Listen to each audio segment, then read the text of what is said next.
What's up, everybody? Welcome to the Shake Up. Oh, boy, we got Gulfstream in Tampa Bay today.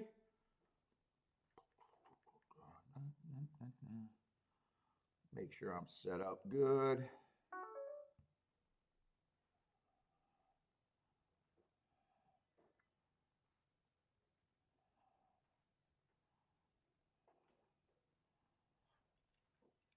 What's up, Steamboat Willie? Let's see, is that the right one? That should be the right one. Oh, fuck. You had a bad day yesterday? Yeah, me too. That takedown was brutal. I actually handicapped it really good yesterday. They took me down on a 25-1 winner.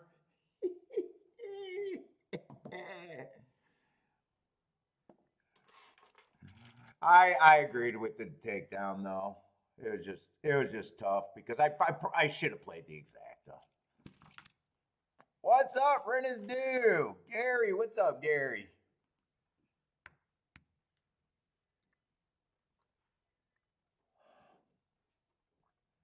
Robert, what's up, Robert?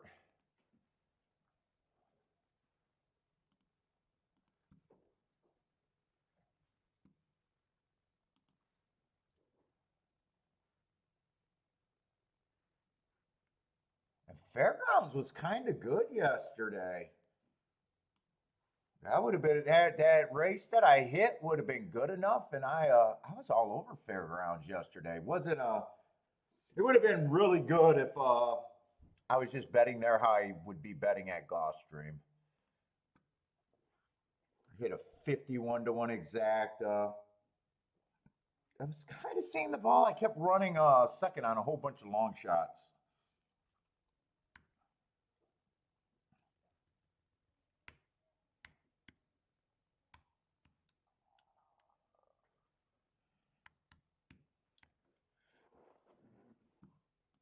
And Fairgrounds was actually running prices. It looked to be not that bad, so I might be back at Fairgrounds sometime this year.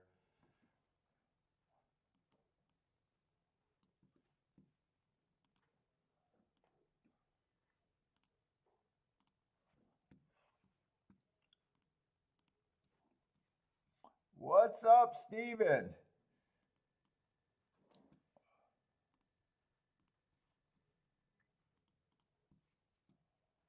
Let me grab my video here.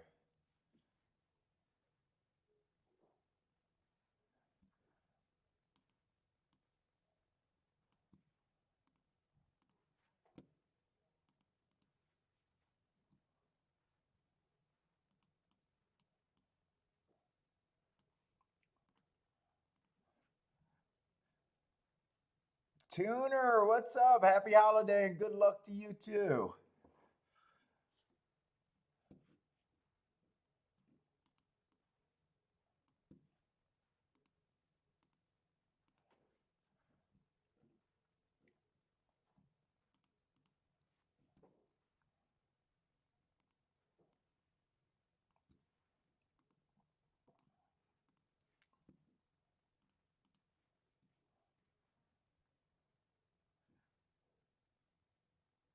Your chalk was so bad yesterday. Your luck was so bad yesterday. You might even be a chalk junkie. We got to talk you off the ledge, then. We got to talk you off the ledge if you're going to be a chalk junkie.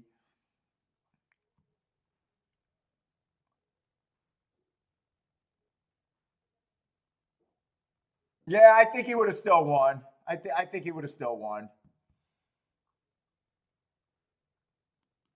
But I do think he should have been taken down. I mean, you'll never know. He maintained. I mean, when you bump a horse, you're also hurting yourself too a lot of times. So I think he would have won, but you'll never know. If you remember when I was betting in that race, I loved it. I said the one I don't want in the doubles or the seven. I'm trying to make doubles. The biggest mistake I made, honestly, I bet the doubles perfectly. And when I say perfectly, it was perfect because I came back. I used 3x3 ticket. Then I came back in 4x1 with the 25-1 shot. You know, so that was pretty damn perfect. The mistake I made was just not.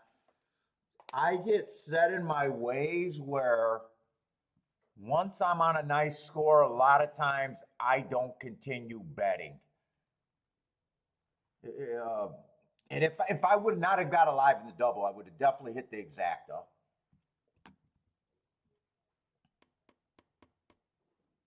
And it is a flaw in me that, you know, when I get alive in the double, sometimes I don't jump on the exacta too for even a bigger hit. So you know, it was a tough takedown, but you know, I thought it was, you know, I thought it was going to happen. It was, you know, he did bump the horse, so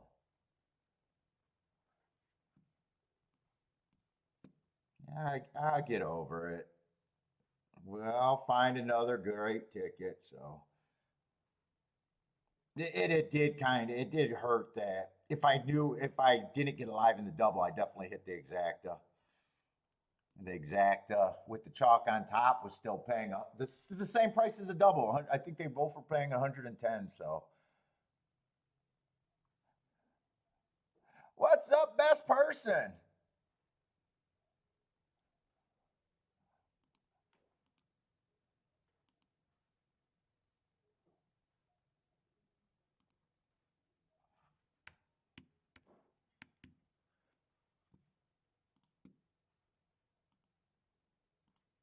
The important thing is that you can get to those type of horses. That's the more important thing.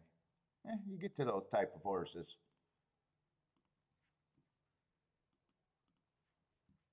Most people can't.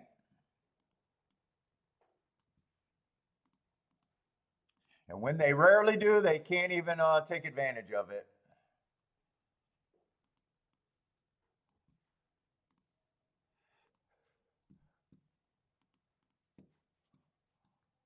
Oh, God, Tampa looked like they got the big fields today.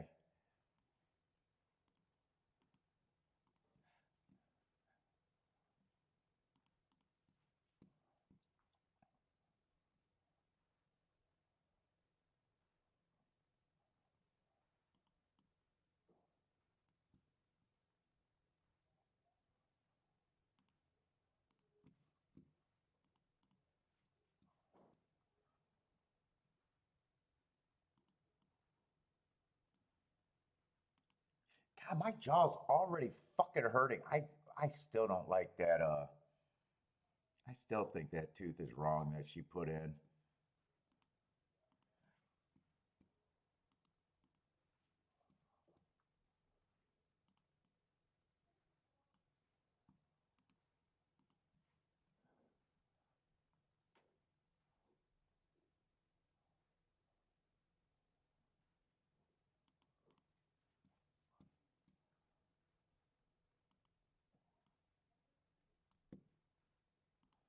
All right, I should be all set up and ready to go.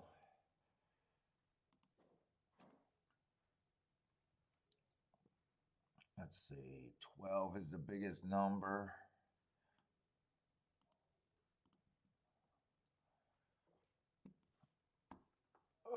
Probably Gulfstream goes off first, I would guess.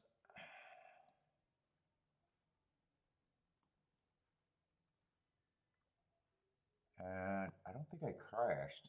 Chat room just got slow. Let me just make sure everything's all right.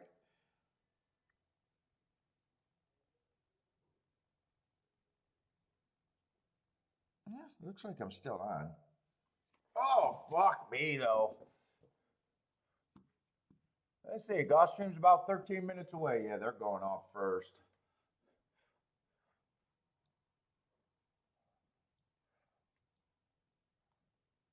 Let's see where we're at.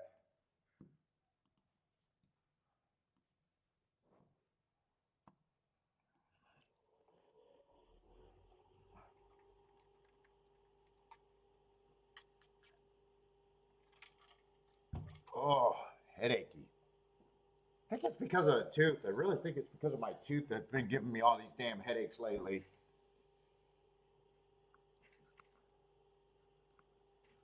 Let's see, I actually found some matches.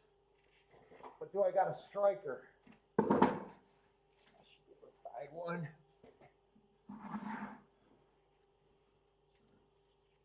What kind of race we got to start off the day? Well, I might have to go get some aspirin already. Let's see what we got. 6 horses in a race.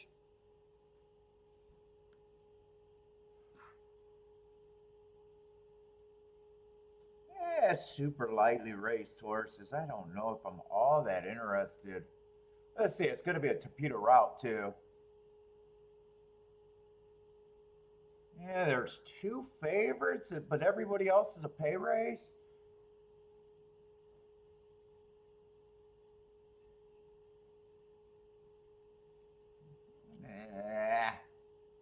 Well, let's just say this. I can't really get to the 7. That's a first time starter. That would help the ticket.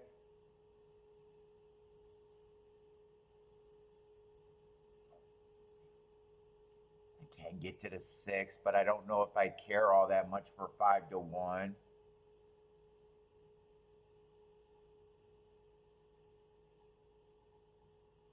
Four would be good for the ticket, but God, he does feel a little rough.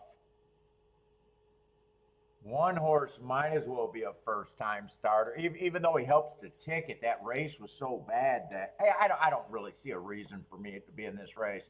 What's up, Ross?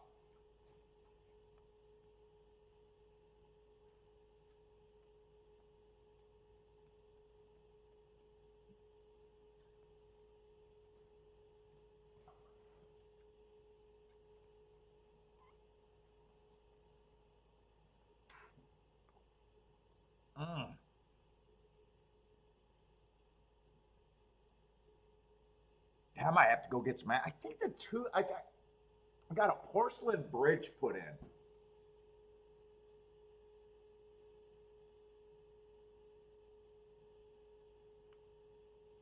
And I can't tell if it's just sensitive, even though it wasn't painful procedure. It wasn't a painful procedure at all.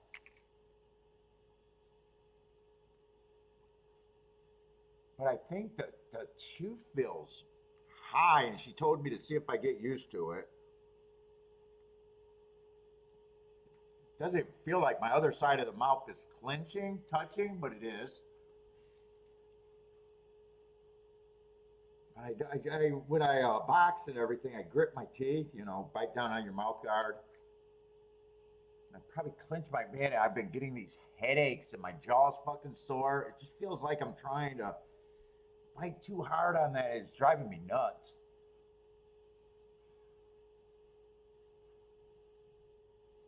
Let's see, what's the speed of the horse likes here? Oh, race 2. Oh, race 1, you like the 6. Oh, okay, you gave a few picks. I see it now. Race 1, you like the 6.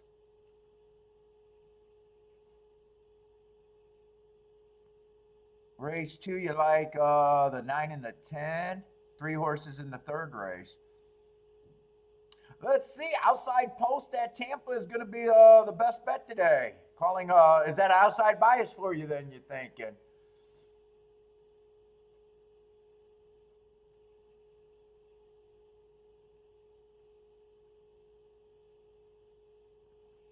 Christopher, what's up, Christopher? Starting off with a win bet on the 2. Okay, you really like the 2. I don't have a problem with it. You just got a better view than I do on him. I definitely don't have a problem if he wins. But who else do you got? 2 with the 1-6. Okay. Trying to, you got to get the 5 out of there. So, okay. That's probably got a little upside. Oh, you go by, yeah, that's right. You go by codes. You're like, God, what was that dude's name? There was another dude here. Follow him on Twitter. Gave him, he followed me, was hanging out in the show. Some of the people were giving him shit. I had to apologize to him.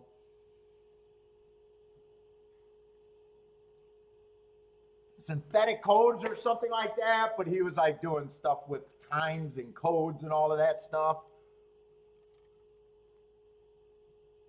Well, yeah, people were giving him shit in the chat room, and I had to go to his Twitter, and I wanted to pop because I don't always see it. I don't always see it, so I went and apologized to him, and he's like, "Hey, fucking don't worry about it. He's used to it. He's also in the sports betting arena too, so he knows that he's out there on his stuff and gets shit by people that think they know shit." I enjoyed him in the chat room. What's up, Boulder? No objections? Dude, yesterday I still felt I really handicapped good. You know, I passed on that first race. You know, the 3 was, you know, a spot. I was clear on that spot. I just didn't want to bet enough money on the win ticket to for that 6 to 1. I know a lot of people are going to say, "Hey, 6 to 1, man, I got to go months. I got to go 6 to 1 is great." Not for what I was going to bet in the race. I was like, it wasn't going to be that big. Yeah, you know, 100 air maybe. I could have been 100 air. And then at Fairgrounds, I hit that 51 to 1 exacta. When I kept saying I was going to get underpaid there, I didn't mean I was going to play it for less than a minimum. I just knew that if I played that race at Gulfstream, I probably would have had the exacta for at least 20 times. So I ended up not having it for at least 20 times. And I knew I was getting underpaid, but that was my, you know, kind of a first day looking at Fairgrounds.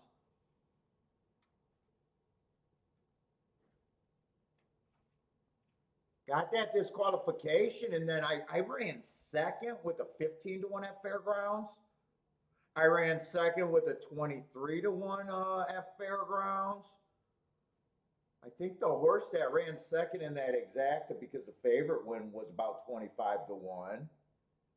And I think there was another race where I ran second. I didn't play all the races either, because I was like the last race I didn't even play, where I 2 was definitely the key.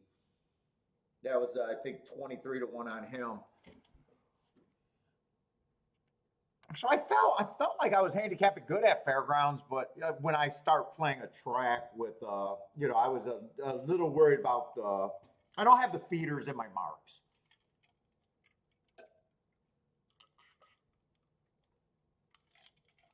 I wish that last race was the first race, because if you guys know, I'm always interested in 1 through 3 at Fairgrounds, and I really like the 2. Except I wasn't playing the race. I was just done. I was mentally done. Oh, and I had that 13 to 1 over that 5 horse, 13 to 1 over like 5 to 2, where the 9 just came out of nowhere and beat me at like the last steps. That was the race that I just said I'm done for today. So I thought I handicapped pretty good there.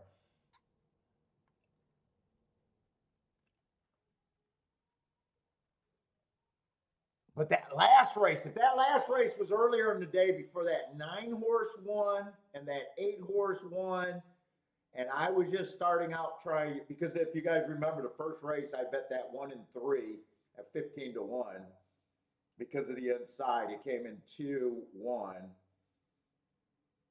If that was just a little bit earlier where I didn't see that 9 horse win from the middle of the track, I might have threw that in.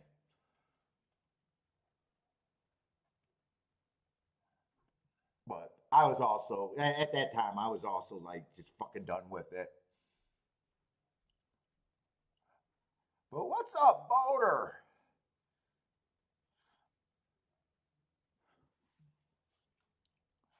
Steven, how's it going? What you got? Steven likes a 2-6.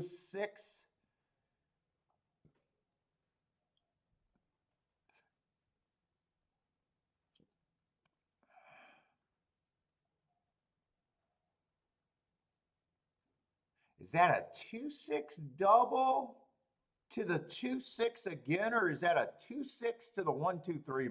Maybe that's what it is. Kind of hard to tell. I know it looks like you got to exact the box.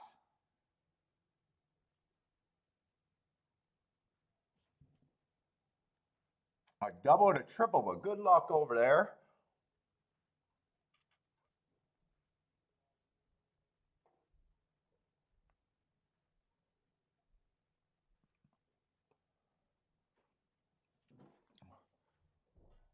Rent is due. What's up, man? Keep the bombs coming. Yeah, hopefully bombs everywhere for Christmas.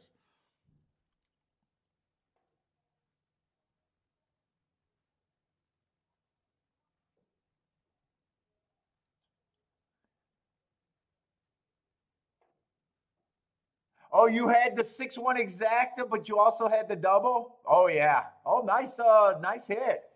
I and that was the other thing. I really had no excuse not to do that other than a lot of times if I'm on a big hit in the double, a lot of times I just no, I did say I was hoping to get alive in the double to not have to play the race again. And the whole reason why I played the double because I like that 6 with the 30-1 morning line. And I know if I didn't get alive in the double, I would have been forced to double down. And of course, 6, I pressed the 6. 6 was the horse that was the most reason for it to be. If I did not get alive in the double, I probably come 6 with the 2 horses in the double with the 1 and the 7. That's probably the first wager that I do. I mean, it's just, you guys know how I bet. My philosophy is pretty simple.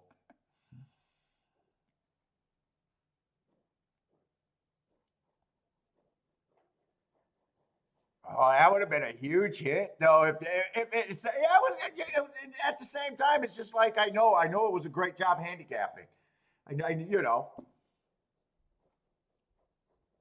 Like I make the joke, don't be that old guy at the racetrack that remembers that fucking 25-1 that you hit in 1973. Whenever old guy tells me that story, I feel bad for him. You should be hitting fucking 5, 6, 25-1s and up every fucking month. You shouldn't. I don't remember their names even.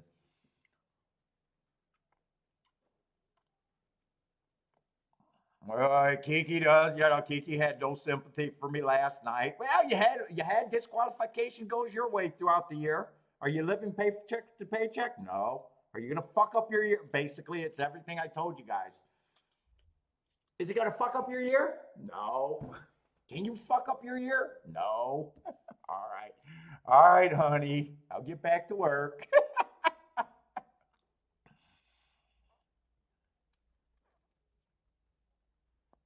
Best person, I'm writing on it, and I'm thinking about rebranding the show next year. I've been writing, I've been working on those goddamn projects, and I keep discarding because I want them to be perfect, and I just don't have talent to do anything that I think is perfect. First of all, it's hard for me to put thoughts together on paper. Second of all, I'm not that talented of a person, fucking writing anyways, or just putting things together cool. So I'll start on a project. I'll get it saved, and then fucking I'll just come in and throw every fucking thing away. I'll just discard everything. Instead of just keeping it and expanding, it's just everything's thrown away.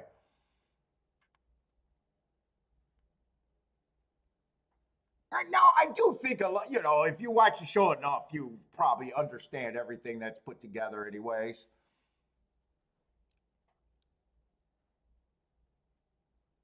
With being the ups and downs in this game, it's easier when you're coming off of great weeks to get the inspiration to do more. And then when you're, struggling, or even if it's not as great, but it's still good, well, you're not as inclined to do the extra work. Because the next thing, even if I put it together great and I love it, I can't even guarantee that I'm going to get horse player traffic to look at it. There's a big chance that it's, even if I think it's the best thing out there, that I'm still only get 500 to 1,000 views on it. And it's, in a way, it's not even worth the effort sometimes. Other than I appreciate it if I'm helping anybody. I do appreciate it when people say that I did change their game and help them for the better.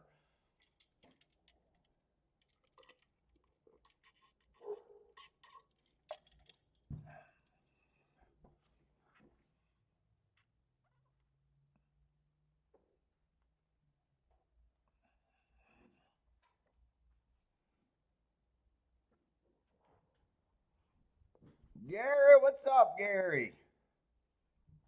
I think I got to have horse racing in my name of the show. No one outside of anyone that found the show and watched the show even gets what shakeup is. I never liked the name completely.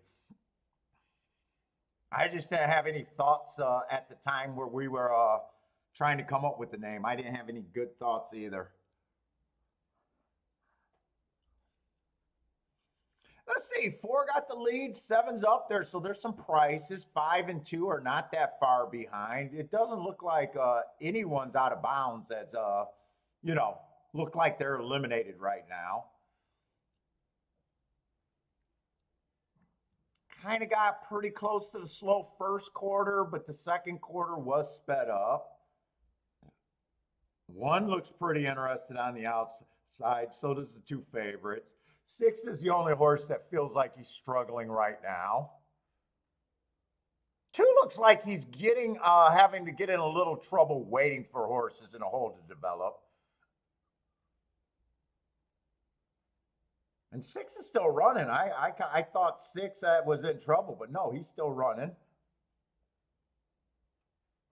The speed kind of died. It's going to be between, I think that's the two favorites. I think most of you guys got the two, so hopefully the two got a bob, but that was really close.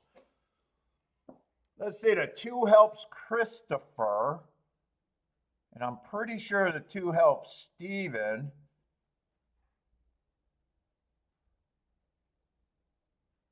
So we might as well. I think those are the only two people that have their plays posted. So it's going to be tight, though. Felt like two probably needs a good bob, though. Felt like five was a little in front, but they came bobbing at the wire.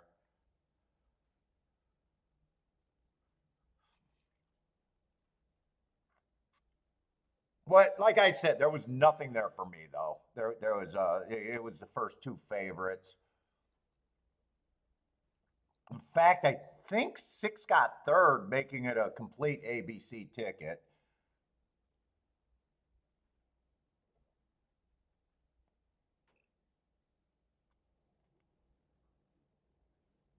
Presley. Ross says, I can't give up my secrets, my friend, because it will no longer be a secret. Thank you.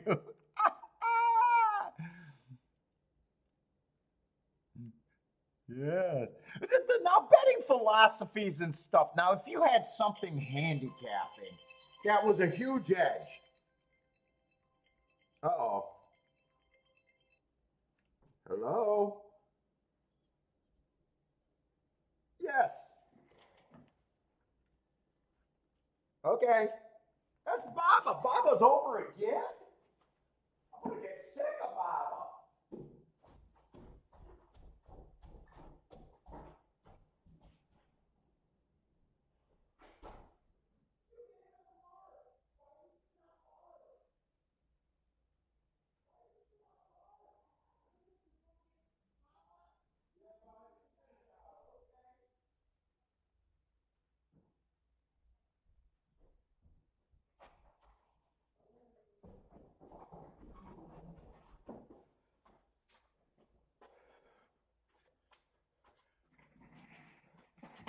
Oh, looks like five did get his nose down.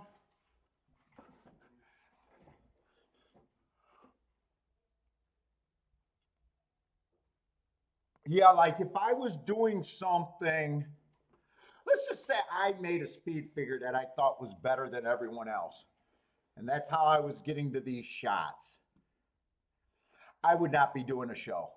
But because my shit is track profile biases and that sort of stuff, kind of hocus pocus, you know, I know a lot of people can't grasp it, won't grasp it, don't want to grasp it. And it's really subjective to each people. Fuck, in fact, I was looking at a handicapper yesterday saying that fucking Turfway Park was a conveyor belt last night. So I instantly have to go and look up the results. Conveyor belt? He's obviously not a biased handicapper. He is obviously. This is what I'm talking. This is why I can kind of share like bias theories and stuff. Because I mean, look at Turfway Park last night. Jesus Christ! If you're calling this a fucking speed favoring conveyor, that's what you mean when you're saying conveyor belt. Conveyor belt happens when no one passes anyone for first, second, or third, or let's just say first and second. Speed is dominant. Jesus fucking Christ. I mean, I couldn't even respect myself if I thought this was a speed favoring track. All right, first race. The winner went wire to wire. The horse that ran second come from 8 lengths behind, and the horse that ran third came from 10 lengths behind. All right, okay, I'll give you. Okay, the winner went wire to wire, sure. It's not really a conveyor belt, but let's so. Second race. The horse that had the lead held on for second as the favorite. The horse that won the race came from 6 lengths behind. 6 lengths behind? Conveyor belt? Third race. Horse that ran second had the lead and was the favorite. The horse that won came from 2 lengths behind, a little bit better. But yeah, hardly a conveyor belt. Third race, they came from 3 and 2 lengths behind. I mean, conveyor belt, the 2 horses that had the lead, both of them finished dead last, and that's hardly a conveyor belt. Okay, we got another horse wire. Finally, a long shot went wire to wire, 8-1. Second place, okay, that race kind of looked like it, you know. But man, that's not really, there's no way I would classify that as a conveyor belt. Fucking 6 race. Horse comes from 6 lengths behind. Second horse comes from 2 lengths behind. That's why, because biases are just subjective. You know, we'll interpret the same thing. I'm strongly disagreeing. How could you call this track a conveyor belt last night? Okay, you got the 12 horse wiring at 5-1, but the second and third horses came from 5 lengths behind. And then last race, you got a complete meltdown race. Now that meltdown was a favorite winning, coming from 5 lengths behind, 8 lengths behind, and 4 lengths behind, and 8 lengths behind, and 4. So speed completely died. On conveyor belts, speed does not die. Speed absolutely does not die.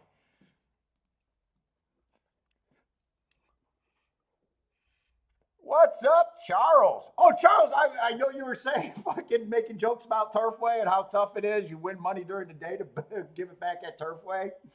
Dude, I was looking at the charts for the last couple days again. I think I'm seeing what's really tough. Without, you know, I haven't got the form other than the one you shared with me.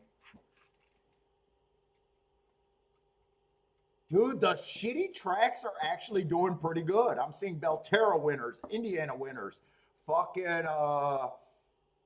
you know, when the race is loaded with, you know, horses that you feel like are at better tracks, like the shitty tracks are performing pretty damn good there every fucking other race. What's up, Owen? How's it going, man? Based, what's up?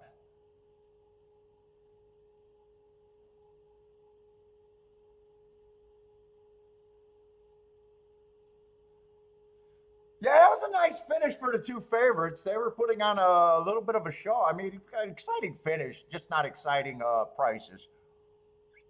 Yeah, it is. Turfway's a tough track. That's why I said, dude, even if they ran one day a week during the day, It's a track that you got to be dialed in.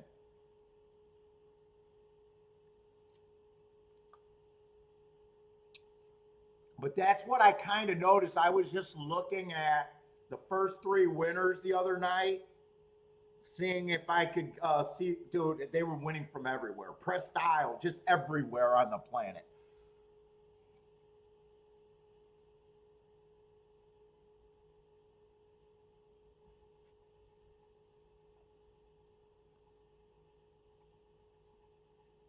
Bodrick says, what's the turd? Turf?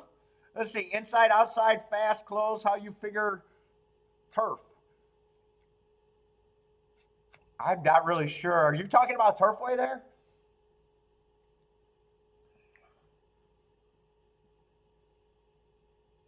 I was even thinking about doing a Turfway show. I just can't, I just don't know if I could fit it in at night. The price, even L today, I seen he was up again early today talking about doing Turfway tonight. Oh, we got a turf sprint. Tuner, what's up, Tuner? Ah, I love the turf sprints at Gulfstream. By the way, those were the two races that I handicapped the best yesterday. The first race and that what was it? The last race.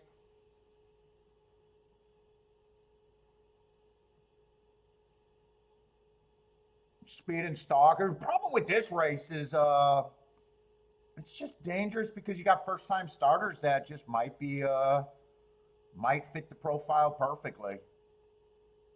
I guess if there's big enough prices, I still want to look at the turf sprints because turf sprints, it's been huge for, we don't get many shots at them, but it's consistently been one of the better profiles that I have for probably about 4 or 5 years now. Like just ridiculously good on the turf sprints. The profile that I'm using is you got to be on the leader within 3 lengths of the lead at the first call, not at the top of the stretch, at the first call. So you got to be close. Speed is utmost important.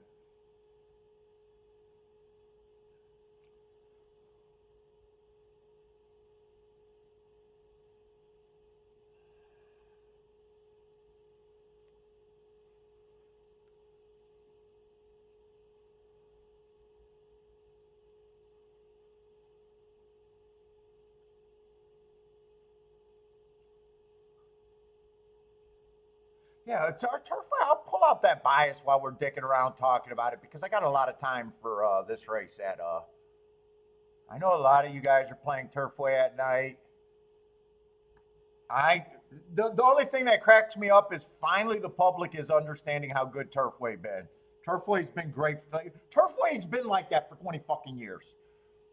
The only reason why I left Turfway is because they changed it to PETA and the inside's doing better than it ever has. But the prices, the shitty quality of horses, the big fields have been going on at Turfways fucking 20 some years ago. Like everything in horse racing, they'll catch up to me eventually. Now all of a sudden it's like the go-to place. Everyone wants to do Turfway. When I was on Discord, I was trying to convince people how good Turfway was.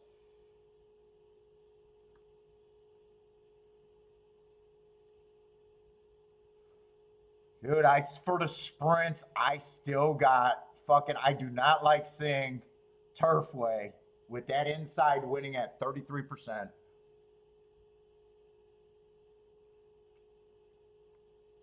It's just fair all the way across for the meet. We got some days where I thought there was inside outside biases.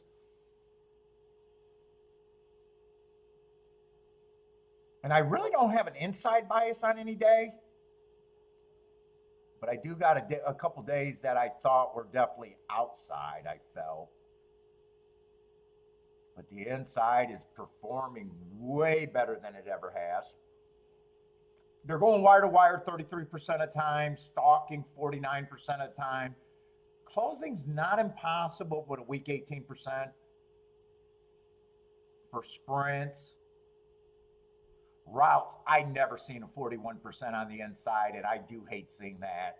That's what's keeping me away. Well, that and you know, I found a reason to get away from night racing, which I really don't want to do. But is that really an inside bias when the inside is winning 41% and the far outside is winning 31%? That's just too weird. And the middle of the track is still winning 29. Speed, I'd say at the routes is a number I would want to fade. 22% going wire to wire, so it looks like a. And if you're just familiar with, you know, doing a lot of record keeping, especially on North America, I've said this before, that even when the number's not close between speed and stalkers. But this, put it this way, this 18%, because usually horses don't come from 5 lengths off at most tracks in America.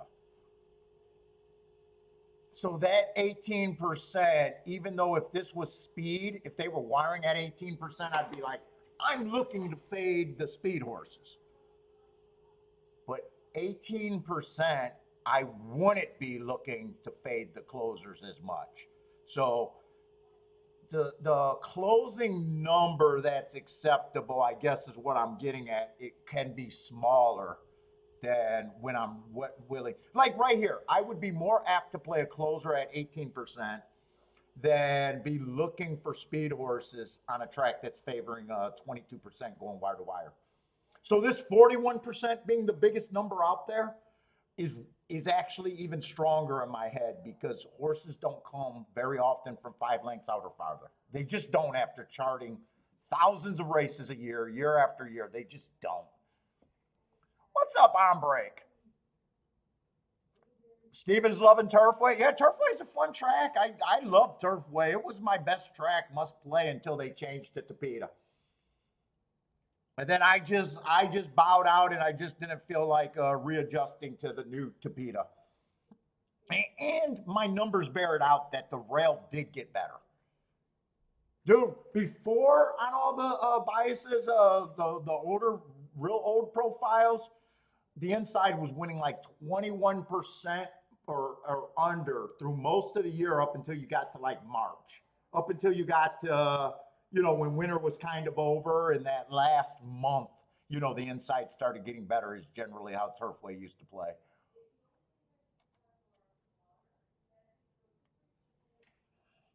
But anyways, okay, so we got this race here. But as far as full fields, it's a great product. I know people don't like cheap horses, but 10-to-1s pay the same. Prices pay the same. You don't get paid more if you hit a more expensive horse. I don't care about, you know, I don't mind playing. In fact, you know, the belief is if you think there are biases going on out there, they affect cheap horses more than they do better horses. Let's see, but this race right here. So I'm looking for speed and stalkers. One's first race out, I got him on a closing day. I'm looking for horses that could be on the lead or within 3. He's just dangerous for me because after one race, this horse could have tons of speed. I can forgive anything first race out. I just don't know. Short, kind of a short price, so I'm probably not that interested. 2 at least got the marks in overall last 3 races. Well, let's just say 3 races ago it was at a rout. But last 2 races, let's just say he was going too fast to win while having the right running style. So I don't mind him taking action. But if this is a dangerous race, just game theory, I'm probably not interested in fucking 2-to-1. Oh, no, don't. I gotta go get napkins and shit. Disaster. Oh, man, and I got my matches wet.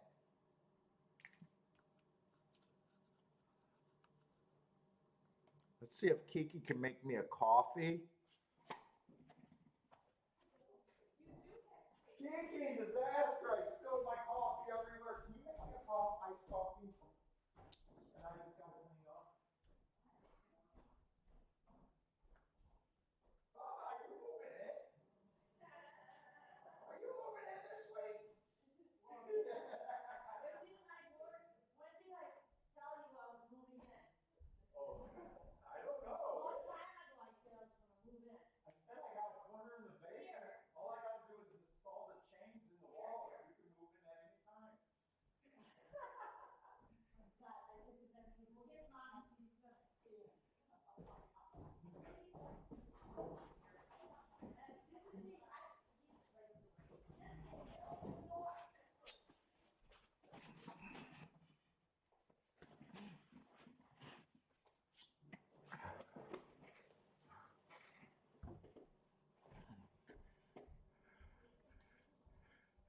Nope, Kiki's not hiding under. Oh, I better not say that.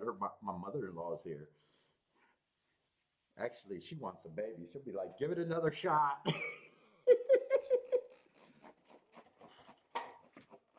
Yeah, we're not kids anymore. She might be like, yeah, you better be.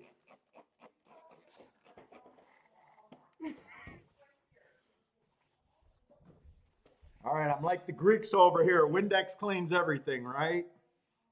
What was that movie? That fucking date movie that I had to go watch with Kiki. My Greek wedding or something.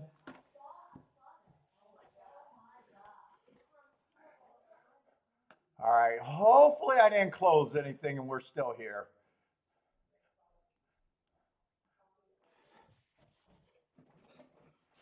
I got Windex. I don't care about my pants.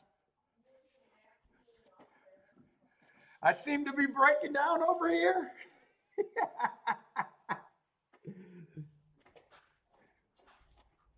Woo.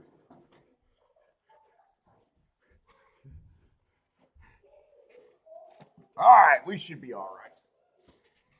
All right, so two, I probably would have him as the favorite in a dangerous race. I do love the marks going too fast to win, so.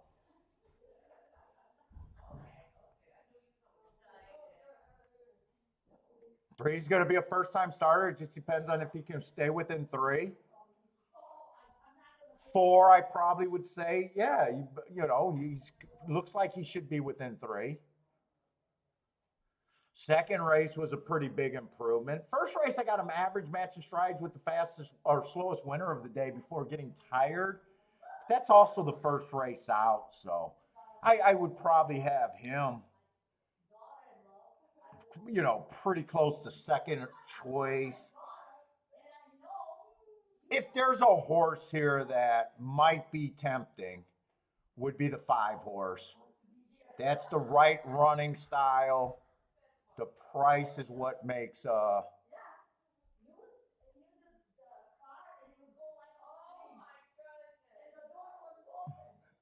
him tempting. That could be a perceived error where they're making a bigger mistake there.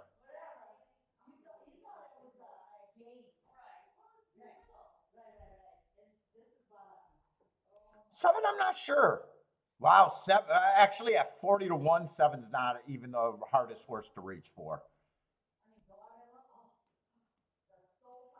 May or may not be fast enough, but 40 to 1 makes him more right than wrong if you can get to him.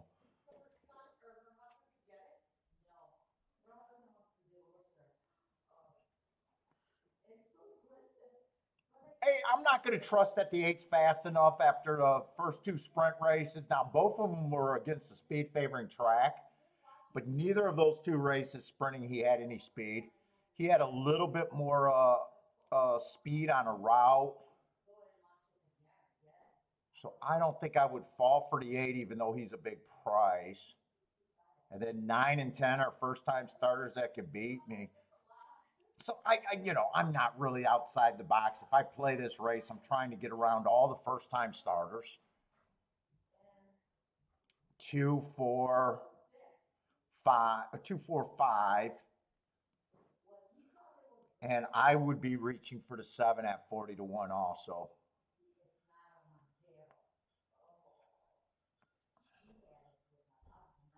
Five and 7 might be tempting enough to make me have to poke in this race. Let's see, Charles liked the 10. I think I've seen some of you, some other you people like the 10. How do I like the 8 horse? 8 I just don't trust as a speed horse. But he's so lightly raced he could be. It's going to sound like I'm sandbagging, but likely, that I'm not taking a stand. I would be taking a stand on him. But if you like him at 18 to 1, you should not be taking my view. Put it that way. At 18 to 1, if you can get there, you should not be taking my view. But if you're asking my opinion, I just don't trust that he has speed.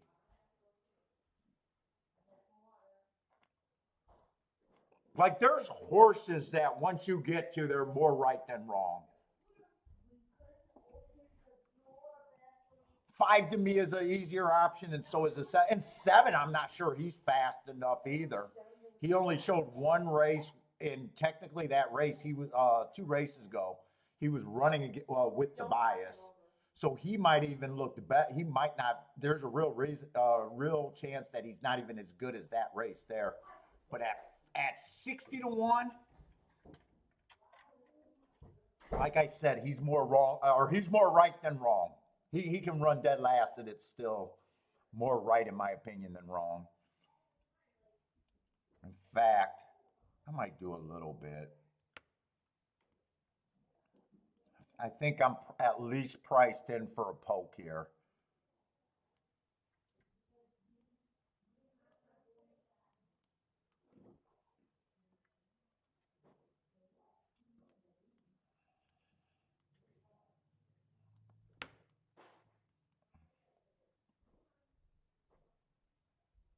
I like writing it this way because it just looks like there's less combinations, and I don't have to hit that twice as many times. So if I did it this way, it's almost the same bet, except you got 7-5 and 5-7 twice. I don't need to hit that one twice as much and pay for the extra combination, even though that'd be really good. I just move that on the side and play it like that, where I still got it. I just don't need it twice as many times. Because this is just, if I was going for this race, I probably would play it that way. But since it's a poke where I'm trying to keep the price down also.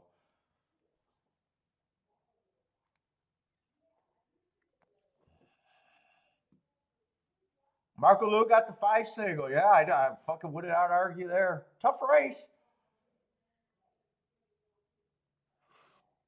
Like, even with that 7 and 5, I got every right to even throw in that 1 there if I really wanted.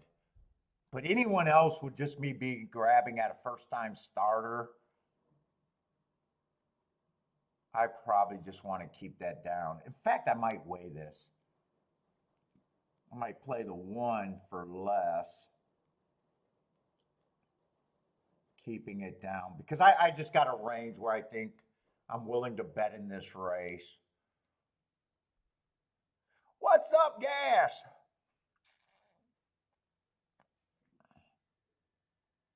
Let's see. Gas thinks the 2 is a play at 3 to 2, but not interested in the price, it sounds like.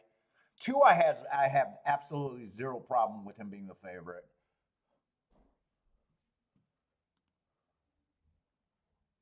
That price just even gets smaller in a dangerous field.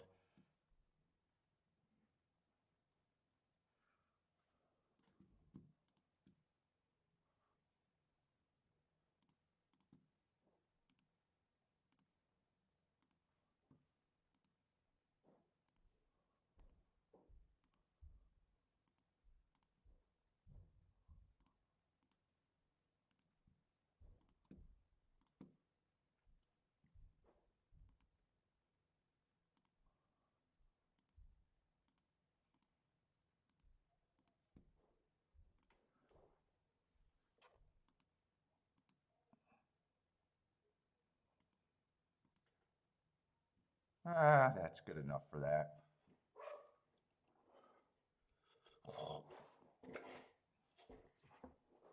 But I'm in a spot where, if the first-time starters win, I have to be a loser, or even if they get second. So my opinion is just hoping that none of the first-time starters could win, run well. I would love if the 5 outbreaks everyone and runs well. Well, 5-5 would be, I probably even could have weighed the 5 a little bit in that instead of playing them equal. If I was going for the race, I probably would weigh the 5 more than the 7. 7's more of a reach. Let's see, Williams. Steamboat Willie got the 7 on his double. Good luck with that 7. Let's see, Aquatic Nuke. What's up? 2, 5, and 10 in a double. What is the error on the 5? What do you mean? What is the error on the 5? Error on the 5. I don't know.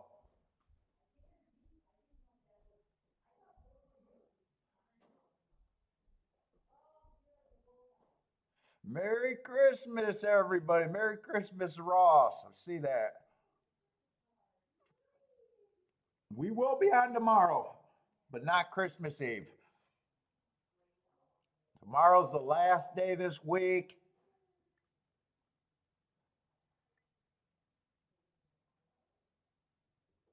Oh, I didn't think I called out an error on the form on the 5.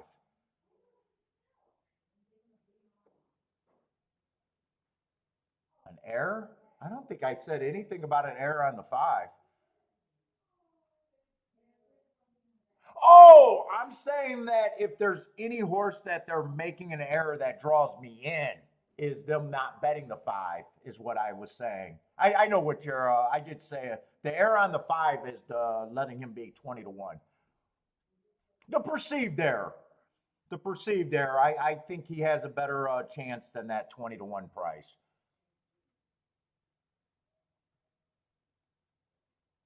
I think Gulfstream and Turfway is running maybe not Christmas Eve, but Christmas Eve day.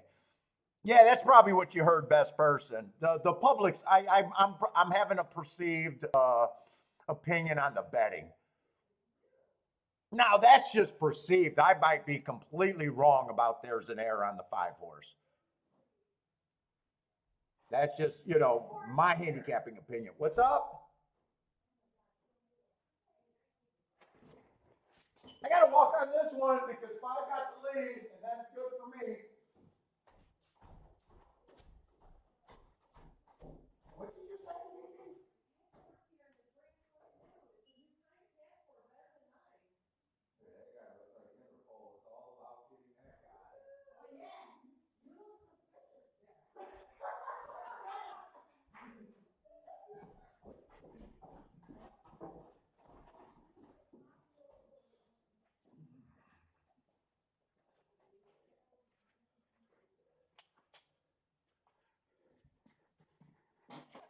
The 8 ran good. The 10 ran good. 5 got the lead. Wasn't good enough.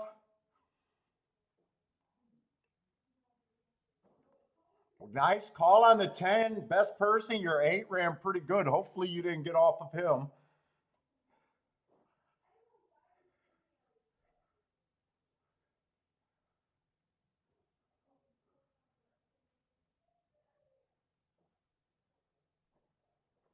Looks like they came off the pace.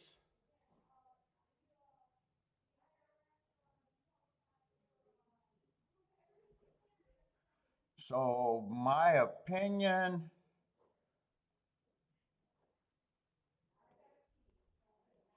was not that great there.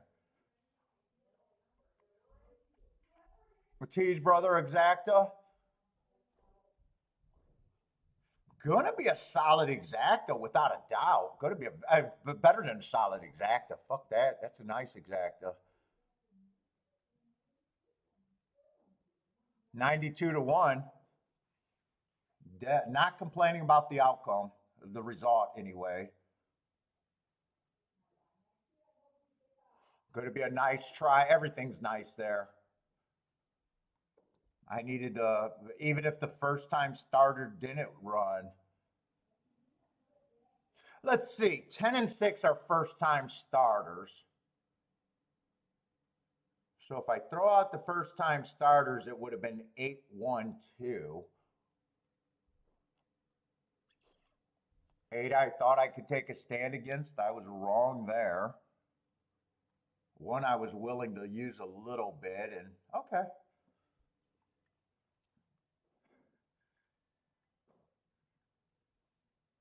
Charles just doing the 8. Oh, well, nice throw in. He's good for your ticket, too.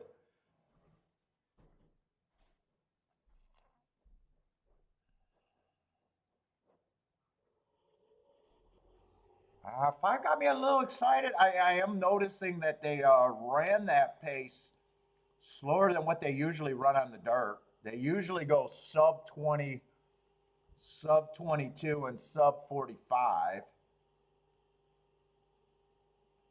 So the pace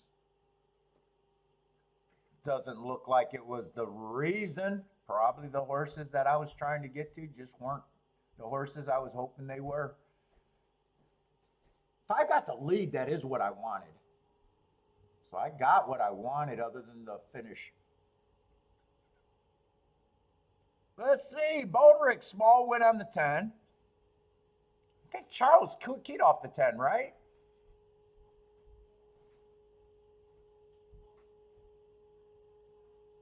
Steven, winning place on the 8.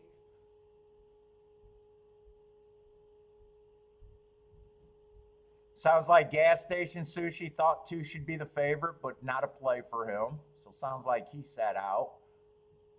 Marco Lou singled the 5, not good enough.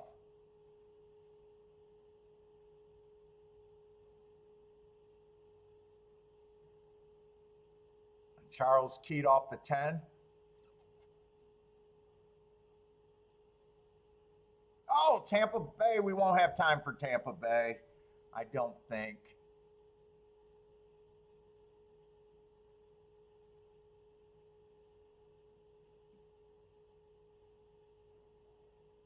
Uh, 10-8 is going to pay like, I think I seen 92 to 1 or something like that. Very good. Definitely a combination I would have loved to have been able to get to.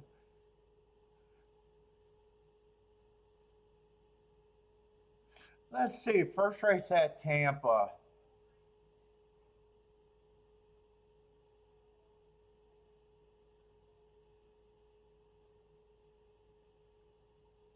Not the craziest marked horses. I see just a bunch of slow horses. Oh boy. A bunch of circles here.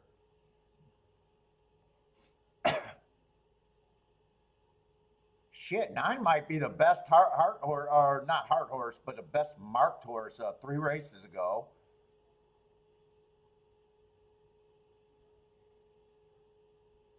I'm gonna root for this 9, but I don't really think I want to pull a trigger. I don't have a problem with the 1 of the 2. Well, 2, I got a problem with the price. I'm gonna root for 9 with the 1 and the 2. If it comes in 1, 2, 2, 1, to me, it's not worth having. 9, I only like that race 3 back. Well, I like that race 4 back, actually, a little bit. He's probably the best, but his last 2 races look terrible. But 50 to 1 makes that reach all right. I guess 7 got a little bit of upside too. I'm going to write down what I'm rooting for.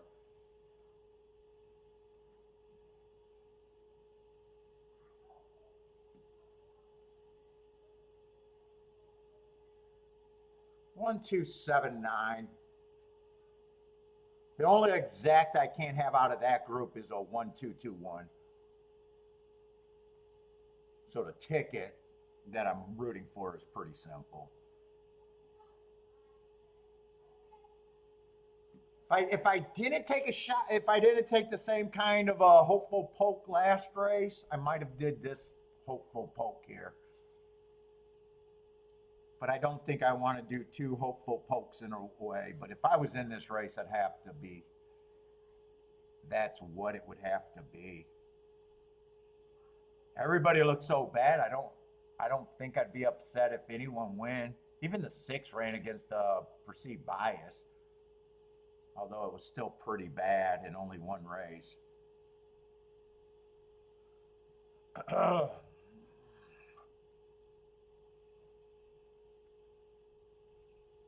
Let's see, arm break, 167. Oh, you got to the 7? Got to the 6 and the 1.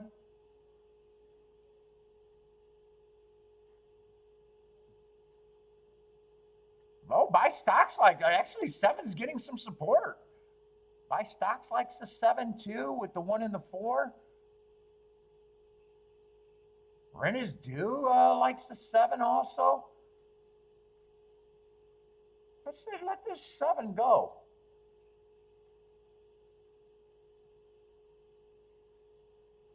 Aquatic Nuke staying alive for one more leg.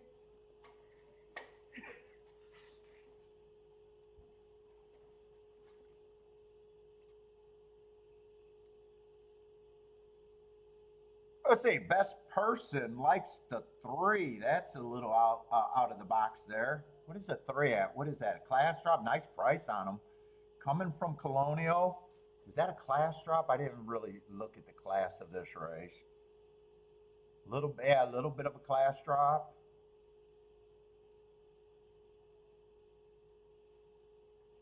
I'm looking at speed figures. His last race speed figure might be good enough.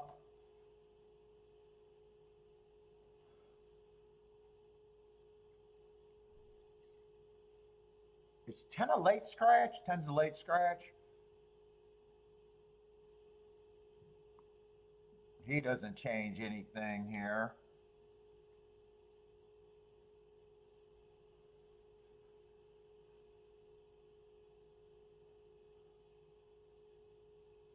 Let's see. Marco Lou's calling Irad to have a good day today.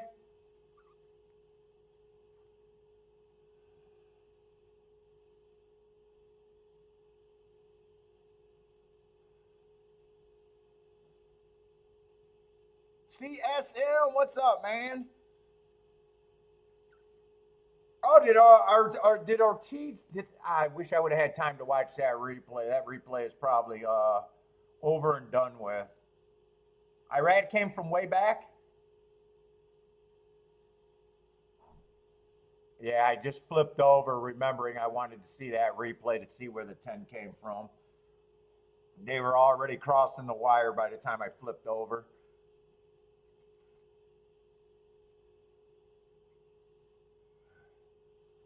Let's see, Boderick just did a small win bet on the 10, but no horses underneath.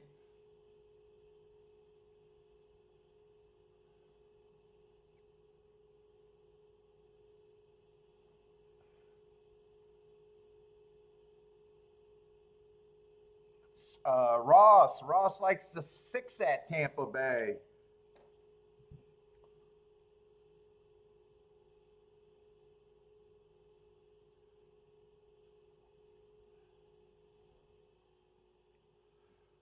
God, these little cigars just smoke too damn quick.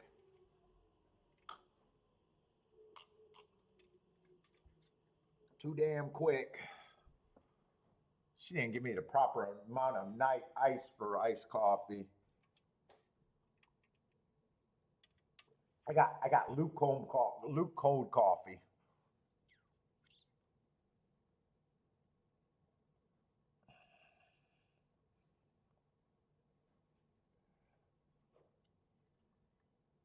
Come on, they're dicking around.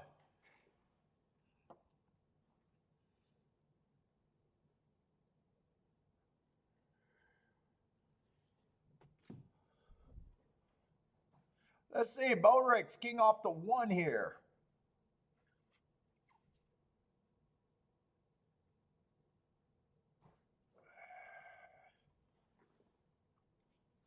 Oh, man.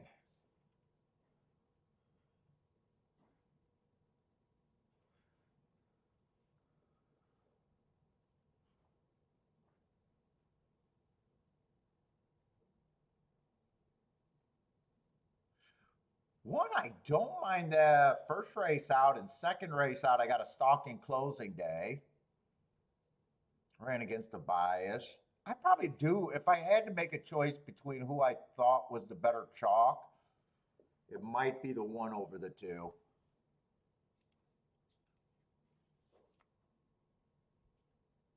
Let's see. 8 went down to 9-1 after all of that. I got to go pee. I can't wait. I got to go pee.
right.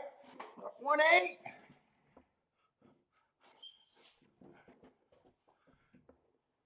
I think that's what I wrote down.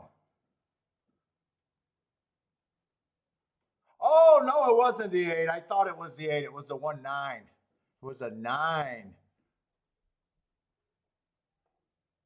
Okay, it wasn't the 8. 8 was a first-time starter.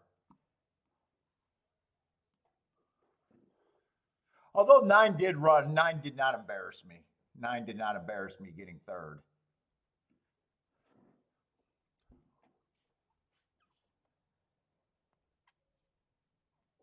I was thinking it was the 8. I just knew it was an outside horse. Although when the 8 got the lead, I was like, wow, they bet the 8 down at the last minute. What's up, Matt?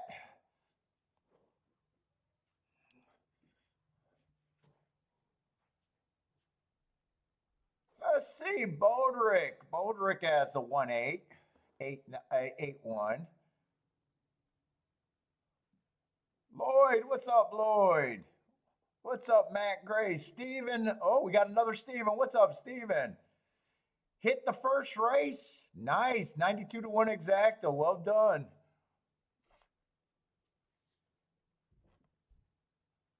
There better be a world where Gregory Ross hit that ticket too. Gregory Ross is supposed to hit that ticket. I don't know if he's playing today, but he should have that ticket.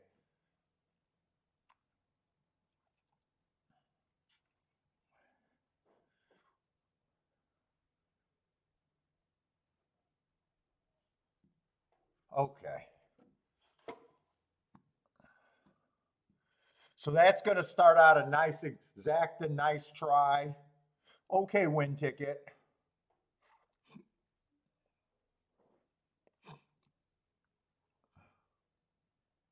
Try 64-1 or exacta 64-1. 9's going to be 50-cent try, 539.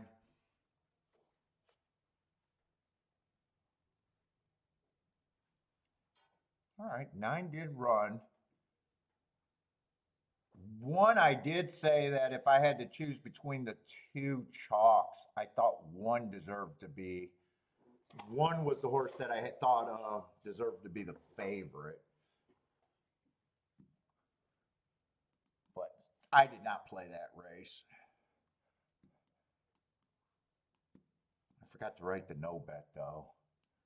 But that's the ticket that I was rooting for.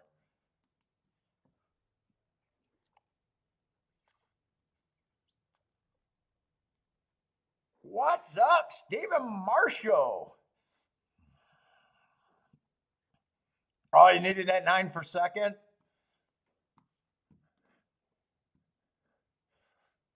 That would have definitely helped. Well, the exact is solid, but that would have been a lot more. Well, we got a dirt route. Just a 6-horse field. So far, I haven't made a betting board anywhere. I haven't been able to do a betting board really.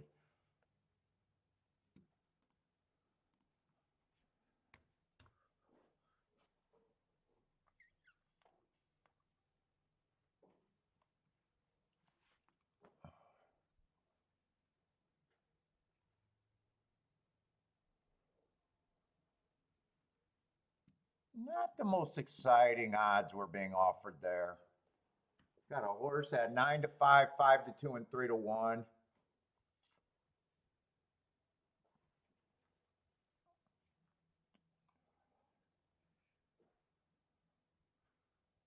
See, 1 is the favorite. It feels like a stalker closer to me. 4 races ago, I got him average on a early pressing day. Just not good enough. Comes back again, average match strides with the slowest winner, slow. Too slow to win that race. Next race on a stalking closing day.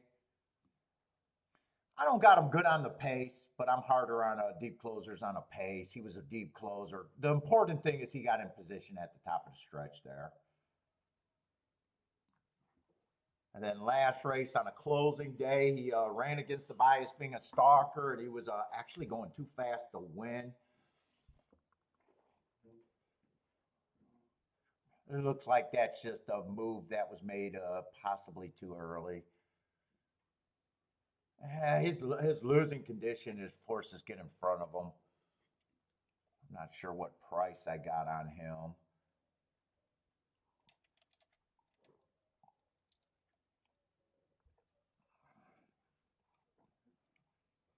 Two probably just feels probably just around that price is my first thought. This is dirt, right?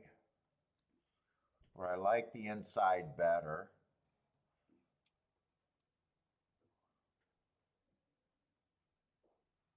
Yeah, I'm still looking for speed. Three's kind of lacking any real speed. I'm still trying to find the speed in this race. It almost feels like whoever gets the lead should have a bit of an advantage.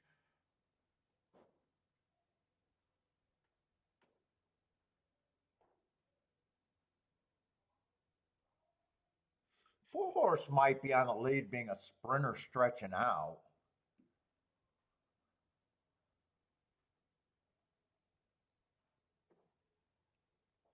Two races ago, I got an inside early pressing day, matching strides with the fastest winter average before getting tired. And last race, I got him in the 6-hole on a day that I thought you had to be inside. If there's no other speed, he might be a.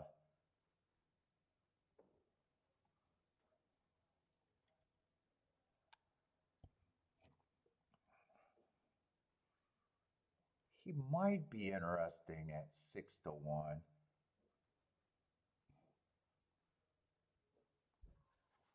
I don't know if I really like the race though. 7 went wire to wire last race, slowest winner of the day. Race before that, I got him on a bad rail. This horse, 6 can lay close, but he's a short price option too. Let's see, I got them all at 20%.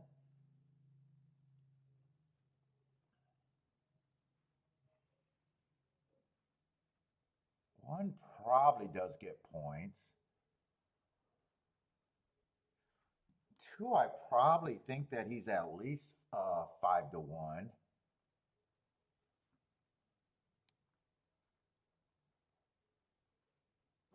Three's another short price contender.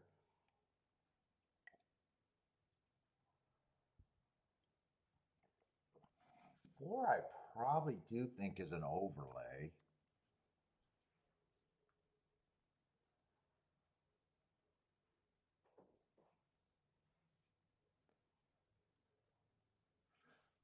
Five, I think I have as longest price.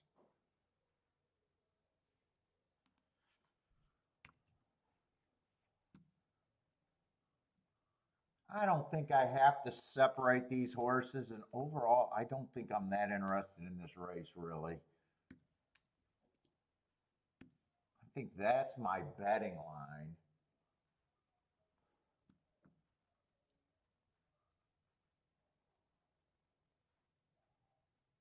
Four is probably the most interesting thing I could get to.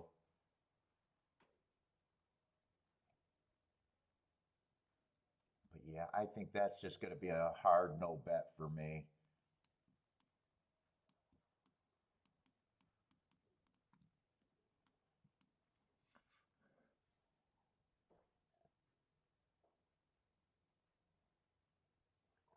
Man, she does not. What? Ice must be expensive. What does she do? Just make coffee and give me a couple ice cubes?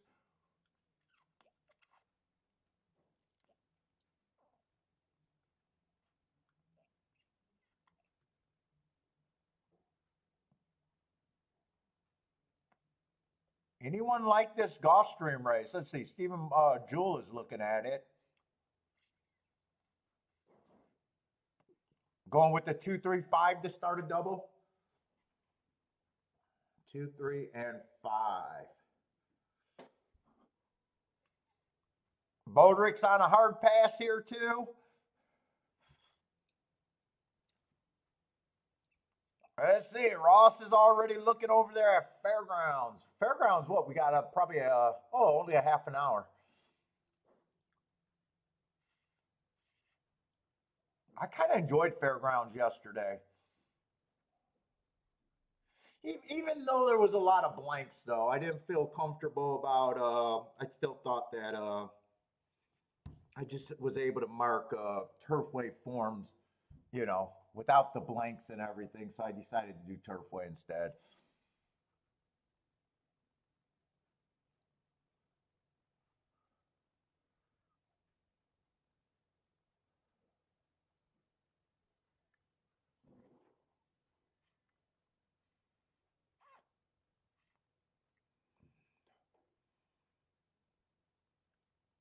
Four to me is the most interesting if he can get the lead and control the pace, I think.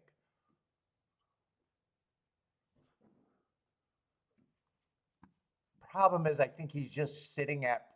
Oh, he did go up. I was saying, I seen him, he was at 6-1. He's a little more tempting at 10-1, but I'm not doing anything. But he's kind of the most interesting horse, I thought. And it was really if he could get the lead. 6 was the other horse I thought could get the lead. In kind of a race that probably felt like the pace could be slow. Boy, the jockey on the 4 looks pretty jerky. He doesn't look smooth. He looks like a bobblehead on the horse. Who is that? He looks like a bobblehead. Does he always look like that, or I don't even know who that jockey is. Anthony Thomas? I never even heard of him.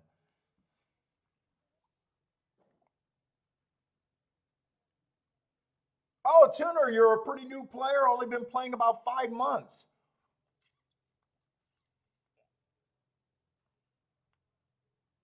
I say 4 does end up with the lead. 5 is actually making a run, even though I thought he was an overlay, but I still thought he should be the longest price on the board.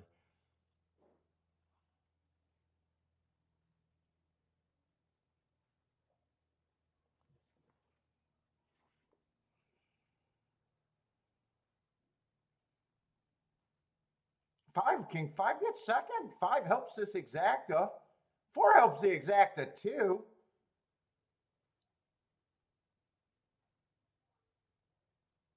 I'm not sure who got second. 6 did win the race.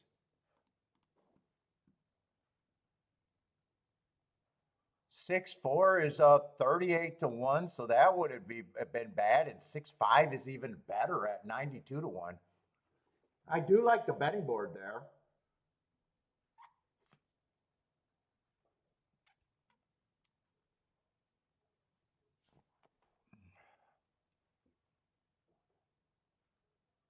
I'm not sure who won that photo for second.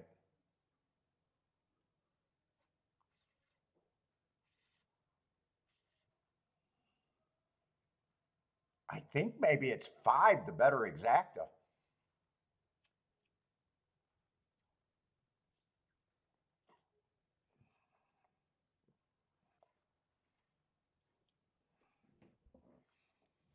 Let's see. Let's circle the 6.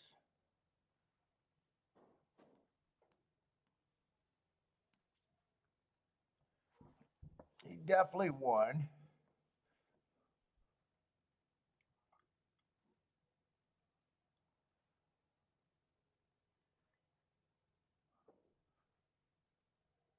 Ah, thank you, Tuner. Thank you.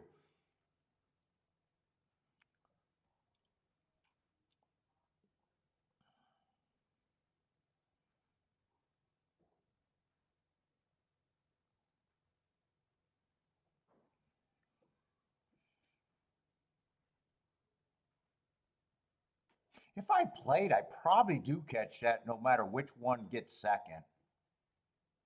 Oh, I was hoping it was the 5, though. I was hoping it was the 5.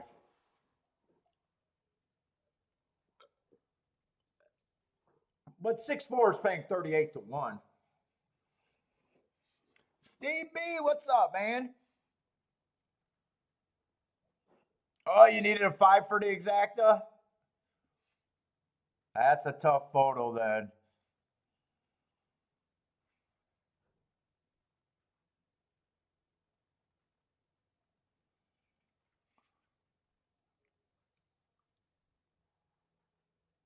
Oh, even that race ended up to be good.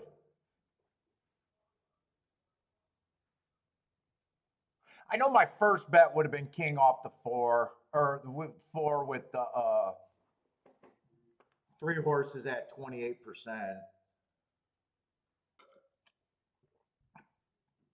Might have even did the 5. I might have weighed that.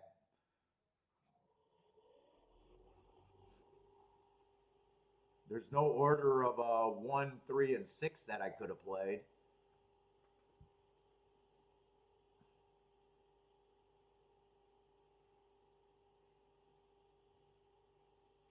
Yeah, one just lagged behind. Although that was a race where I did feel like whoever got the lead should have an advantage, and one just was never going to get the lead there. I thought 4 and 6 got the lead. 5 would just got himself in nice position, and good things happen when you're in position. Try had to pay up pretty nice. What was that try? Yeah, $95 for 50 cents.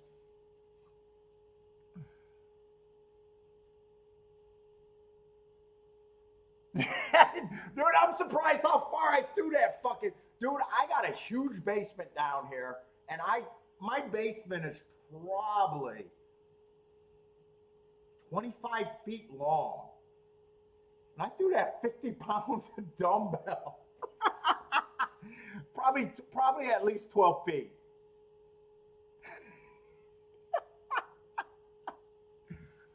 I chucked that fucking weight.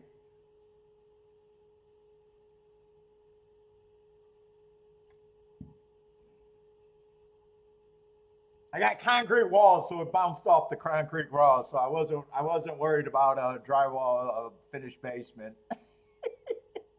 I chucked the fuck out of that fucking weight.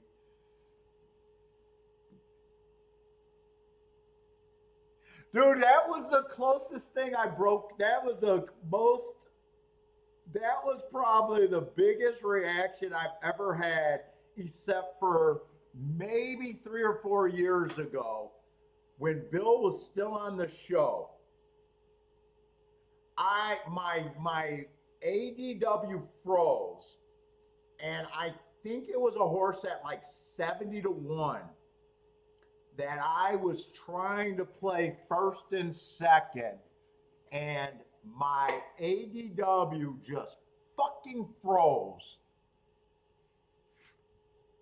And we were up in the family room, and I was so close to just busting out the drywall. And I even think I came back. That's just proof that God hates me. I think those were the 2 biggest reactions I ever had, other than me just going boom or let's go or, yelling like crazy.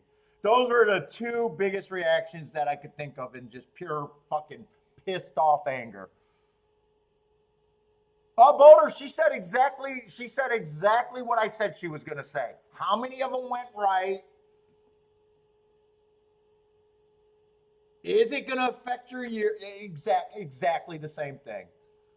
Not word for word, but basically the exact same fucking shit.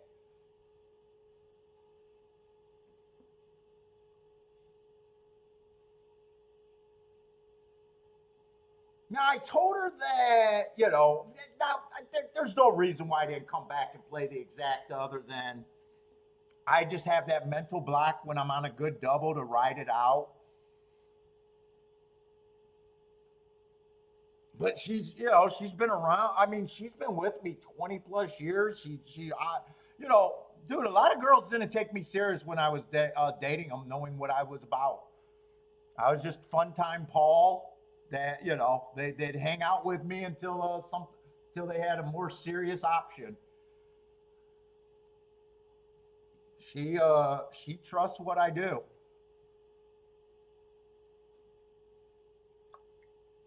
Dude, I actually feel like if she sat next to me and played, I'd be a better player, even though she's not a horse player.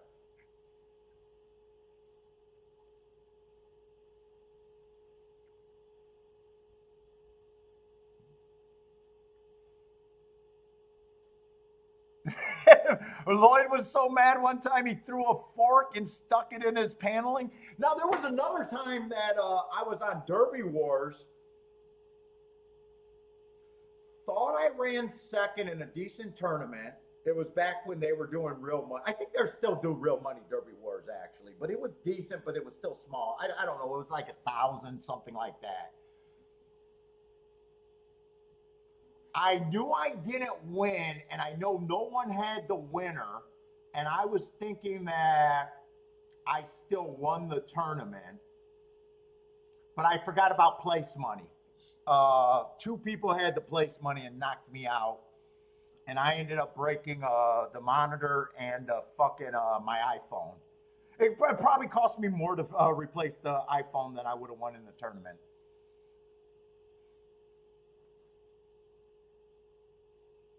No, I used to take a lot of chicks to the track, but no, I didn't take. Kiki didn't go to the track with me. Actually, that first race was fucking Denny's. I did the total scumbag move.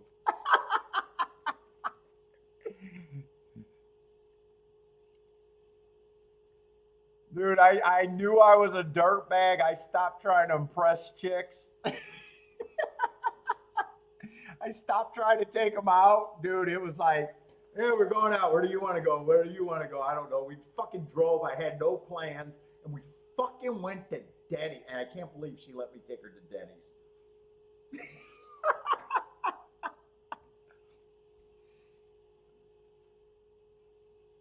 Dude, me and my wife didn't like each other. We both were attracted to each other, but we like had a fucking hateful. We did not. We grudge dated each other at the beginning.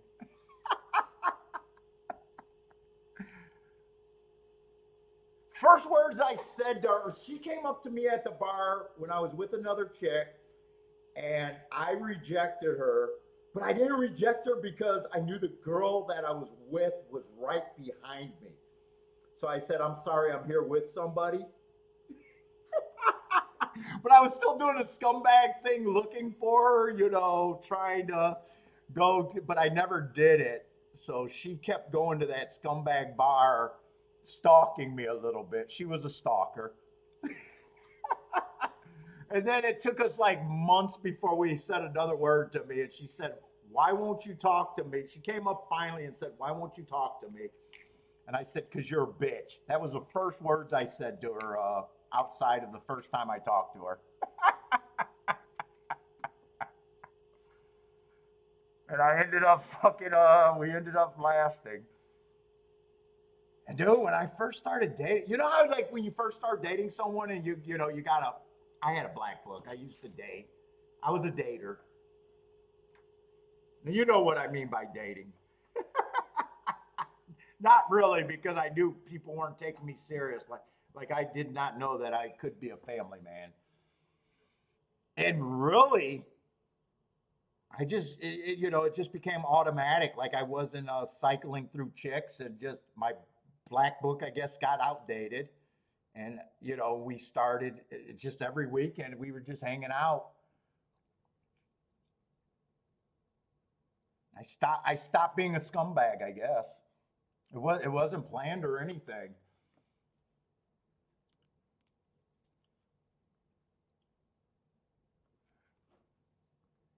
Smooth talker. I got farther being an asshole to chicks. I did get farther being an asshole to chicks. When I was a nice guy, it didn't work when I was dating. When I was an asshole, it worked better.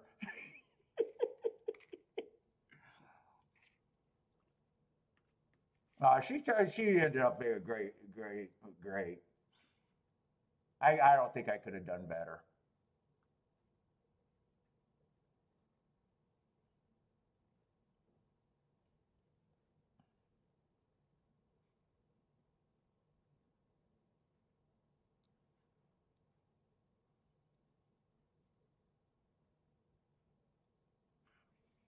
Let's see, we got dude, I keep wanting to say I think the inside's good at Tampa.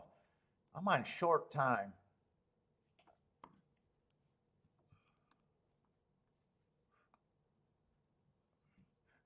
Yeah, but I don't remember ever taking. Well, in Michigan, by the time Kiki came along, there was no horse racing in Michigan. Like I wasn't taking her to Northville Downs, so DRC was our thoroughbred track. They were, I used to take a lot of girls to there, but Northville was nothing, dude. There'd be no one in there. It was just a bunch of old guys at every other table kind of deal. Not too many people in the simulcasting room. It wasn't worth taking people there. Let's say the inside is post 1 through 3 is winning 40 some percent. Speed and stalkers.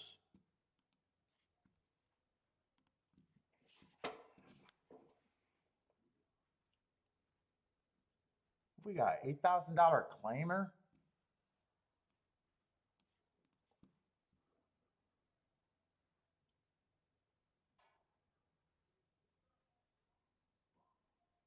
I remember we were at the bar and she was.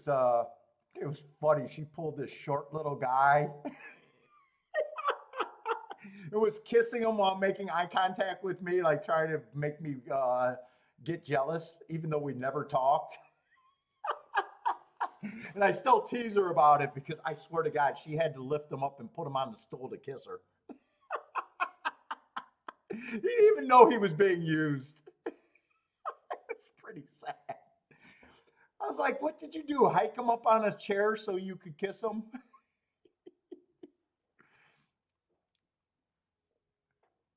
Let's see. 9 might have some speed here, but he's on the far outside. What is this race? $8,000 claimers. I got one running on a bad rail last race on Tapeta. I haven't been paying attention to how these Tapeta shippers been doing at the dirt at Tampa. It seems like they should be doing okay, especially if they show speed over there. One might be a little interesting to me at 8-1.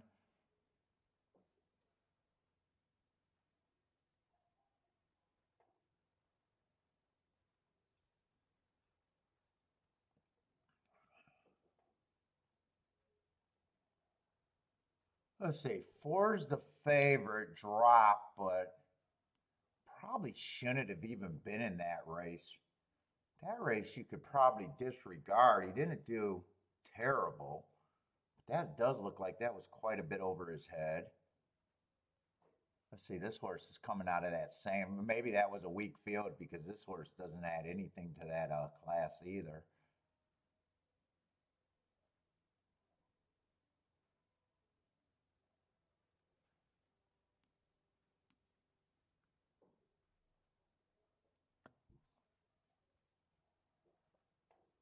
I'm not really sure where I'm at here. This looks like this could be a competitive race, though. I'm not sure if I like the 4, although he might have speed to the inside, but I don't think I'm at 5-2 on him. 1 to me is probably the most interesting horse. 9 I would like a lot more if I didn't think that the inside, 9 and 10 I would like a lot more if I didn't think the inside was good.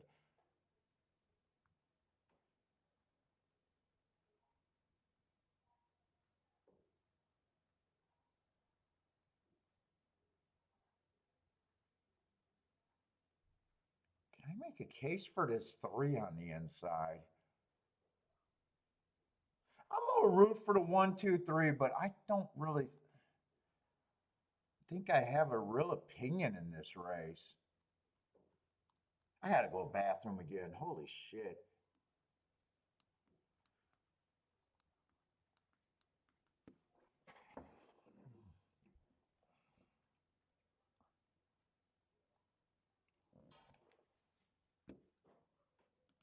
I want to wait to this race, but fuck, I gotta go back to the bathroom.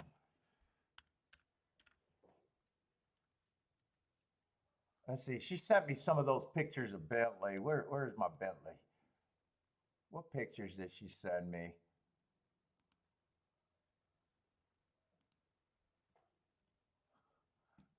Hey, Boulder. There's Bentley with our gingerbread house that we made him. Let me see what other pictures she sent me.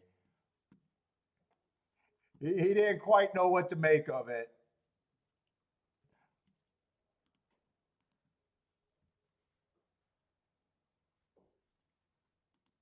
Yeah, it took us longer to put it together than it did for him to destroy it. There's our little doggy house. Let's see.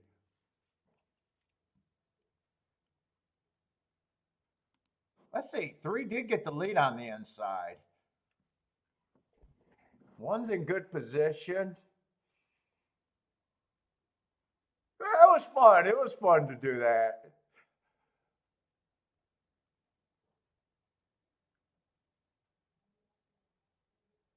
I don't even know if I ever seen the 6.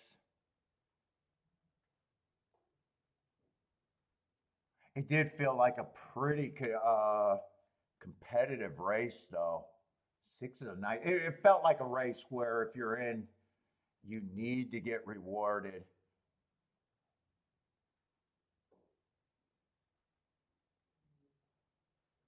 One's the horse that I kind of like the best. Is he? Oh, there he is. He's kind of a tired looking 4th.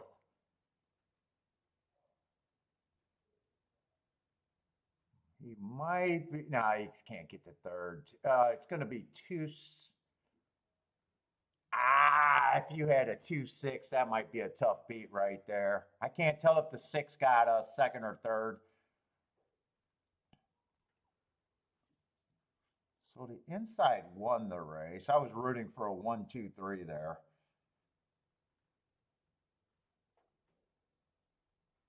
Yeah, 6. I just had 1 race marked, and that did not catch my eye. He would have chased the slowest pace of the day with him being 1 length behind, but that definitely did not catch my eye. Charles with the boom. I gotta go restroom.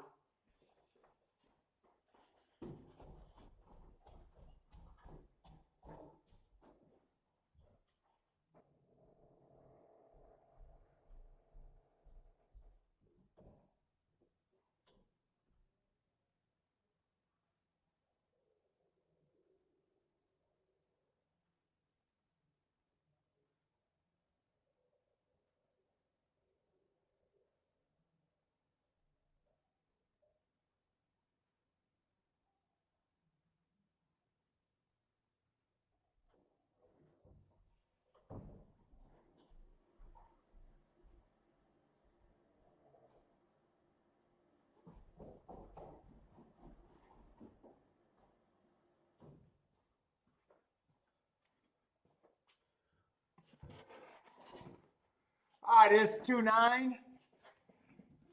2961. 2961.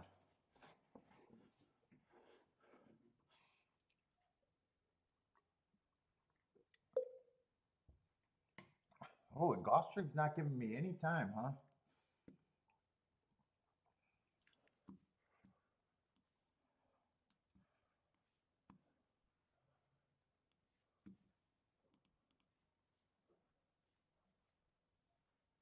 Let's see. We got a scratch here. 4th race, so still another, what, 6-horse field, it looks like.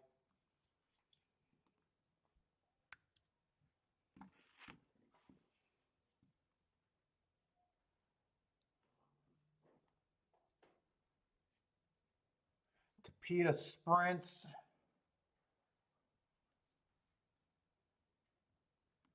Let's see, man. We got a 1-2 and some first-time starters in here, but overall, just a lightly raced race. Let's see, 1-2, 3-5 is just never right. I don't have a problem with them being a favorite, though. I love the marks on them.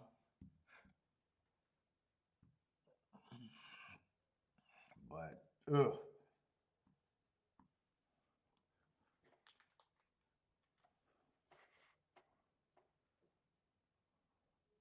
Four is just coming from press style. Second race, looks like he improved, shows some speed. Wouldn't shock me, just feels like he has to improve.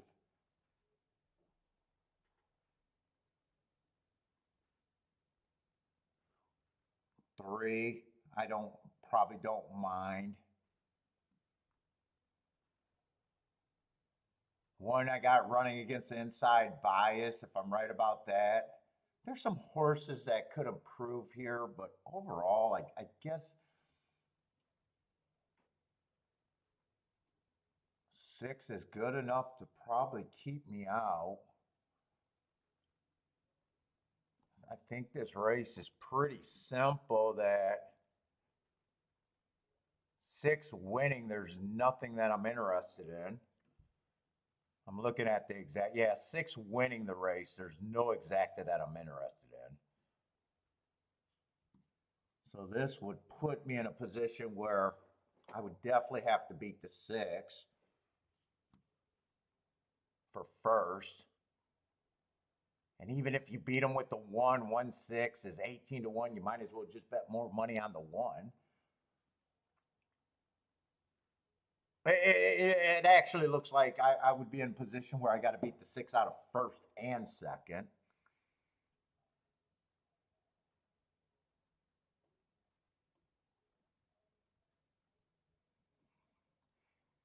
And if I tried to do that, it'd basically be 1-4. I don't really have a problem with anyone winning this race, but I don't see where I'm really looking to make bets here.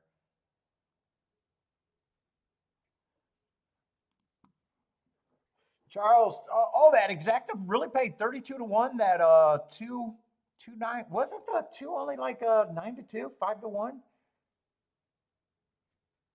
I thought not, 4 was the favorite. 4 was the favorite, so maybe that was 9-2. And what was the 9 at? I thought 9 was taking action. I'm surprised at it. I kind of surprised that exacta paid 32-1.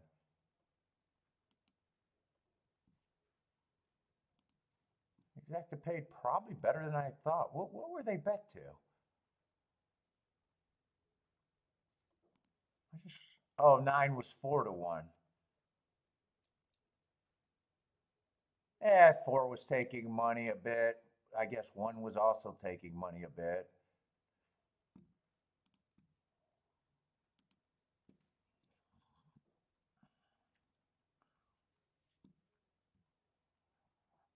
Let's see, Gas likes the 2 here, more than 7-2. No bet for me.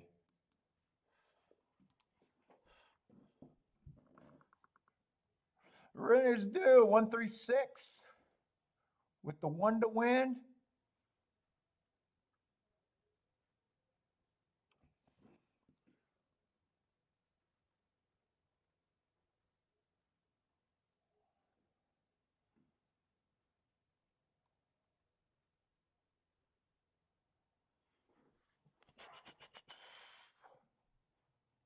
Ooh, 2 did get.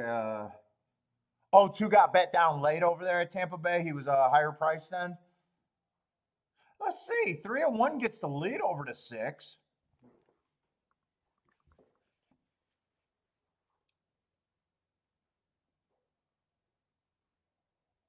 And if I probably liked, I could get anywhere with the 1-4, but 4 would be the press style horse, the one that I probably would have thought had the least chance.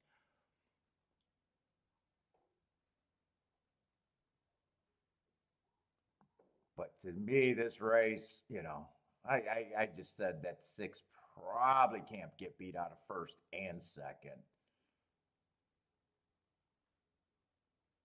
Although right now it looks like it's, no, 6 is still going to be first or second, I think.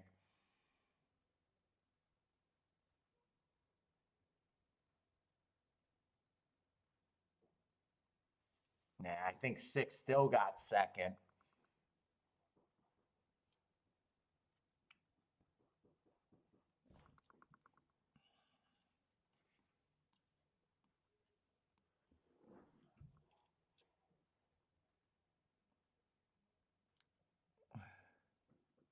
Oh, it was 7-1 when you bet. Bob needs 2-1. I think it's gonna be. You're gonna need a really good head, Bob. I think you might get it. They're tight. Gas. Oh yeah, nice call, Gas. Gas like the 2 at 7-2, so he got 9-2.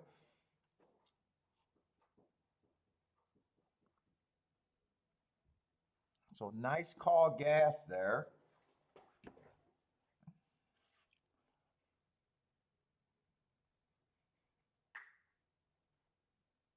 Bob needs this one. He needs this one. Can the one get the head down? It's tight. Nah, right now they got the 6 up there though.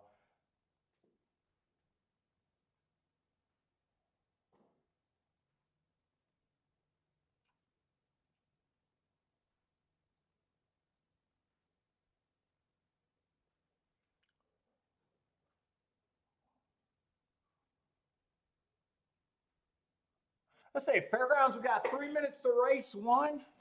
I could probably watch Fairgrounds.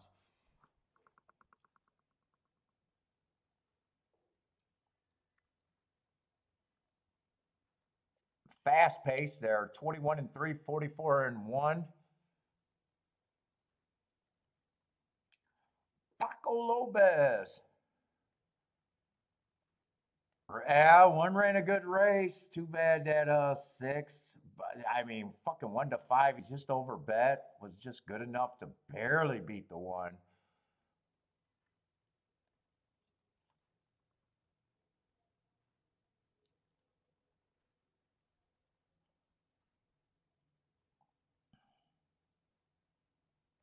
They are beating favorites today over there. Still, this is exacta that I'm not interested in. $9 exacta. At 1 getting second would have been 50-1.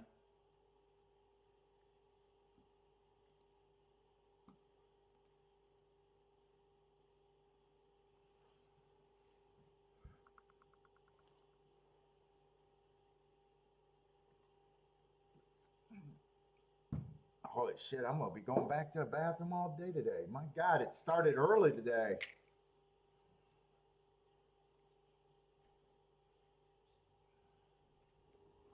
Start getting set up for Tampa though.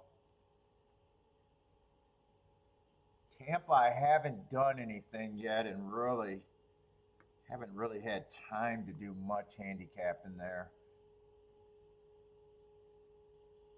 We do got a turf route race though.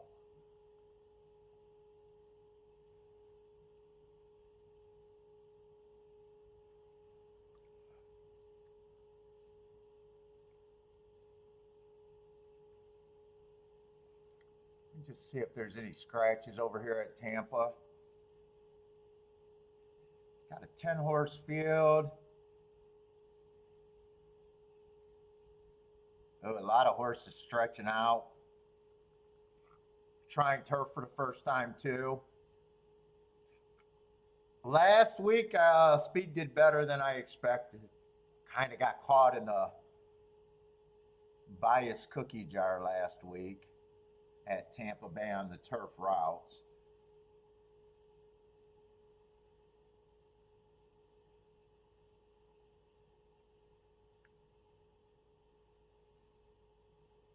Lots of horses stretching out. Couple first-time starters.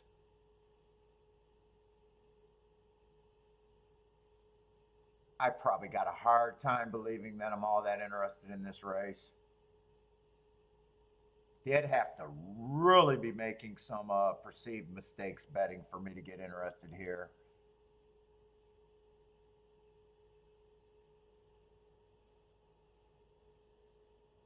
Just some really, really big. Let's see, 2-1 on the 2. I don't think that's all that big of a mistake. 1 feels pretty hard to get to.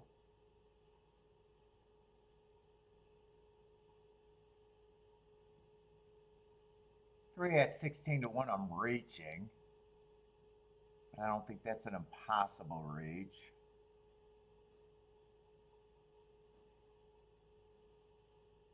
6 at 9-2, just not worth the reward there.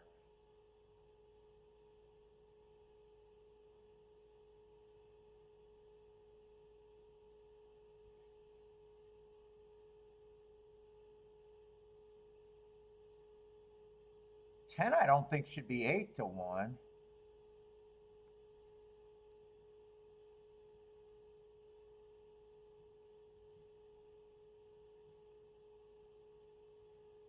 don't know if I'll be all that. If I even talk myself into anything, it'd be a poke here. It would, at the most, it could only be a poke.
Oh.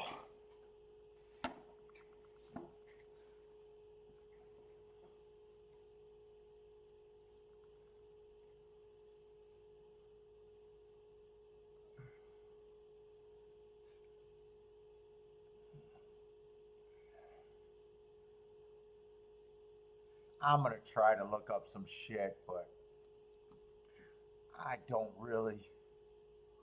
I think it's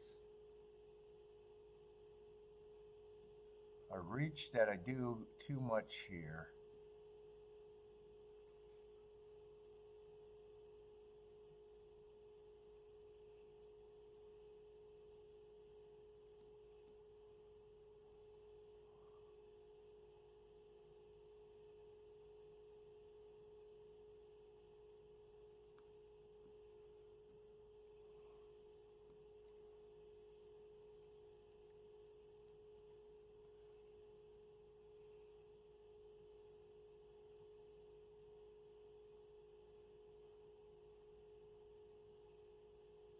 I'm looking up the chart that I did for the 3 horse.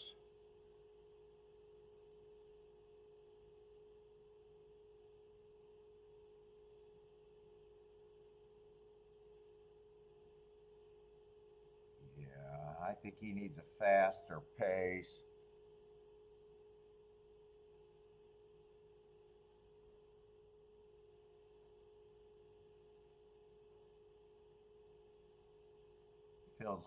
Feels like a reach. Let's see, November 22nd.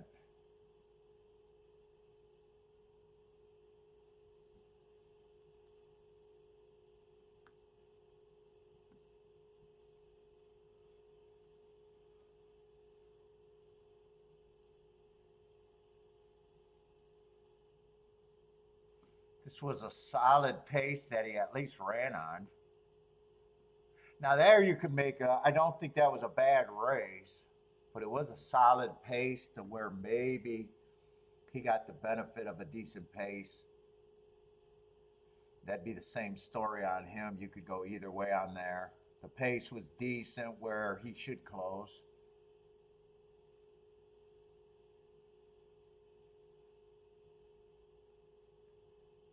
Let's see, on December 13th, this horse was going too fast to win, but I normally don't want to be a speed horse there. Although favorite might be on the lead.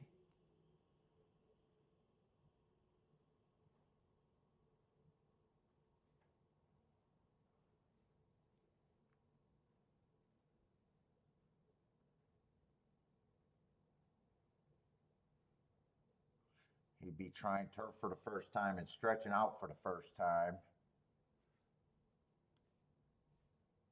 10 to 1 is still a decent price. And let's see, the 10 is not going to be 8 to 1, it looks like.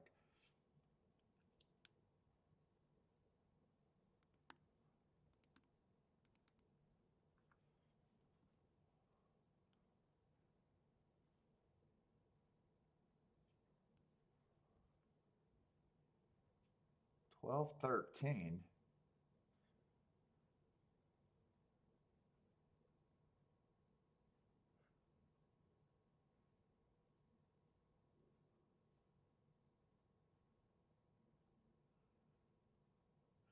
Yeah. Did they retime that fucking race? That's the race he's coming out of, and supposedly they went 22-3, 46-1, and this is scraped from the data. So that shit is not supposed to be wrong, and it's the same damn company. Did they retime that fucking race?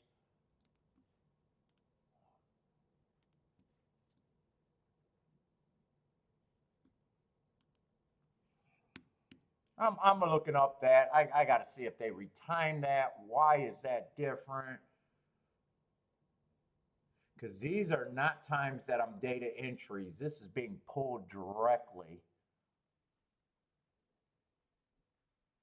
Which all of a sudden makes me not trust the heart. Let me see.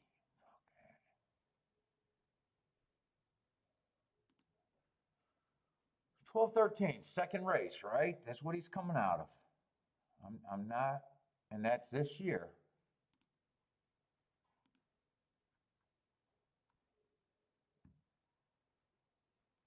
Oh, so the chart has it right.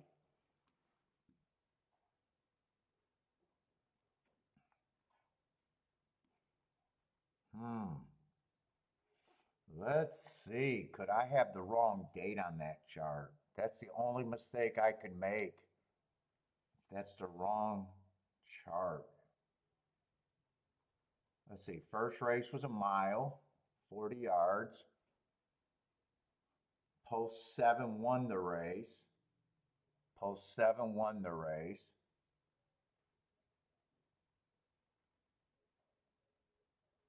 Those times are matching up.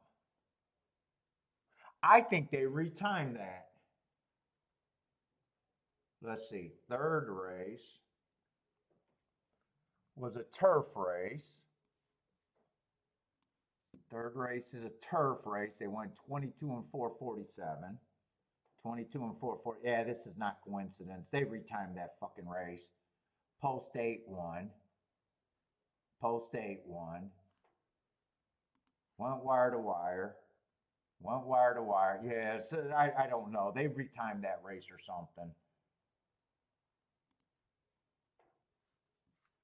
Fourth race is a dirt race. Fourth race is a dirt race. They went 22 flat, 22 flat, 45, 45. See, they even got the 22-1, 45.02. Yeah, I did not make a mistake. They either retimed that, they had to retime that race. And equine based in it. But I thought they got all their data from the same joint.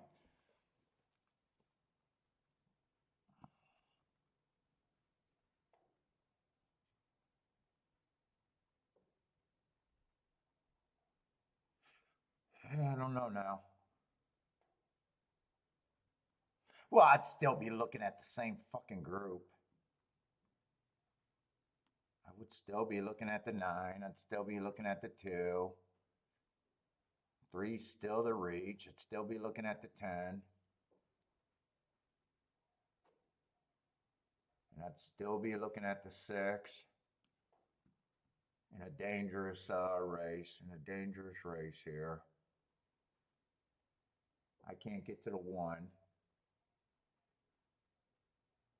I can't get to the 4.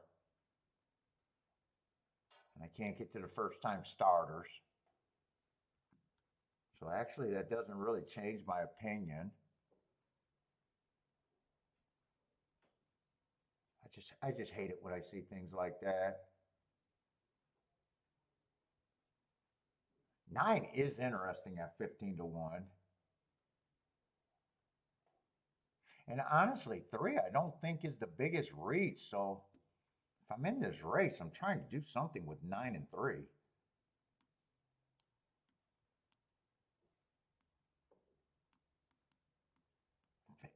It's going to be the same bet whether I believe those fractions or not.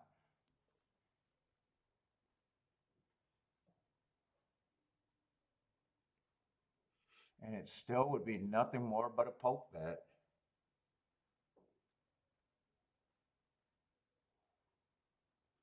Let me see.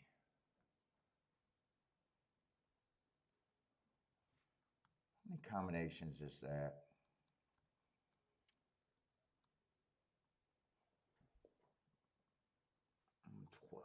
$12 base bet.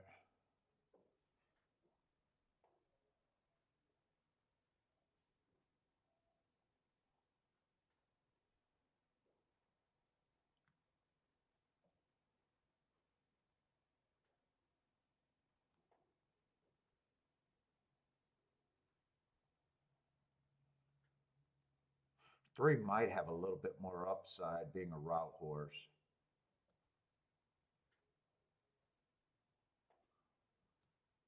I can either do that bet or I could just bet the 3 and the 9 to win.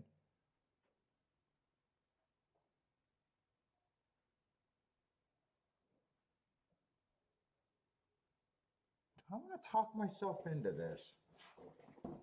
3's 18-1 and 9 13-1.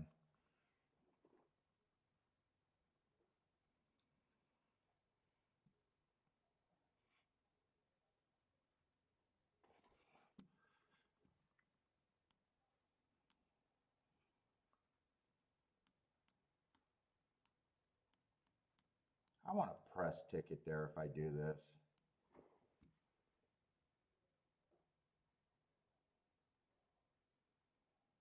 I'm going to forget about the win ticket and I'm going to weigh on top and turn it around for less, I think.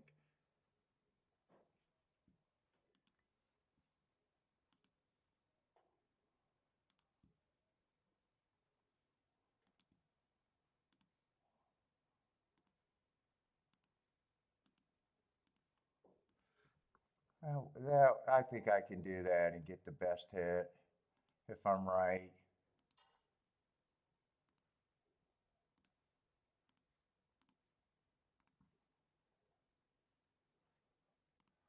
So 3 and 9 with the turnaround. 6, 10, and 2. But then I want to come back and get that straight. 3 and 9 on top of the 2, 6, 10. That way I saved.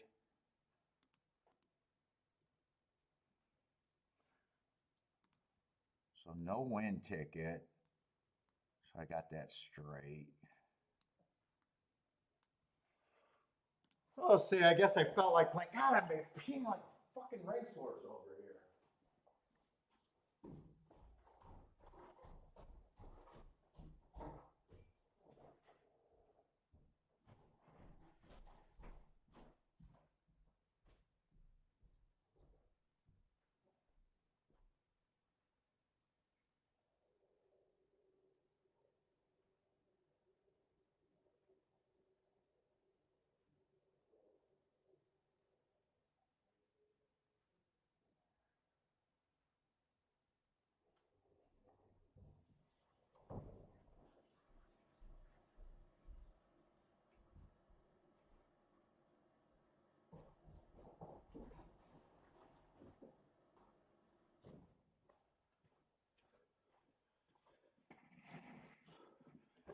9 should get the lead.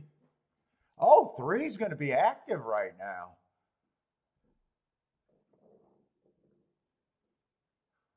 Fuck, I hope speed can hold up right now.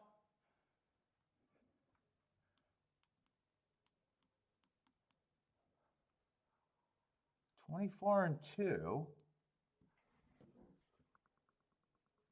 Come on, bring this 9-3-3-9.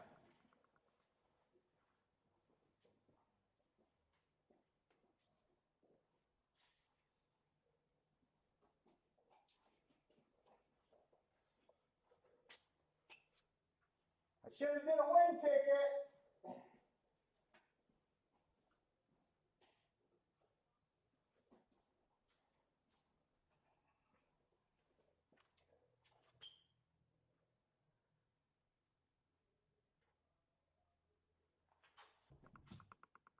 Come on, 3. 3-9. 9-3.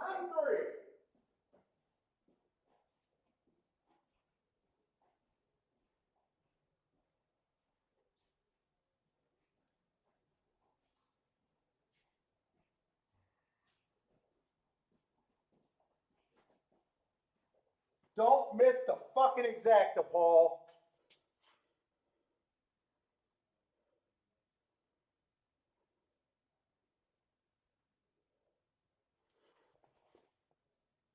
Ah, fucking 2-9. I got it, but that's not what I was hoping for. That's not what I was hoping for. 2-9. All right.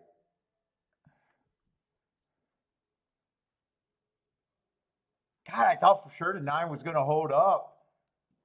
God, I was hoping the 3 kept running.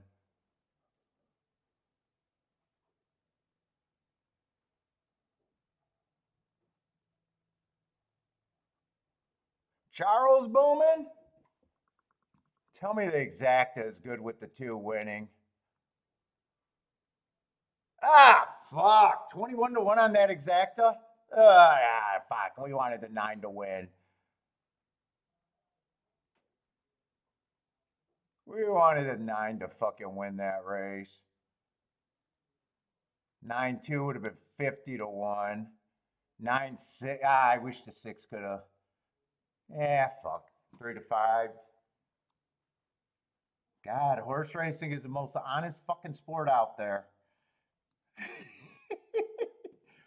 3-5. They're just good horses. It's bullshit. Yeah, fuck. Fuck.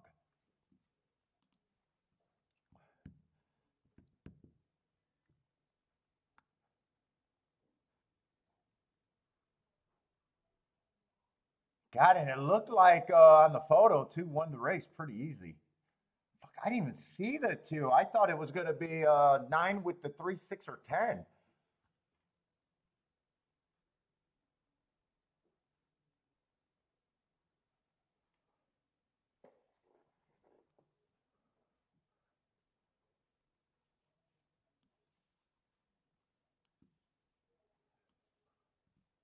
All right.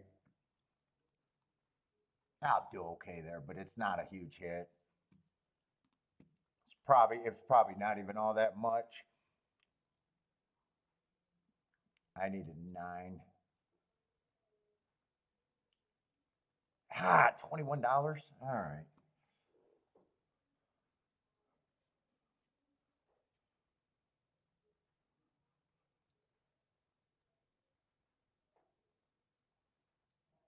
What is this race? 25,000.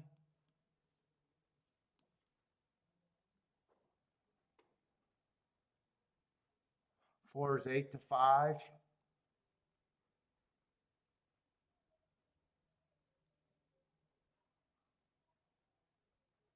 Let's see. I think I'm mostly stalkers over there on the turf routes right now.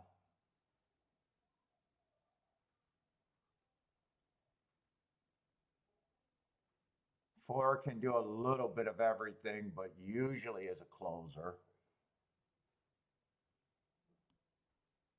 Making a fairly big drop. Stalking closing day, 2 races ago, going too fast to win. Last race running against early pressing bias, being a closer. 3 races ago, running against another stalking bias.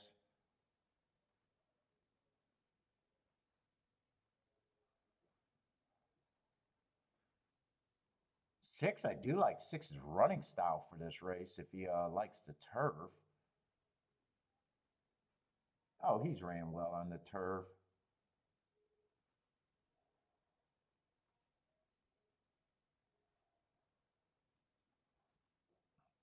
Seven, 6 to 1.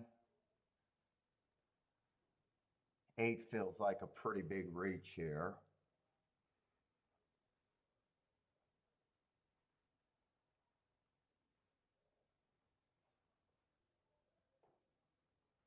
Nine, I don't like that he went to a lower level and hasn't been, although he got him an excuse there. Yeah, he feels like a bit of a reach too.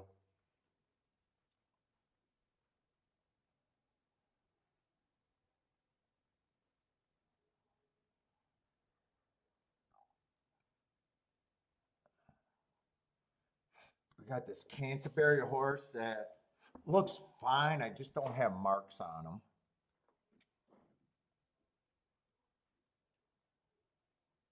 The drop in class should make 4 closer to the pace where he might not be a closer here.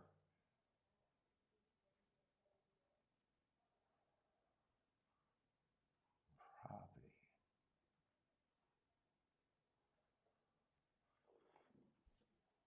5 got a good running style. So does a 6. They might get first run over the favorite.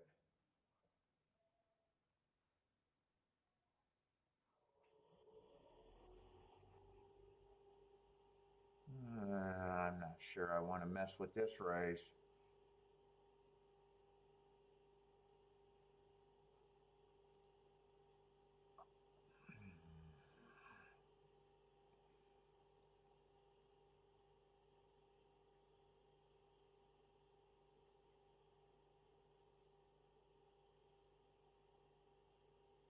Oh, 1 got a good running style. Short price. Dude, I'm leaning towards, I do think 4, it should be the favorite here at the very least, and a pretty strong favorite.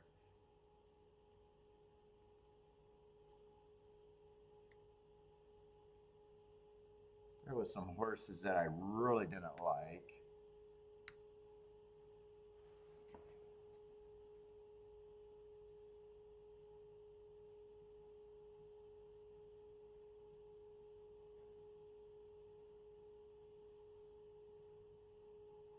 What's up, Gregory?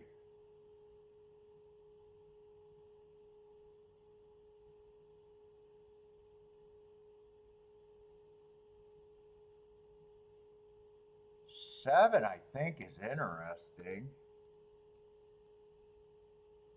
7, I definitely think is interesting. And 6, I think, is interesting. But I do think the 4 is going to be tough to beat here. 4 with the 6 and 7 are paying decent.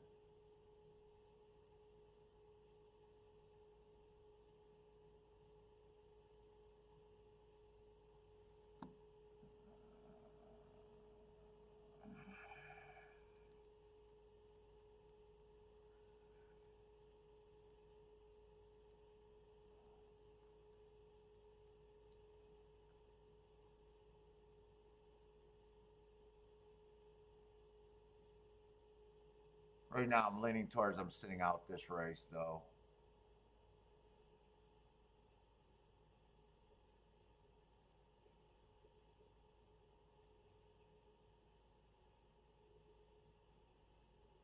I do like the 6 and the 7 to win, but that makes me worse.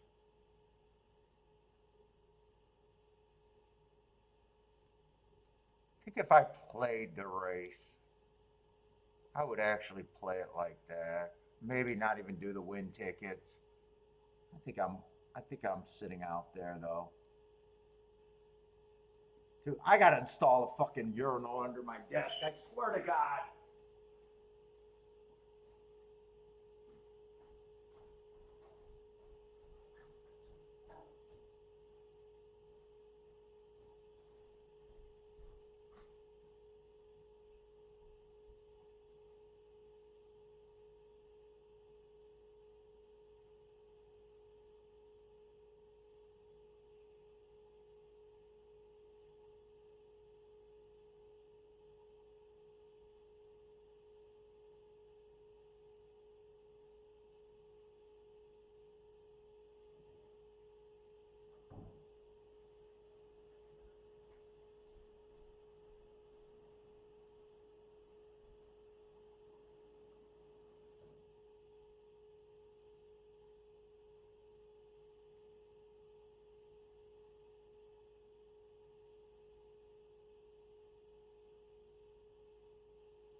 Oh, 5 got the lead, huh? Who was the 5 horse there?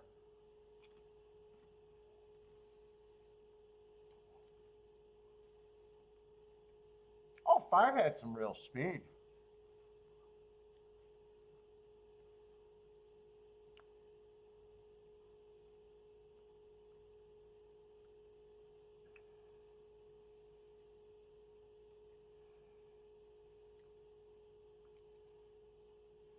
Yeah, 4 I thought should be the horse.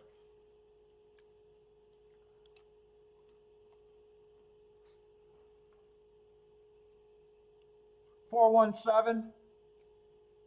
And 1 looked good. I just knew that if I liked the 4, I could not have a 4-1. I did think I was going to get rid of that bet, though. I said no win bet. But I didn't bet anything anyways.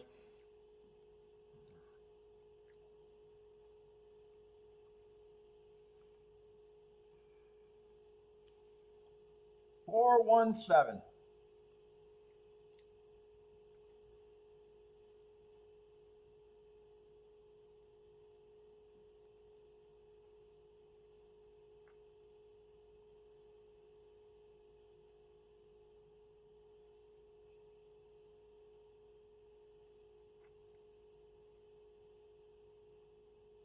Chalky as fuck. Yeah, that one was definitely. And what was a 4-7 even paying? I think 4-7 was actually paying okay. What was 4-7 paying? 4-7 was paying 24-1.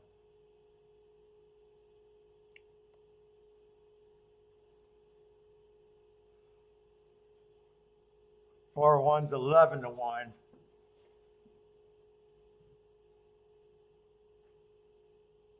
But yeah.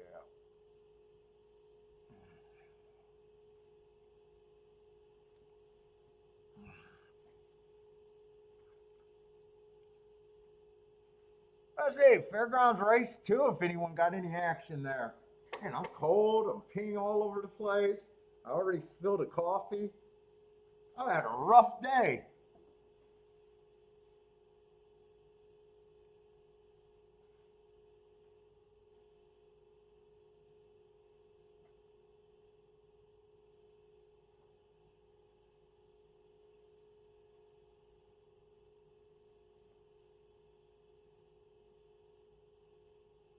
Oh, Marco Lou, I was wondering what that comment, the magic word has been spoken. I think we all should play this race.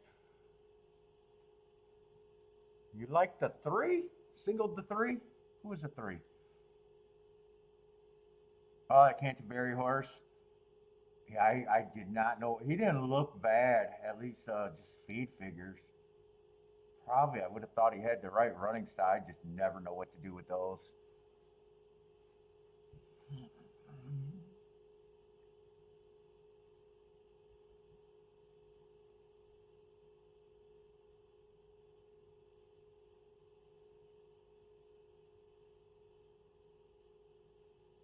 go, Christopher. 4 to win and a 4-1 exacta box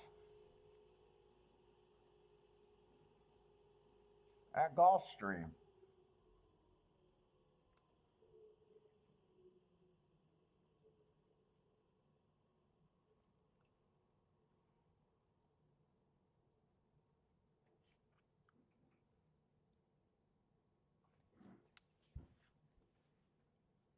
Man, I'm cold.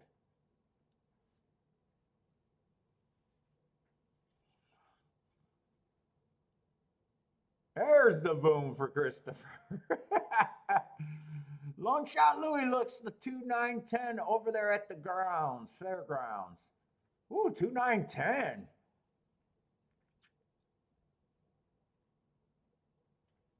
Is that what I read right? 2-9-10 on Longshot Louis. That's an exacta you don't have to worry about. Let's see, Steven likes the 4-7-8 at fairgrounds.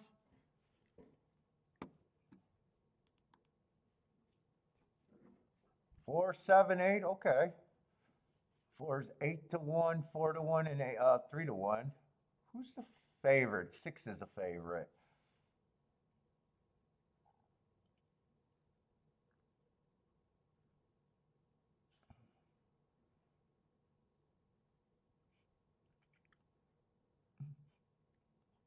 Oh boy.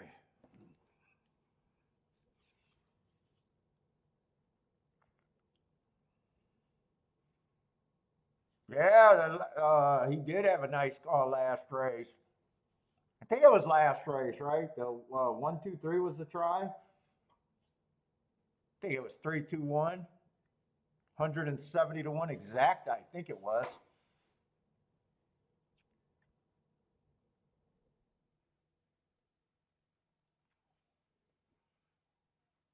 Let's see, Charles King off the 8 at Fairgrounds.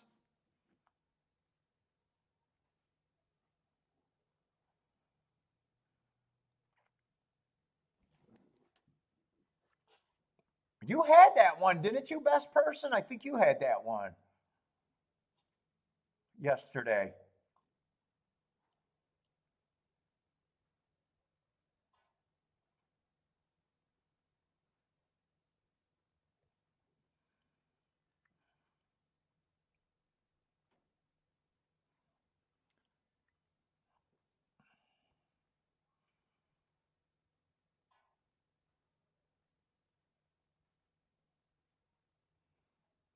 Let's see, 10's out there on the lead.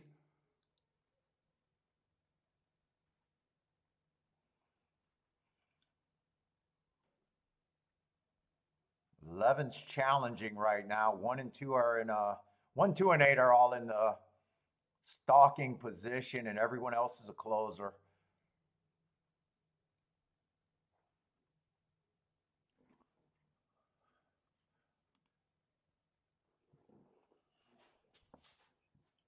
Come on, keep this 2 going. I don't know if Longshot Louis got win bets or a exacta. 10 still has the lead. 11's not really going away. Who is this coming over the top, though? 7. I think that's a 7. Kind of hard to tell. 10, 11 are tired. It feels like 2 or 4 can get second.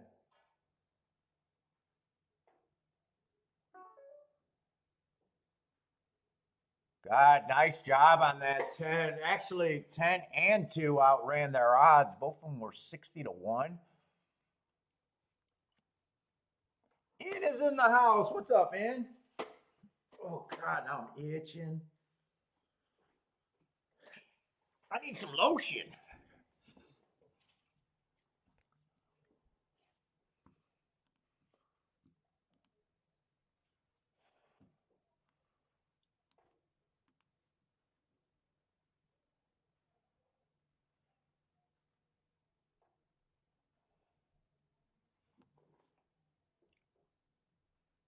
Long shot, what was that? Was that a 3-horse wind Dutch there? Was that an exacta box there? I'm curious what you were doing there.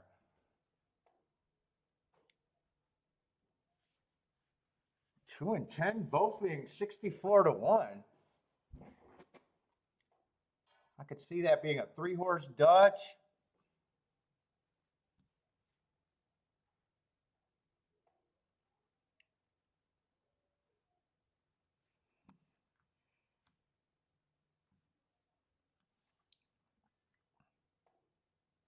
Winning place. Okay. I was hoping that you did something with the place or even fucking wheeled the 2 and 10 at 64 to 1. Goddamn, could have started with everything. And then pared down from there. Nice handicapping.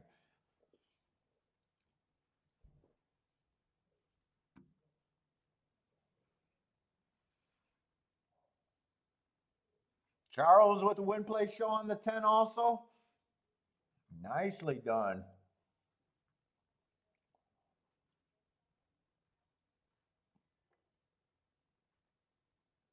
Christopher played the 2 and 10 exacta. Wow.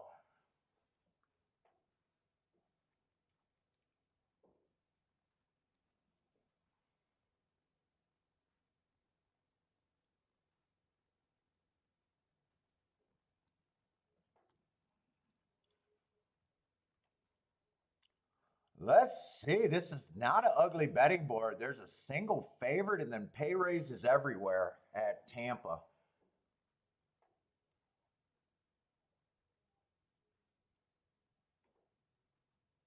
What is this race though? Maiden claiming 10,000.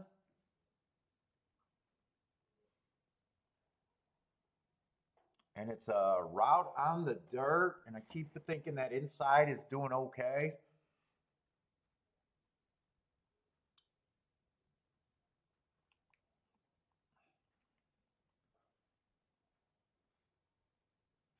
Let's see, 6. I probably think that I have no problem with him being the favorite. He's just overbet.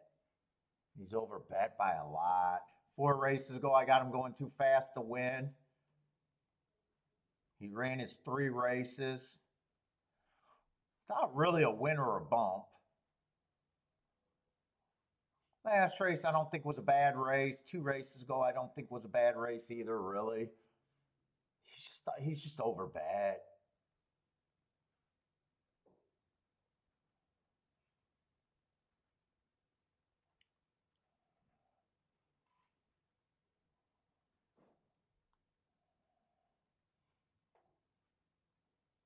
Let's see, 10 looks like one of the second choices, but I'd be interested in the inside, not the far outside.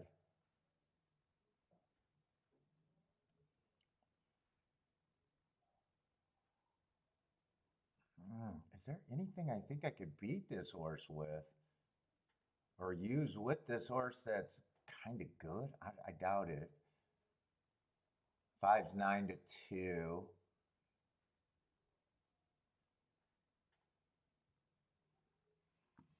Yeah, 5 at 9 to 2 is not that interesting.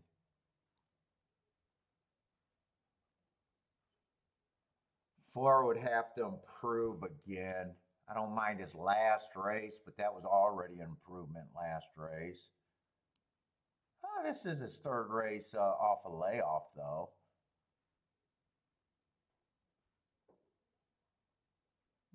5 to 1. I'm not that excited, really.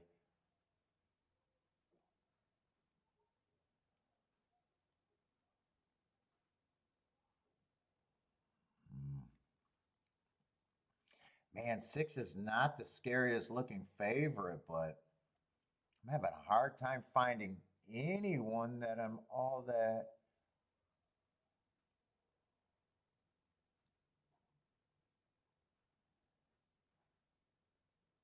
9, I probably don't think should be 13 to 1. That's the first horse where I'm like, yeah, that sounds a little high for him. Probably like him a little bit better on the inside. That is a long layoff, though. I'm just now realizing that's a pretty long layoff.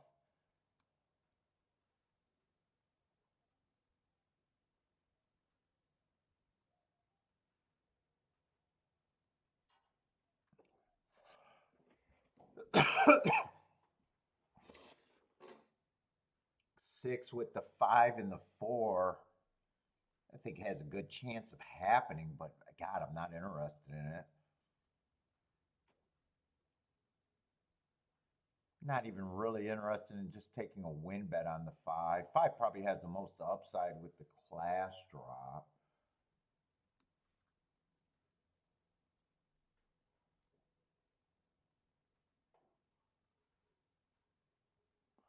I don't think I'm all that interested in this race either.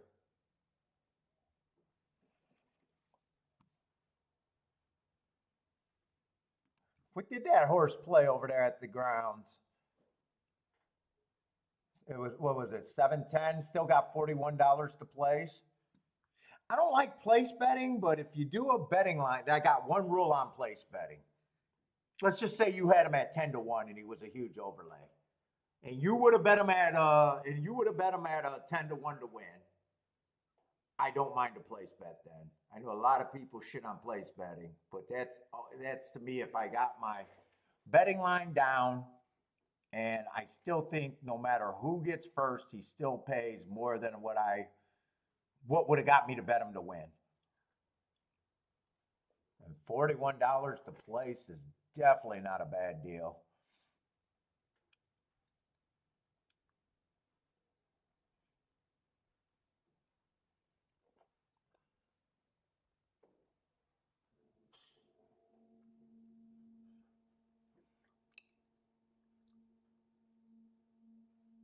Longshot Louis says, what? Longshot, do you do a betting line? What did you think his price should be?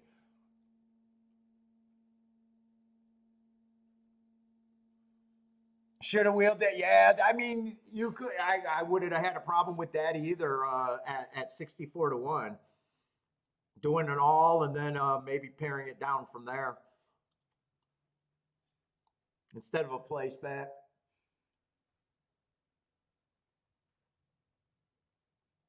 What did it exact to pay? About 270-1. Let's see, how many horses? There was 10 horses.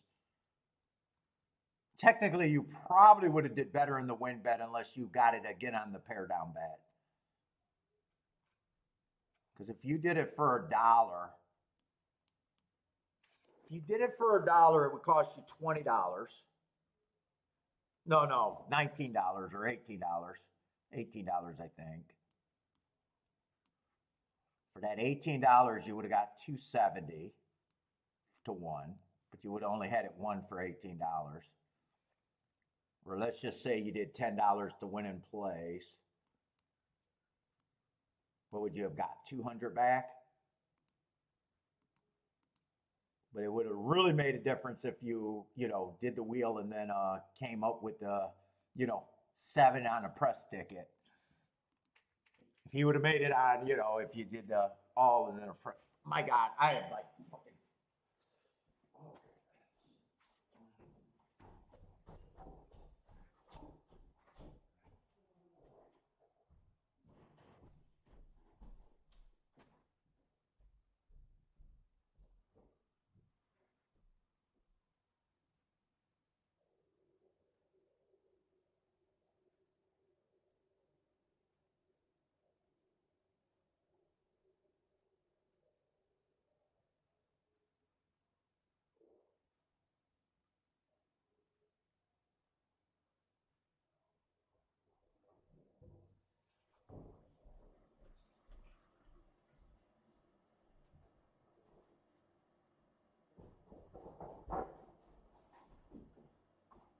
Fuck. Old man bladder is a fucking thing today. Jesus.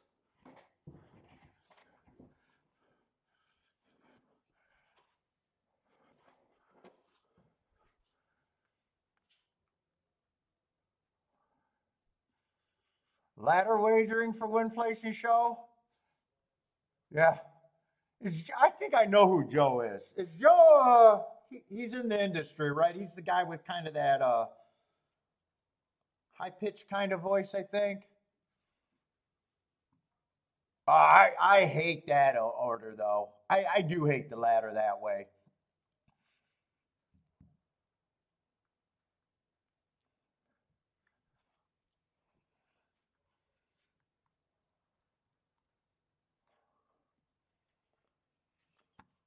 Oh shit, Tampa. Yeah, the church. Dark-haired guy with glasses. Let's see. I don't think I was that interested. I think I couldn't get past the 6. I thought 9, but then I realized that 9 was such a long layoff, and I was just around 6 with the 4 and the 5.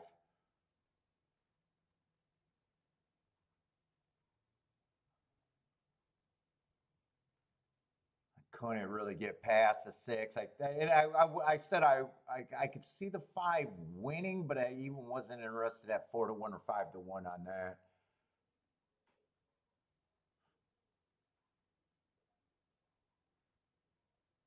Well, shit, it's two's trying to make a run up the rail though. Two's 93-1 and helps everything.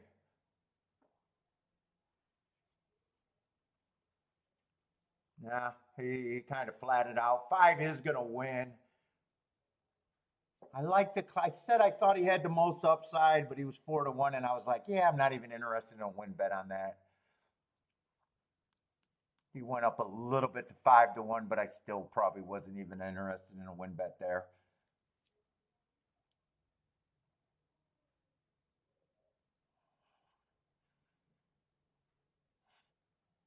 Yeah, usually I subscribe to everything on win is probably the best thing, except if you make a betting line, every once in a while you'll find yourself with a betting line where, I would bet that horse at say 10-1 and take 22-1. And you see them that big of an overlay where you're pretty sure, you're thinking even with the favorite, he's probably going to at least, I loosened the rule for that. But that's if you have a betting line, and usually I still go for the backdoor exacta or.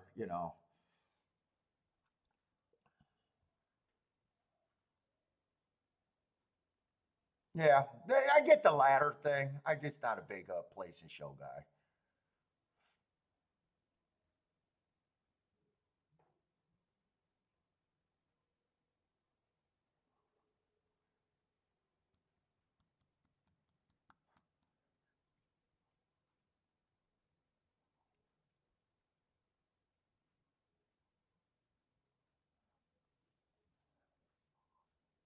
I think the other one that I hear for win, place, and show, for every $2 you bet to win, 6 to place, 12 to show. I hate that.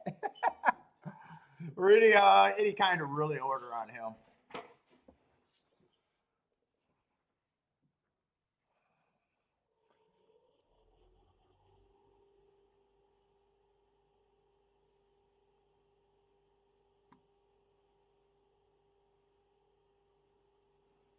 Who was the 2 that made the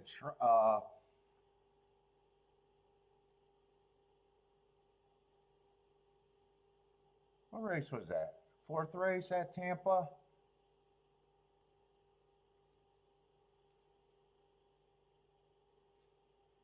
Inside horse.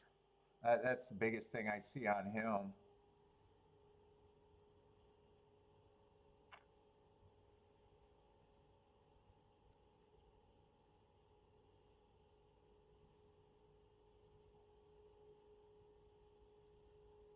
Try $85 for 50 cents. That's probably about the best you could do in the try with those 2 being 1st and 2nd.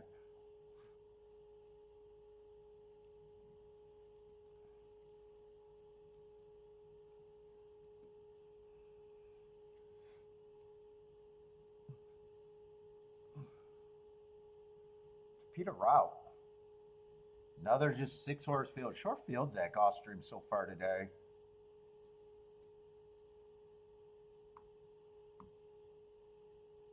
Tis enough.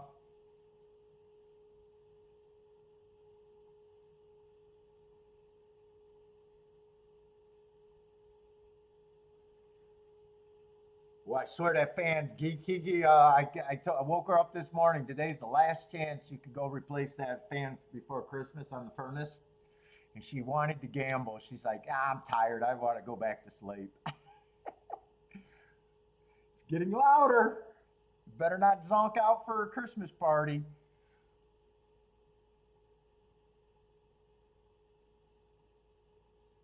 We got $16,000 claimers here. A whole bunch of favorites.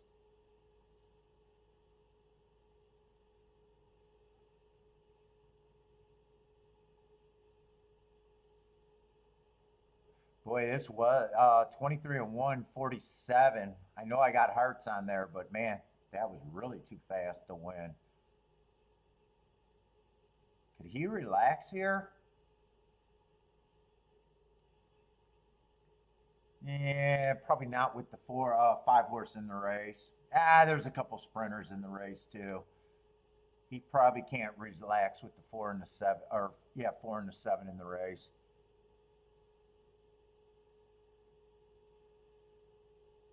Doesn't look like there's too much in here. In fact, though, one's going, well, one ran on a bad rail last race. That's why he was nowhere near the lead. Usually he's even close to the pace.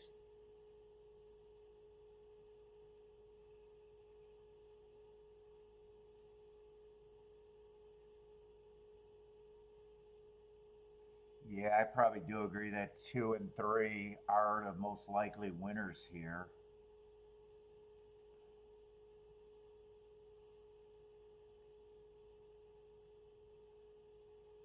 In fact, the only thing I think is good, really, is if the 8, or not the 1, or not the 8, the 1 or the 4. 4 can relax. I just don't think he can with the sprinters in the race. If the 1 gets the lead, or I'm sorry, if the 4 gets the lead easy, I think he's interesting. I just don't really believe that it's going to happen. I think the most likely winners are the 2 and the 3 here. 2 or the 3.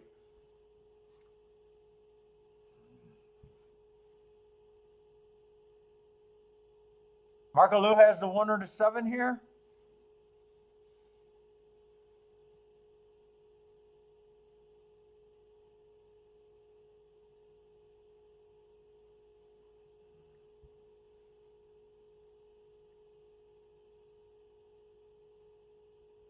Let's see what kind of pace. 4 did get the lead, but he also has to be going kind of slow.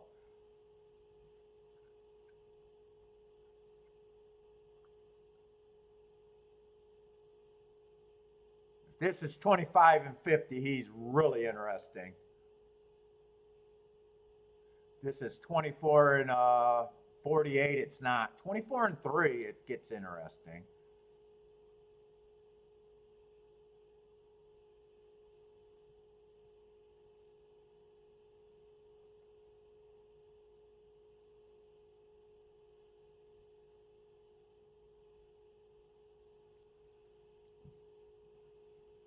Yeah, I think 7's really, I don't know. 7's not really pet. 48 and 4, I think that's still going to be tough for him. 2 and 3 are still really good position. 7 hasn't won away yet.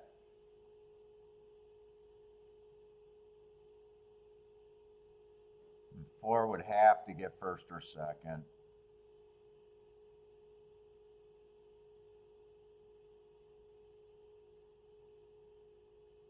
2 feels like the biggest threat right now.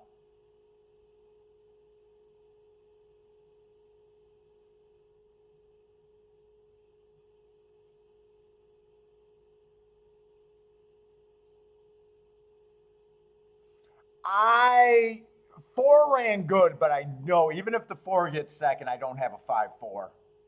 I could have had a 3-4, 4-3, but 5 I don't have. 5 I had no interest in. I thought he'd be on the pace, not coming from nice price though, decent price on him.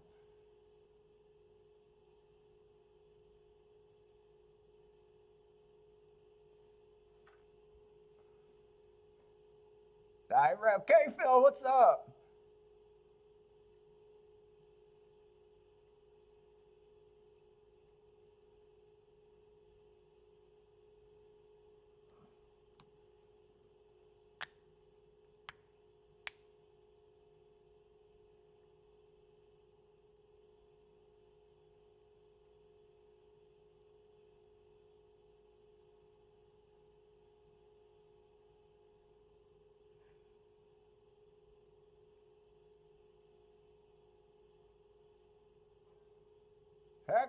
what's up, Hector? Tyrad Factor over there. 4 tried. But even if the 4 got second, I don't think I even would have had a 5-4. I thought 2 and 3 was the most likely winner there. 4, I thought had the most, like, if everything went perfect. It almost went pretty perfect for him. Greer, what's up, Greer?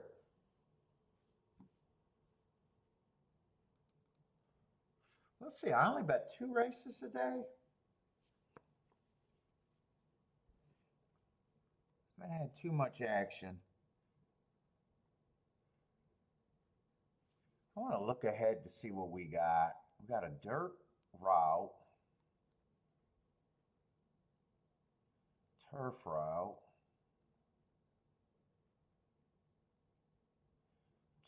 Tapeta route. Wow, we only got 9 races today. Oh, today's Friday. I keep thinking today's Saturday. Yeah, Merry Christmas, K. Phil.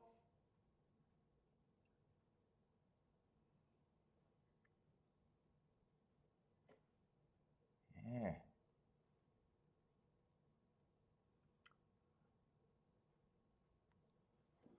Yeah, I keep thinking that today's Saturday. Let's see.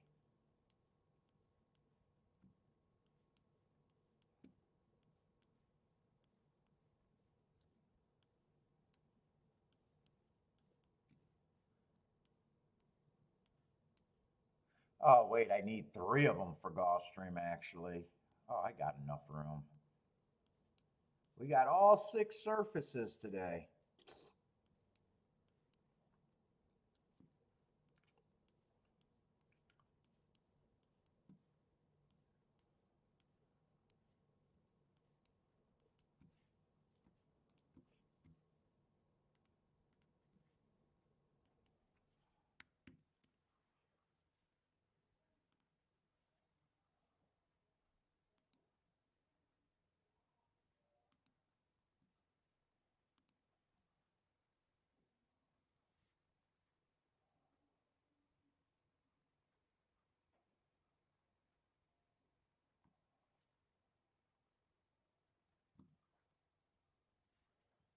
Let's see. First race, the 4-horse stalked on the Tapeta.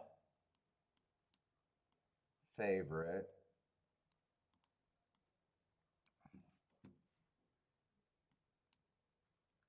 Fuck, I got to remember. That is going to be turf up there. TU. Motherfucker. TURF.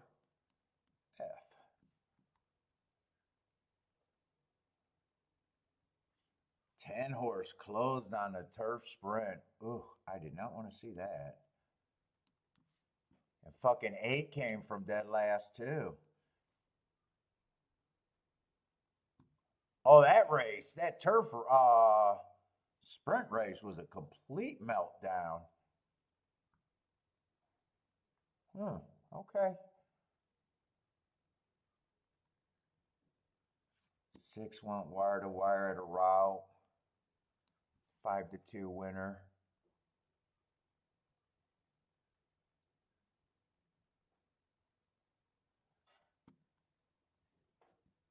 Two stalked on the Tapeta.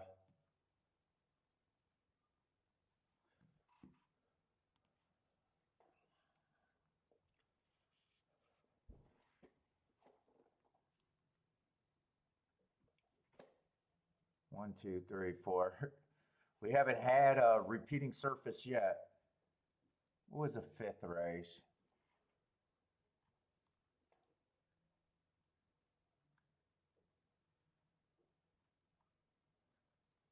Fifth race, I think, was a turf route.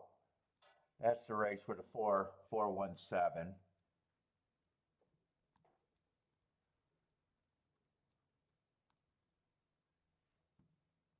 4 was a big favorite. I don't know if he stalked or closed. He was either a deep stalker or a closer. I remember the race, I'm not sure. And then 5 won on the Tapeta here. off the pace somewhere himself. I don't know if he's stalked or closed. I'll just put him there for now.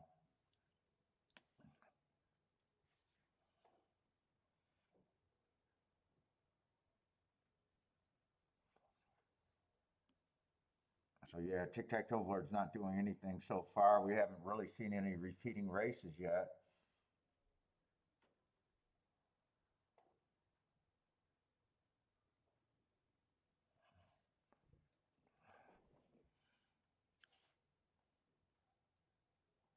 Oh, Boderick, your horse strained its tendon yesterday on the gallop out.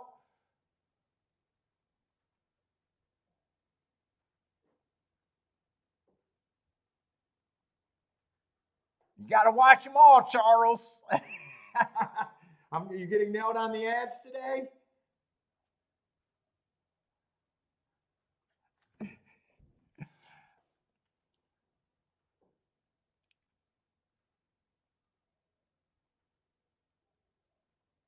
That's your pick five?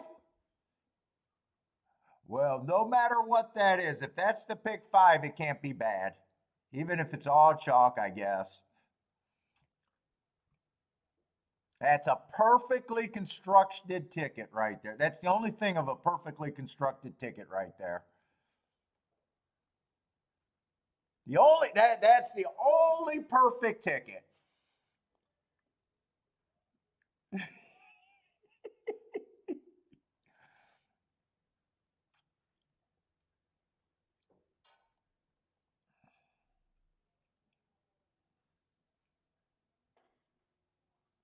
And you're already past the first leg.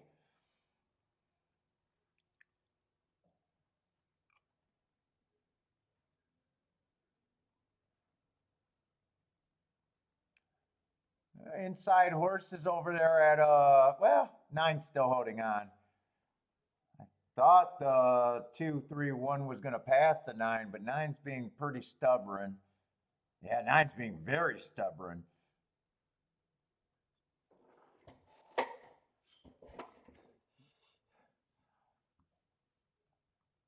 Case G says now bet it 100 times. That's a perfectly constructed ticket. I won't argue with that. There's no way you can argue with single, no matter what it is.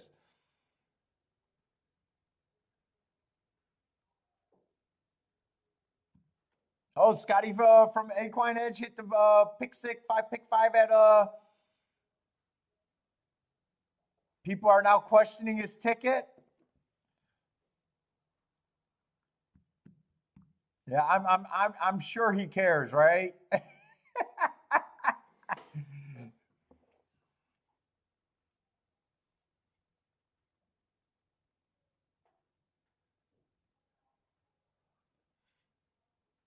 You guys both put that up at the same time, huh?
What are you saying? He's posting a different ticket?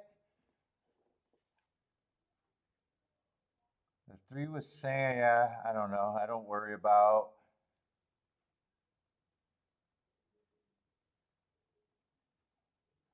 He singled a long shot in a leg, but apparently the payout didn't add up. I don't know what that is.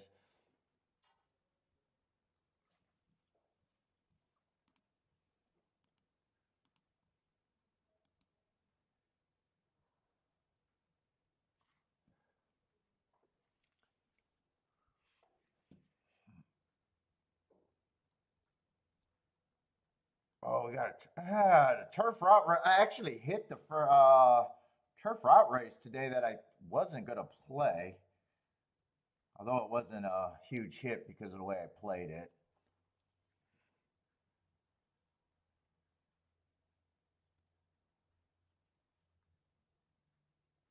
Oh man, I am fucking my wiener. I gotta get a new wiener. Old man wiener sucks.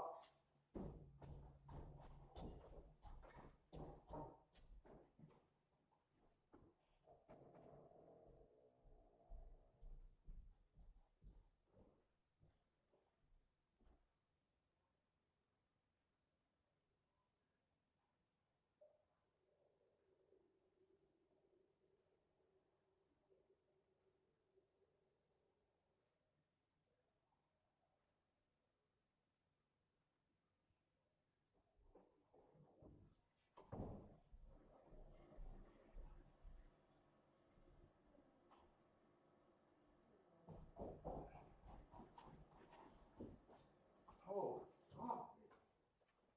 Jesus. Oh.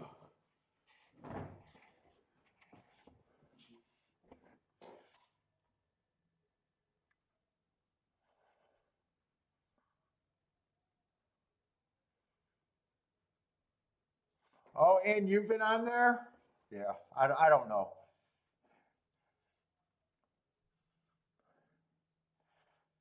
Let's see. This race is just as I don't think I could. I don't honestly think I could play this.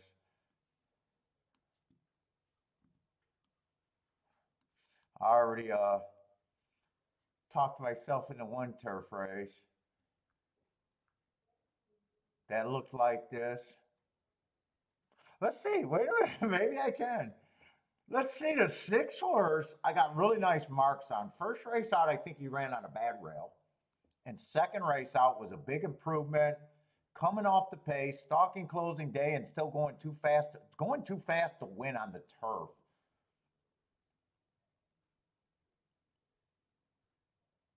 When and it's abnormal. It's normally I see it on turf races where closers or horses well off the pace can still earn hearts. That's usually a good sign. 7-1 might be a little tempting there.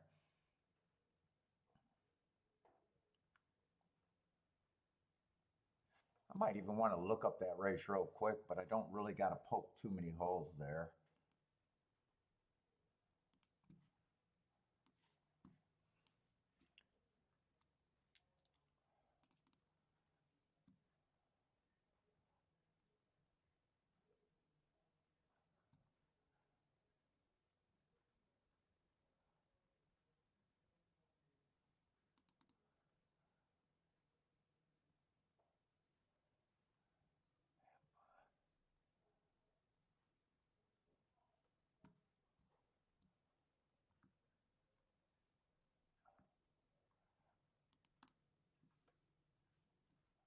Let's see. I definitely think that was a stalking closing day.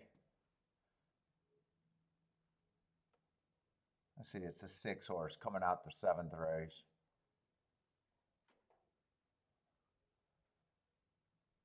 That was a really, at least a nice pace day. 6 is definitely interesting here.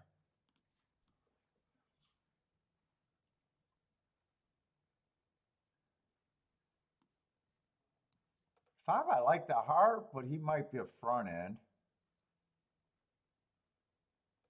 1, I have no problem with if he wins, but at 7-5, I'm not interested. Do I got enough time to look at a double? If I have an opinion next race, I might take the 6 and the, was it 6 and the 5? I got to make sure.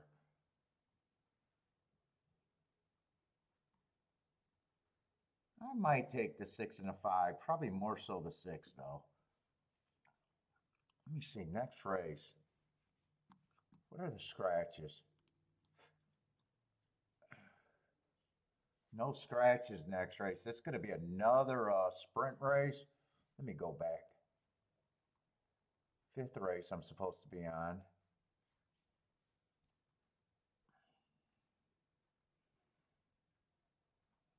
Oh, that looks like a tough race on the dirt.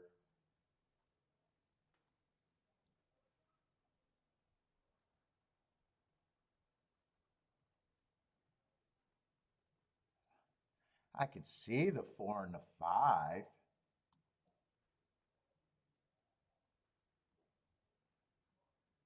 Yeah, that's a pretty competitive race. Maybe I'll keep that really narrow. Can one win that race? The inside's been running pretty good.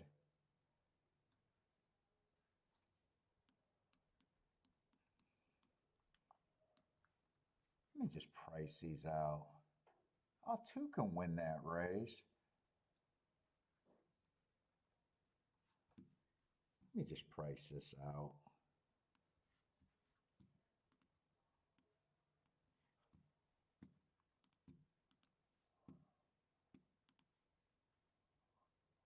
Let's see, I like the 6 better. 6 to the 1 is 40. 6 to the 2 is 111. 6 to the 4 is 80. 6 to the 5 is 34. And 5 is just as decent. I think I'll do that, but I'll weigh the 6.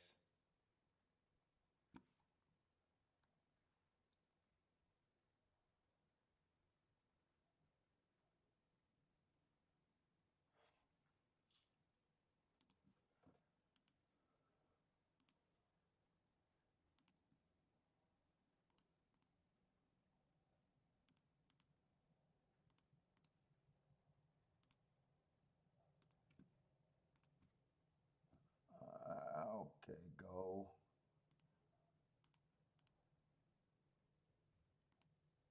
1, 2, 4, 5.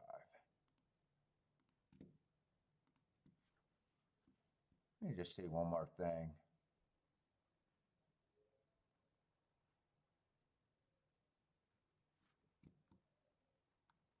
One to the 2 is paying $60. I might want that one.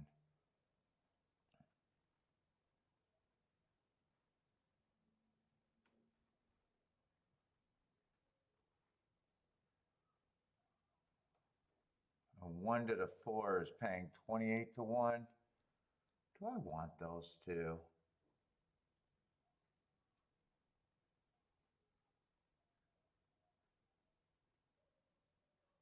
Let's see, if I only did those for $10, do I want them? If 2 wins the next race, $600, I'd definitely be okay, and the other one would be 280. I think I'd do that. But the real bet is there.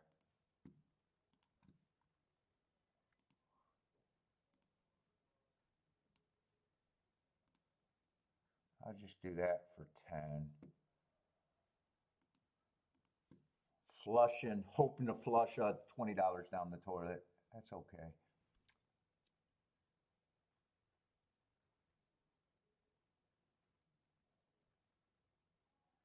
I think Ron got sick with cancer, is what I heard, but I'm not sure. I think he might have retired, Gas.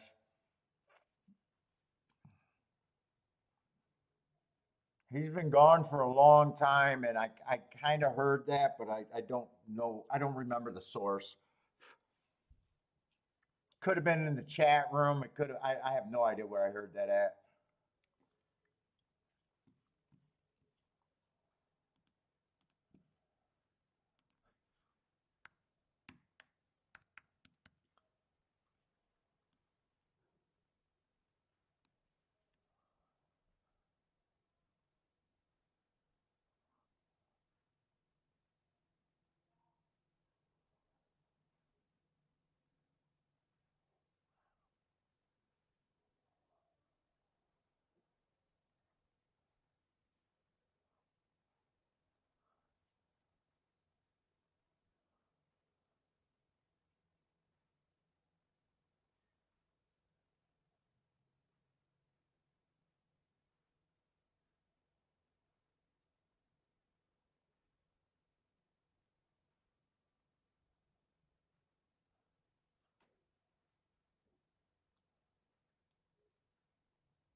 Let's see. Who did I bet? 6 horse, 6 and 5, but mostly the 6. 3 got the lead.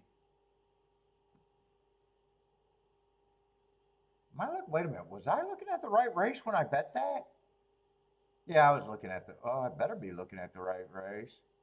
Yeah, I was looking at the right. I don't know how I ended up in the 4th. I must have scrolled too far back.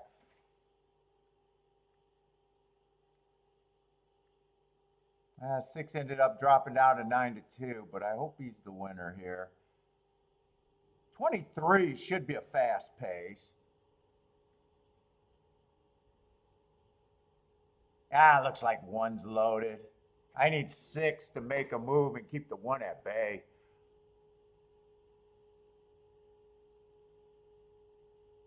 Oh, 6 still looks. I got fucking goddamn it! Just put a toilet down in your basement.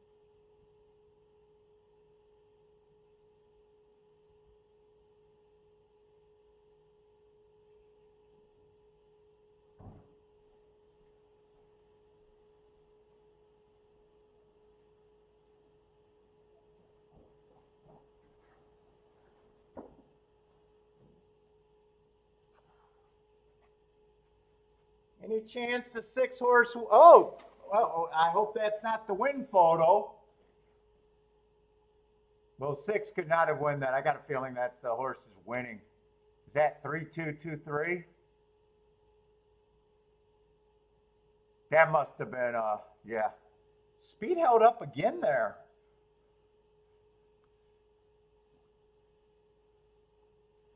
Who was the 3 there? Just ran 1 race at Gulfstream.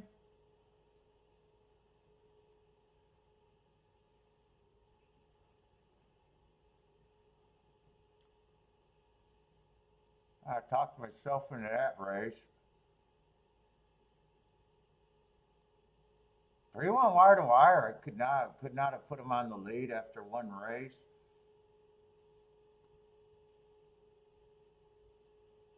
3-2-4 all inside. Ooh, 4 was 65-1.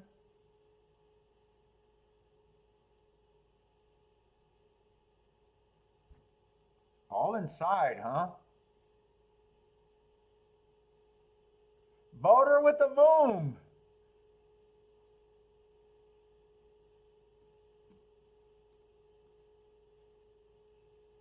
Boy, I thought for sure I was going to see 1 or 6 win that race when I went up.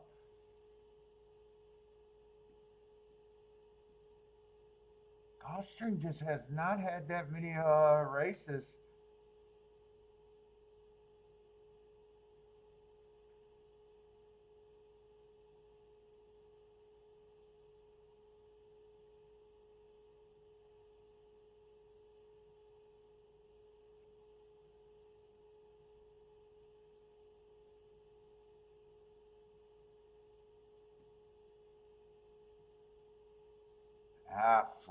Four's the big favorite there.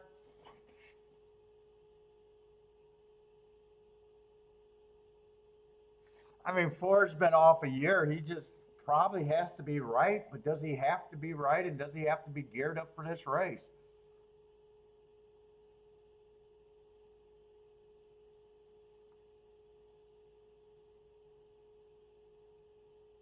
I like the races that, man. I do like the 1, but do I want to play this race?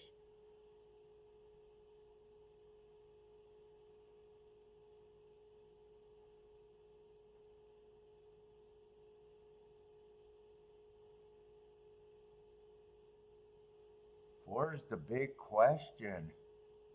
Not going to know the answer to the 4 until the race is run.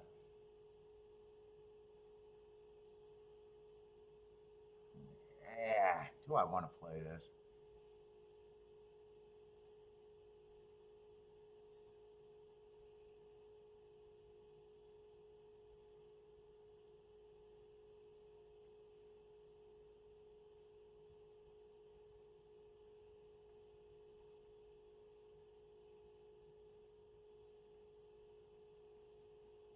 Does 4 keep me out the race?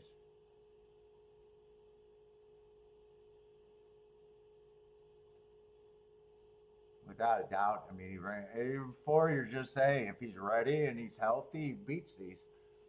If he's not ready or he's not healthy, he can get beat.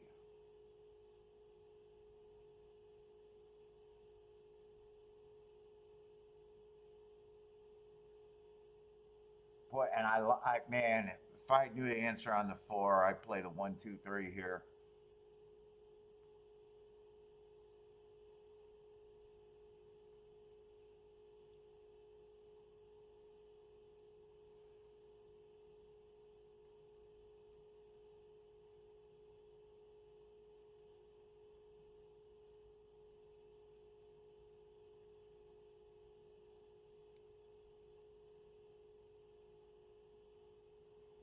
I played a 1, 2, 3. Let me see what the exactas are to see even if they're worth it. Eh.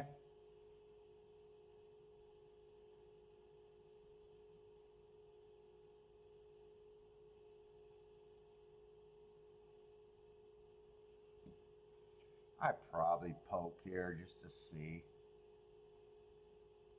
I mean, that's what I like if I.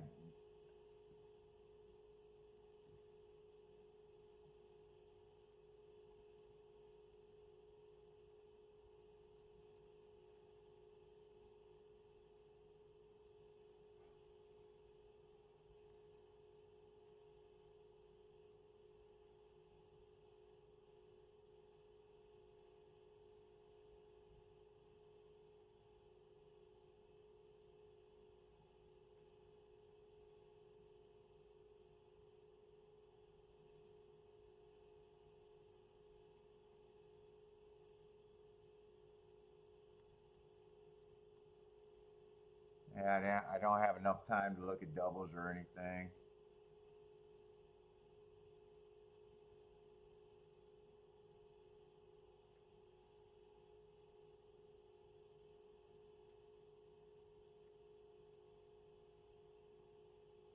Let's see. 4 didn't get a good break.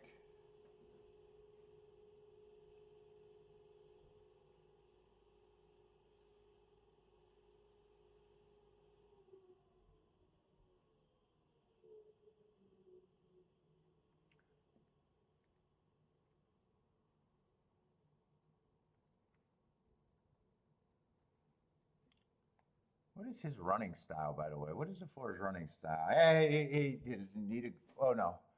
Am I looking at the right horse there?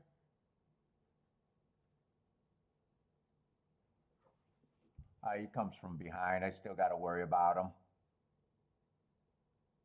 Come on, keep this 2 and 3 going for me. Keep the 1 going. 1, 2, 3, all the way around.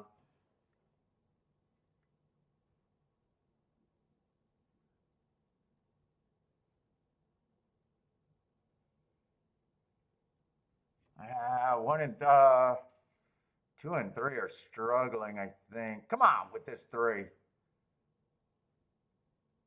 Come on, just keep the 6 at bay. Come on, 3. Come on, 3.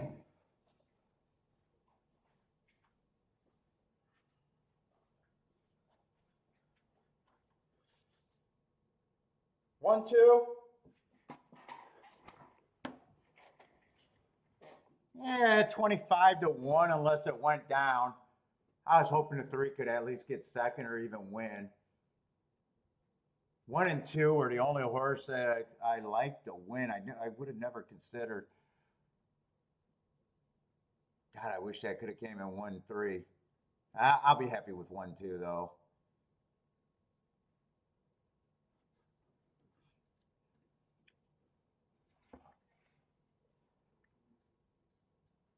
Yeah, I wanted to bet them to win at 4-1, but I knew they were going to come to them.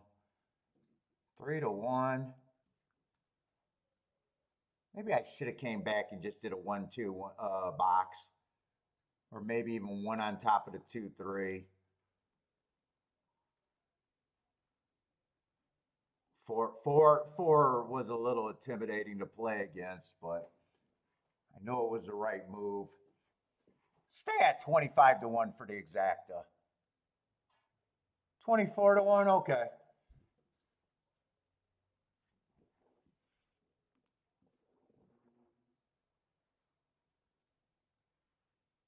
Yeah, you know, 4 beats these if he's healthy, but they don't lay him off. He doesn't have to be geared up. If he's healthy, he probably wins. If not, I thought I could make a real case for the 1-2-3.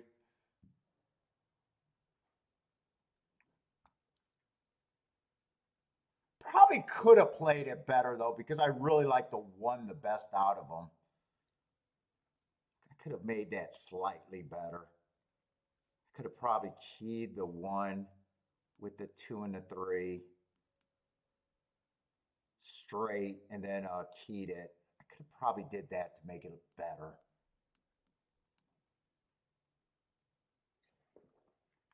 I could have probably did that to make it better.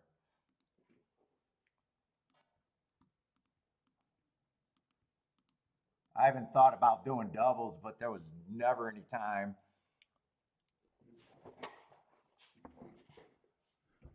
Oh.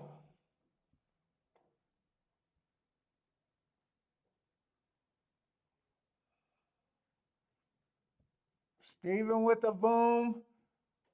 Daddy with the boom.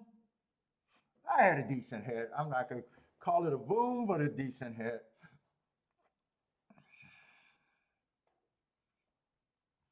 So I think 1 went wire to wire.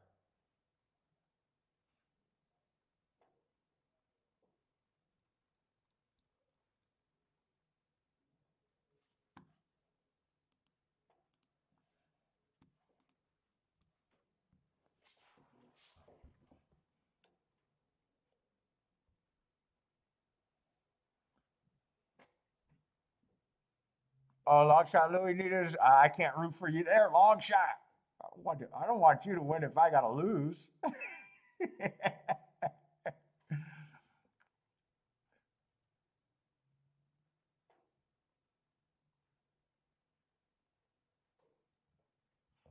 Let's see. We got fairgrounds. I don't know. This looks like a turf race.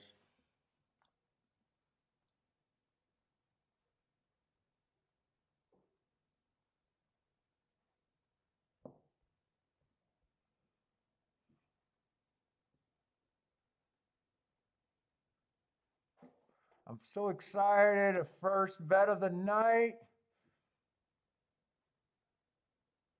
Who do you like?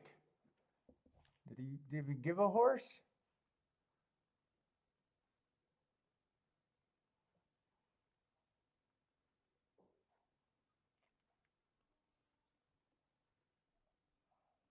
Number 8, Born Gambler, and number 9.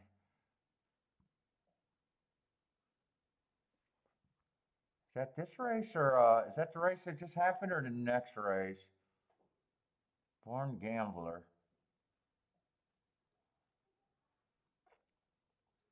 Next race, 8th race, it looks like.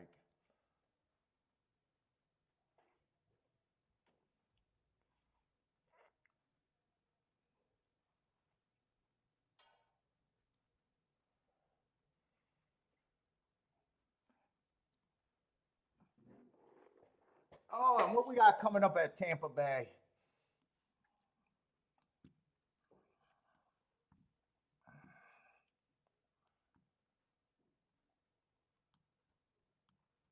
Let's see. I lost that one. Couldn't get alive in the double, and then we got a turf route.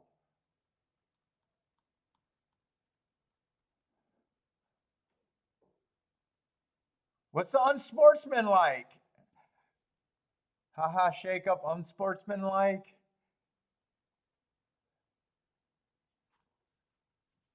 I don't got objection. You're not about I can't root for you. You heard me on that one. Not if I got a chance to win. I can't root for you. I'll root for you if I don't have a chance to win.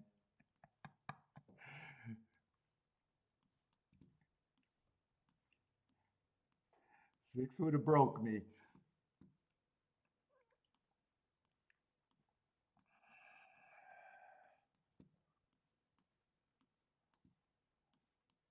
I say really not too much. I think I only bet 4 races today. Hit 220 some dollar exactas, so not a crazy day.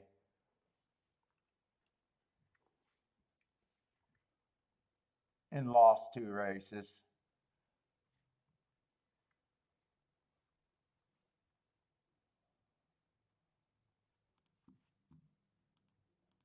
Let's see, I want to try to get the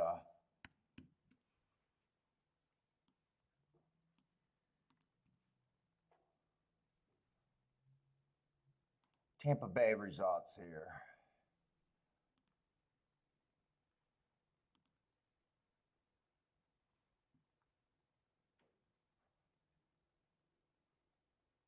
Let's see, first race to 1 stalk, that was on the dirt.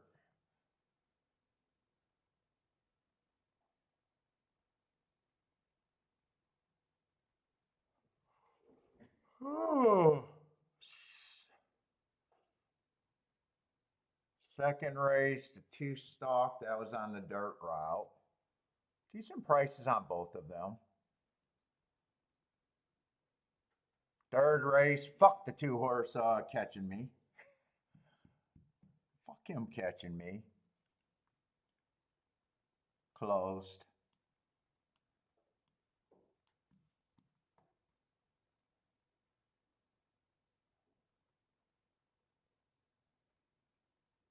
Big favorite. Then 5 horse stalked on the dirt. Those are all the charts that are available so far.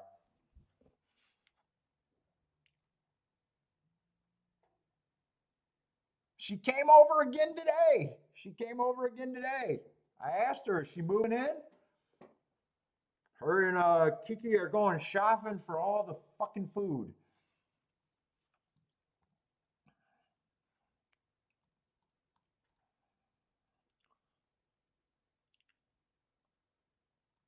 Let's see. Tampa is going off first. Okay. We're going on a cruise with her in March. We're going on a big ass cruise with, I don't know, I think we got a group of like 30 people now. Aunts and uncles. Kiki got some coworkers going.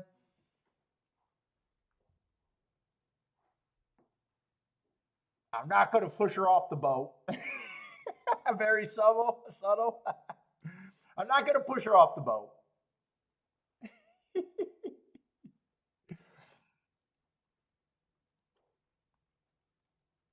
I think that's in March we're going. Still got a ways away.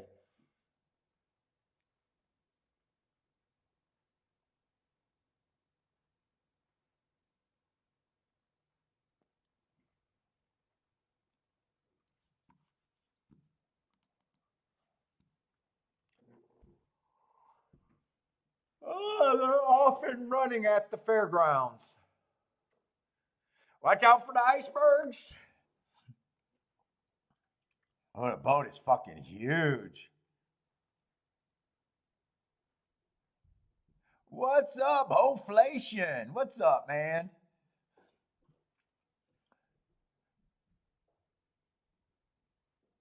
We can still hide out. Dude, I was taking a virtual tour of the ship. I've been on cruises before, but man, this ship is insanely big. I think Princess of the Sea or something like that. I don't know. Fuck. You know what? They send me a fucking email every day. Let me see. Ever since we booked it, it's like annoying every fucking day. Lock in your drink. I hate cruises with these fucking drink packages. Royal Caribbean. Royal Caribbean is the cruise line.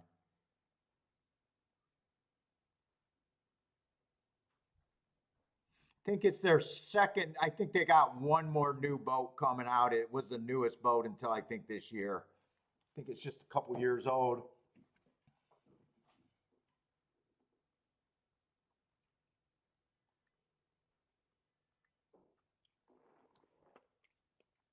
Dude, it just looked like they stacked a giant resort on a floating boat. The fucking the inside, it just looked like a big high-rise fucking apartment floating.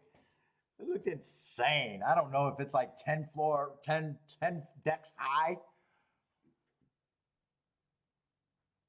Oh shit, fucking Marco Lou. Are you talking about a day? Fuck, they're nowhere near $90.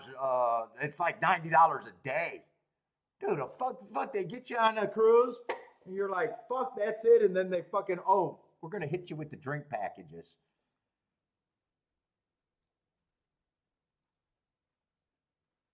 I think the drink package adds like $1,000 for alcohol for a 7-day fucking cruise. I think right now, because I'm not a big drinker, she just wants to pay for the drinks separately, I think. It's fucking insane. That's why I like going to resorts, man. Once you go to resorts, fuck it, it's like all inclusive. I hate the drink packages. Yeah, they even got, hey, Marco, they even got a water bottle package. That's what the mother-in-law and my brother-in-law is going too. That's what they're getting. Yeah, the alcohol drink packages are fucking like $1,000, I think. And Kiki was just adding it up. We figure I'm good for five drinks a day at $15 a day. She's figuring that if I stick to 5 drinks a day at $15 a drink, it's probably cheaper to pay for the drinks. But I hate being on a cruise or a resort and having to pull out my wallet. Now at a resort, I do get a few $100s in singles, and I'm tipping everyone. That I don't mind, but I hate when I'm on vacation at a fucking resort or on a cruise having to pull out my wallet to pay for shit. I fucking hate it. I don't mind tipping.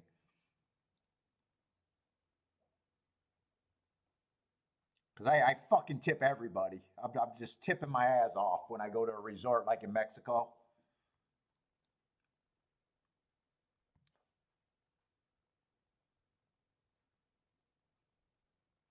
And we're getting we're not getting a suite, but we got to get the I got to get an outer balcony. I don't want the inner balcony. I got to get the outer balcony facing the sea, so I could be out there in my flip flops and tanning my nutsack. If I get the internet balcony, everyone could see me across. I gotta get the outer balcony. You're not putting me in the bow of the ship either. I'm gonna be the one that topple over. I'm not gonna be the one that drowns in the tunnel.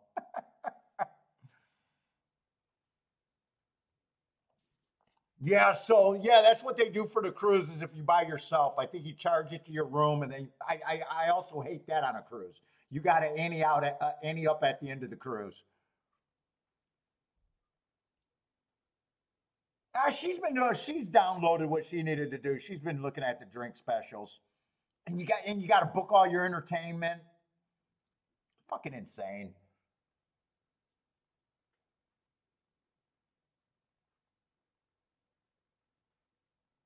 Yeah, I do think. Yeah, you're right.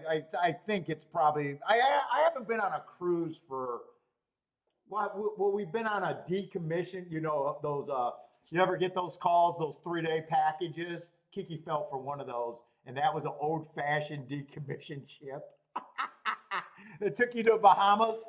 That was a shit cruise, and then Kiki had to go on a real cruise after that because she's like, it was obvious that the boat was an old boat. And they were just selling cheap packages, cold calling people, saying you won a prize, but you got to pay $100 to get this fucking shitty cruise. She did that, and then we had to go on a real cruise. And then before that, I haven't been on a cruise for probably 30 years before that. No, they actually, every cruise I've been on before, they even catch you when you go on the islands. And, you know, there's only a couple ways to get back on the ship. And they're pretty, they do, I think they search the purses and everything. Maybe if I got a fake leg or something, I could fill that up with them. But I'm not chopping off my leg just to get a cheap booze.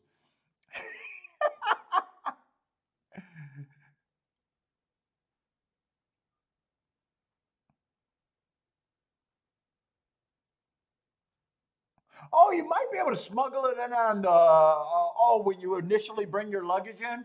Maybe, I don't know. I know when you stop at an island and you go back, you know, you do your day trip and you come back on the cruise. I know there's only a couple points to get in, and they every cruise I've been, they've been like, you know, checking the ladies' purses and shit.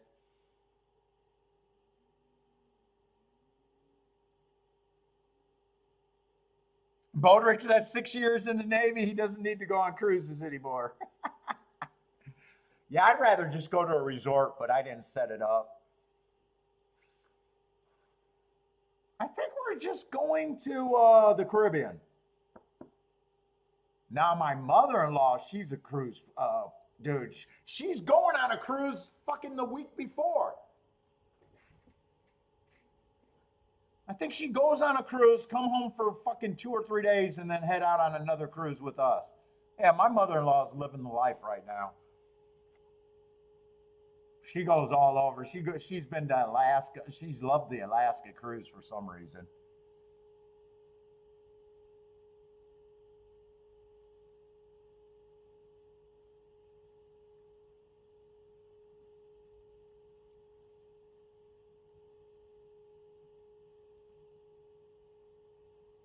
Oh shit. I got distracted again. Let's see, I was trying to get alive in a double. Let's see. I was trying to get alive to the 1, 2, 4, 5. Two's the only thing that's a really good price there. Oh, your binocular flat, but that's not big enough. That's going to last you one day, maybe two.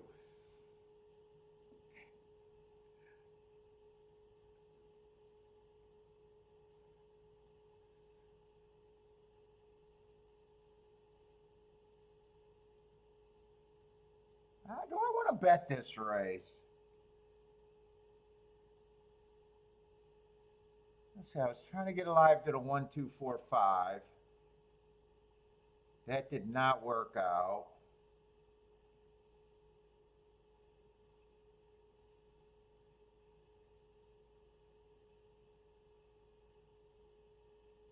Five and four, I think, are the two horses that should be taking the action.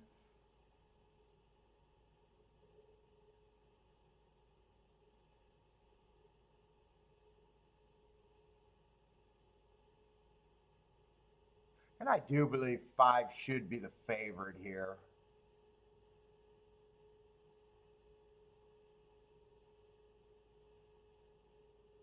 And those horses with the one,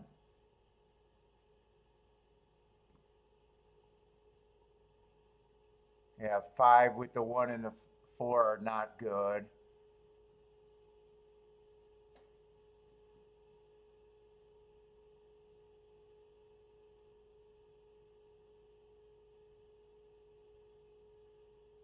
Two's a bit of a reach, and right now I think I just sit out this race. They're already half-ass in the gate. Yeah, I heard some retirees are doing that long shot, Louis. And I just seen an article that they got a 10-person morgue, 10 people morgue on cruise ships, because people are always dying on cruise ships. I just seen that article come across my feed. Yeah, by the way, we got a morgue. to send you into the eternal afterlife. We can keep you on ice.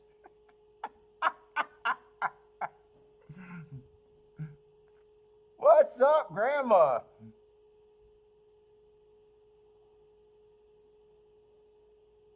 Oh, you got the pregnant belly flask.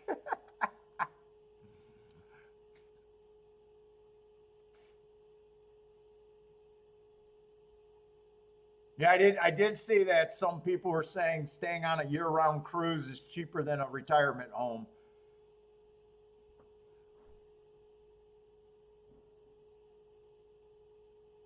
I think Kiki brought that up to me too.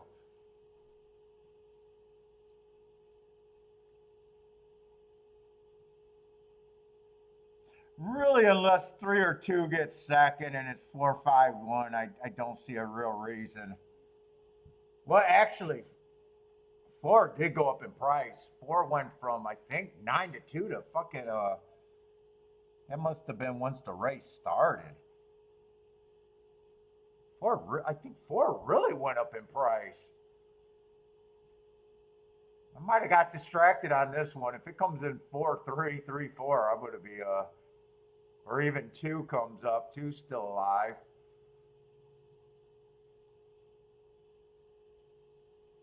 I've been thinking the inside's been good there. I wasn't using three in a double. I didn't see the double until I was trying to make reasons to bet this race. If it's 5-4, it's not good. 5-3 would be good, but 5-4 I don't think has any upside.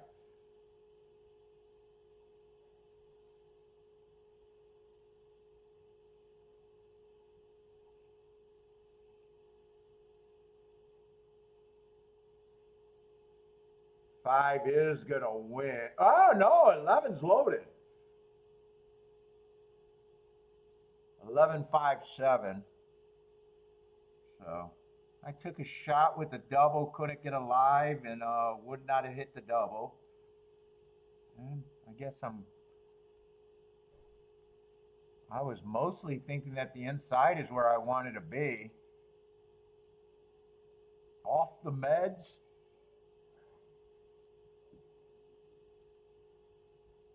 Looks like he would have been 76-1. Well, I'm not going to complain about that result. Wish I could find a way to get there, but I was thinking the inside of the track was where I wanted to be. 76-1. All right, bombs away. I got a bunch of excuses. If he's on the inside, I can get to him. If he's in the 11 hole, I can't. Because my opinion was in that race is I wanted to be on the inside.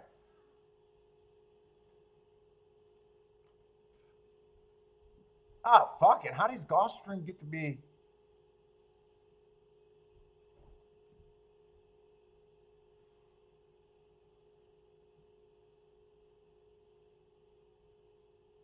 Turf route race? I think I need some aspirin. My tooth is starting to give me a fucking headache.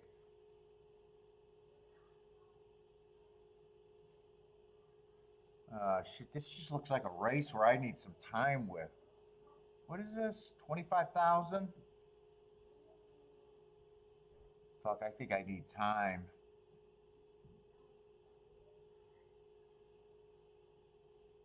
Is that one of the favorites, Born to Gamble? Boy, I really don't like his last two races without a real excuse. I mean, the excuse might be he's not a sprinter and he might not be a dirt horse. I guess those could be real excuses. He's also at a higher level. But he's not really the scariest thing to me.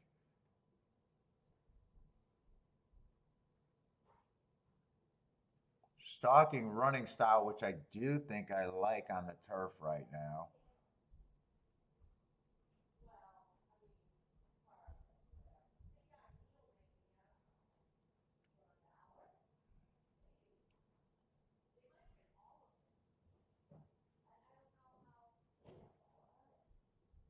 One doesn't look terrible in this spot.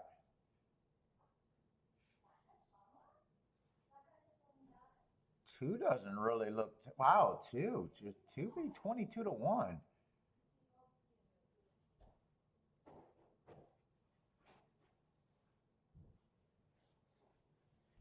Feels like a pretty wide open race, isn't it? 5 is probably the speed. I like some of his marks, but I'm a little worried about speed right now on the turf for the routes.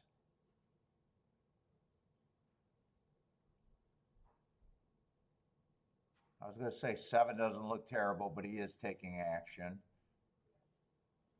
Man, I'm honestly not sure what I think about the 8 and the 9.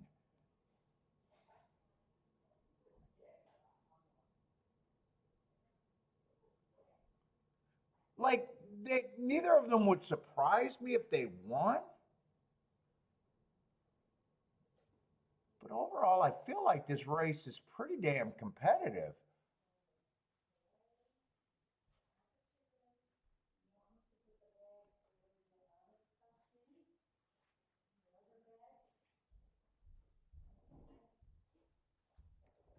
I think the 1 has a realistic shot. I think the 2 should not be that price.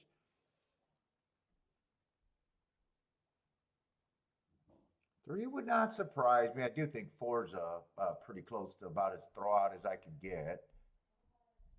5, I think, even though I'm not a fan of front speed right now,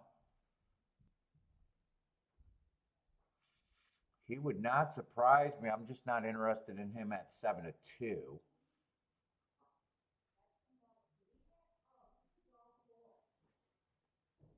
7 wouldn't surprise me. I do agree that if 8 and 9 are favorites, they should be lukewarm.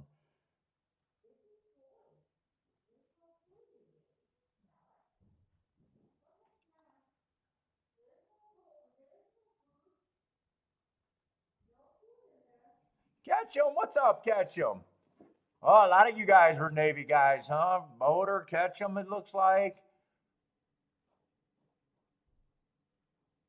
K Phil says Scotty MacGyver had the 11. Did he really, or is he just making jokes?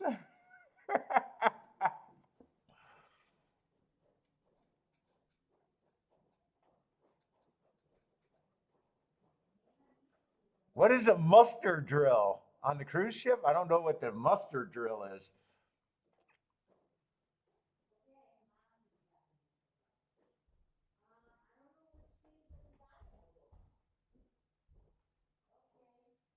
Yeah, I honestly don't know where I am in this race. I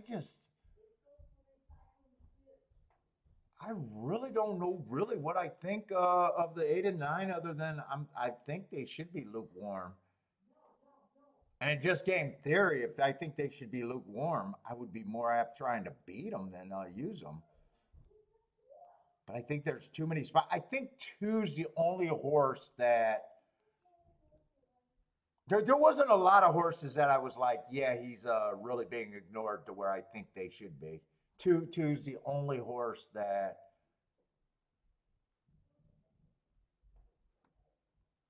I think I probably think the 2 should be about 9 to 1, not anywhere near 25 to 1.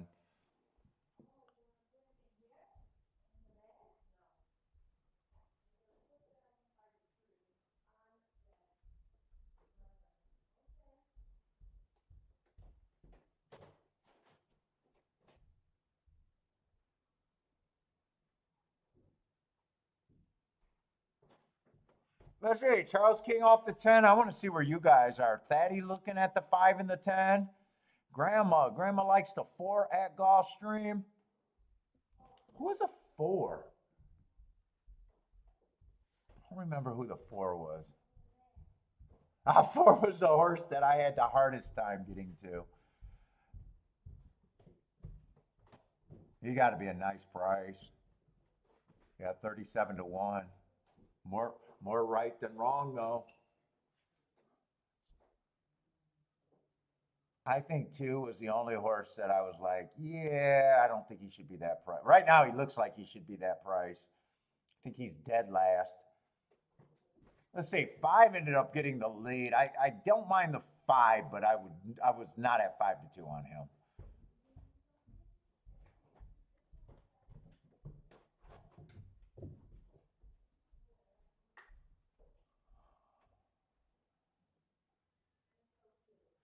See, I'm thinking you got to be a stalker over there at Gulfstream on the turf right now. Oh, Grandma, your 4 is making a nice run if he's good enough. He made a little eye-catching move. 9's already getting in position, though.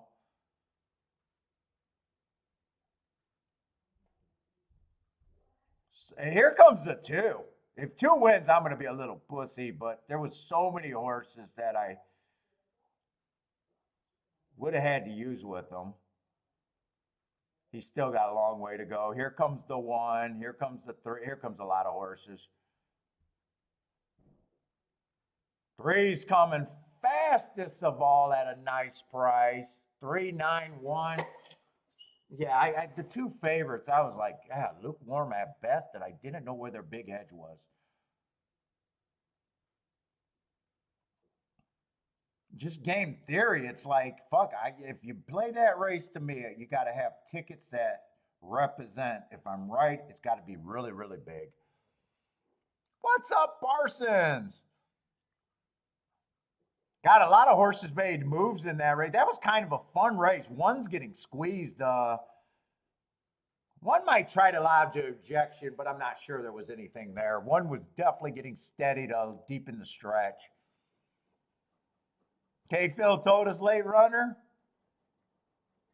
I don't know where the 3 came from, but he did feel like he had to be probably a late runner closer.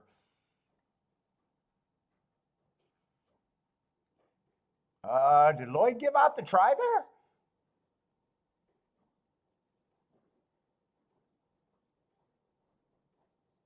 Three, 9, 1.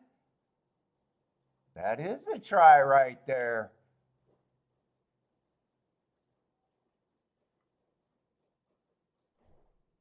Oh, I was thinking 9 in the.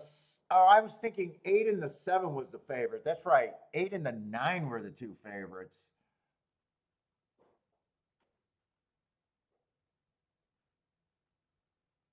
So 9 ran better than the 8. He still got second.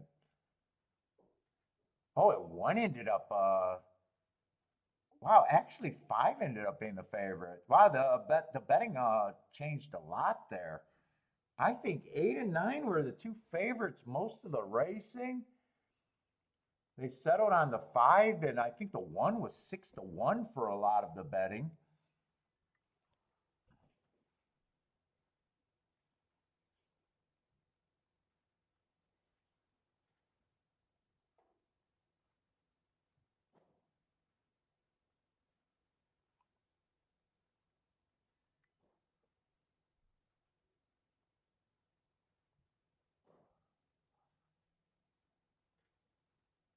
Let's see. I think that is the 1 lodging or ejection here on the 3 and the 9. I'm not sure. It was right before the wire. I'm not sure he had a hole, but I definitely see something closed up in him steadying.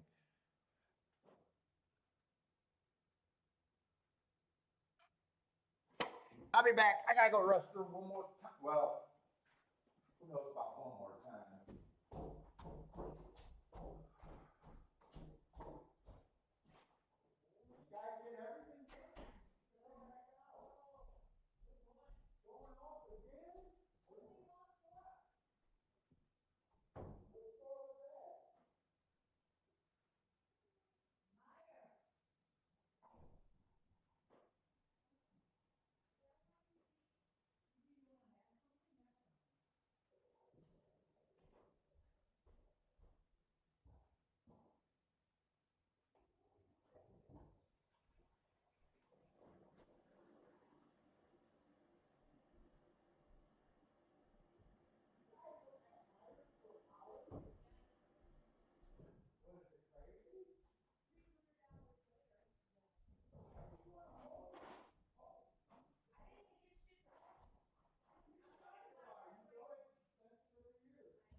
Mike, bring a bottle and enjoy it.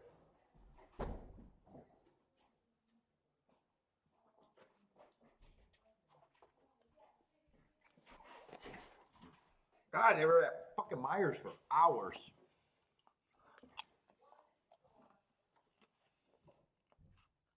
Let's see, I really don't think there's a... Yeah, 3 definitely close. He's coming from farther back than 5 lanes.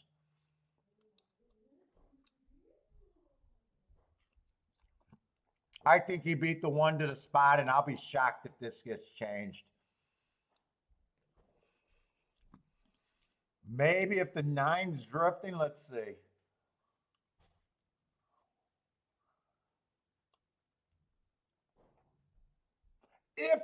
If there's a change, it's the 9, I think.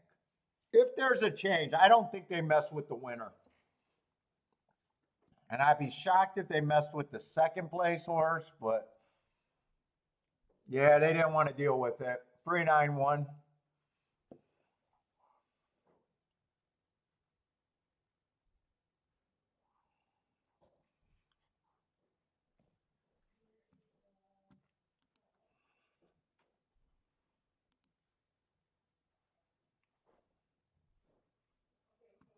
Let's see, Fairgrounds is running. I just want to go over to Tampa.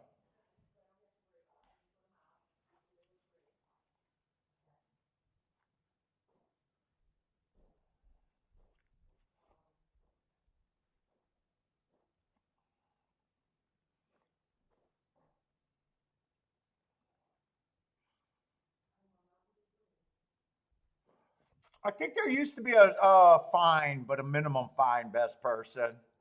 When they challenge and it doesn't go through. I think it was like 50 or $100. I think I remember hearing, but you don't hear too much about it.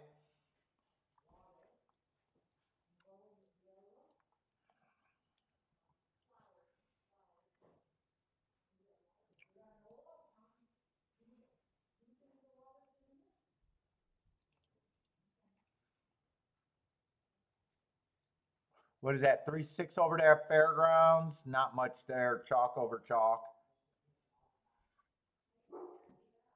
Oh, Gas says $200 fine, win or lose. Yeah, I do remember, and it's like for what they're racing for, a lot of it's probably a cost of doing business, actually.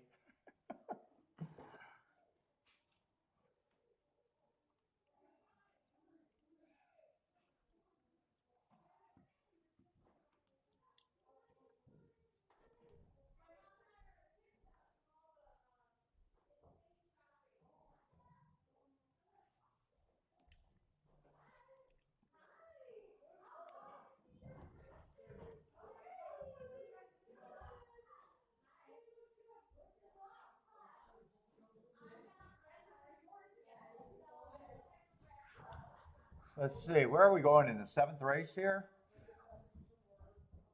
No, I'm at the wrong track.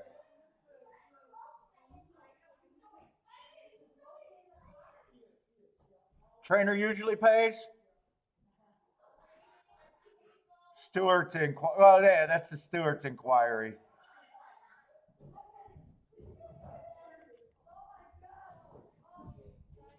Oh my God, they came over to get the dogs Christmas gifts.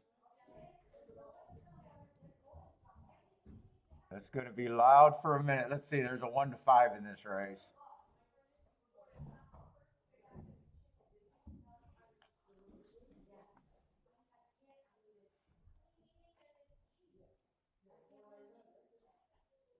Let's see, 11 drew in. Is this the last turf race?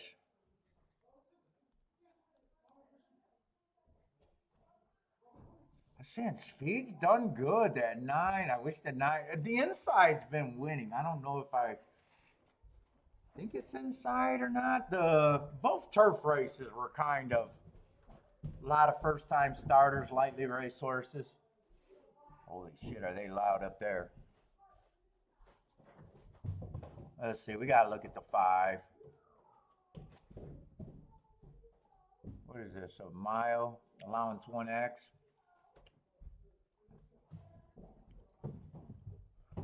Five's been losing this race for the last 4 races. He's been running good enough to think he can win this race, but fuck, 1 to 5. I mean, we're just gonna say it. He's over bet no matter what.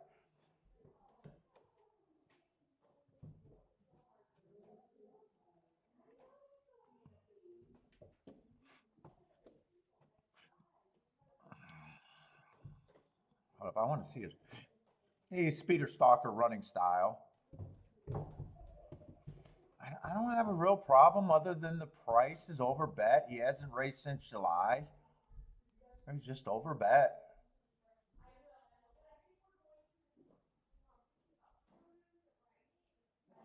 Might not be the only speed in the race. 1 got a little bit of speed when he goes. 2 has speed. There might be a fast enough pace here.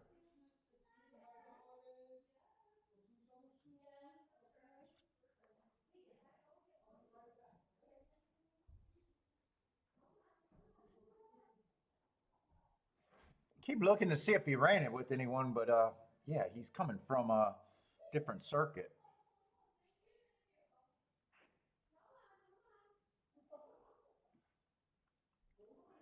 Yeah, I'm getting away from the betting boards. I haven't been making too many. Oh, I got enough time. I thought I was on 2 minutes again.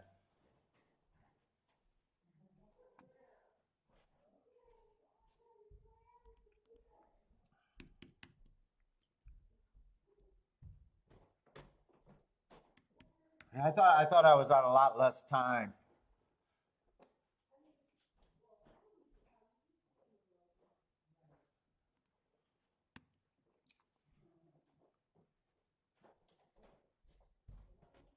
Feels like there's a lot of speed in this race, though. I might handicap this race where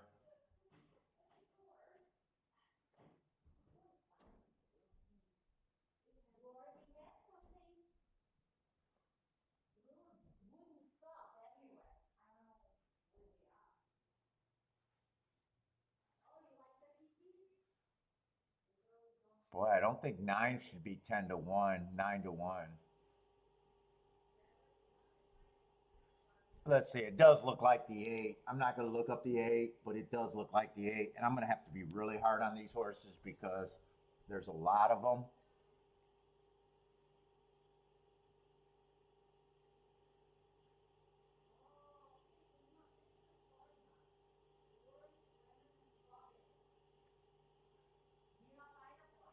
I mean, I got to decide what price I think the 5 probably does deserve to be favorite.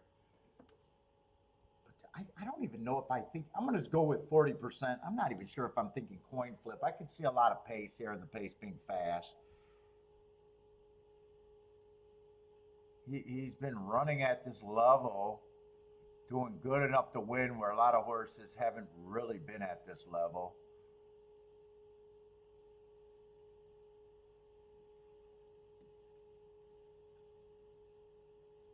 Let's see where I'm at here. 7 horses, 11%.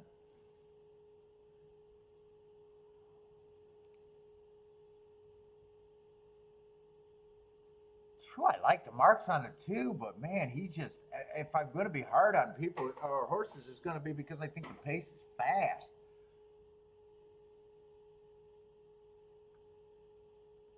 So I think I'll go with 10 though.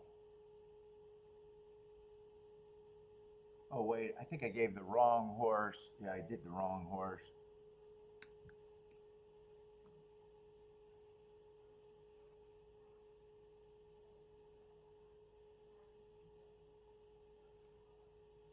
Four, I think, is an overlay. I think 4 could benefit if the pace is fast.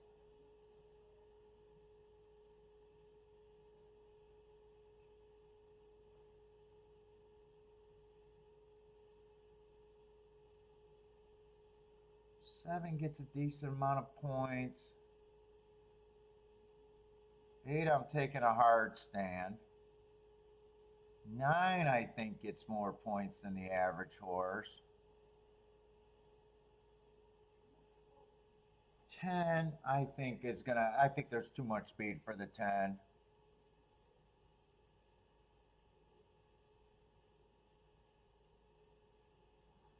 11 would benefit if the pace is fast. So what do I got left there? Did I get rid of the 1? Let me just see who the 1 is. 1 can come off the pace and 1 can go to lead. 1, I think 1, if he's smart, would try to come off the pace here. Let me see where this goes. So I got 4 horses.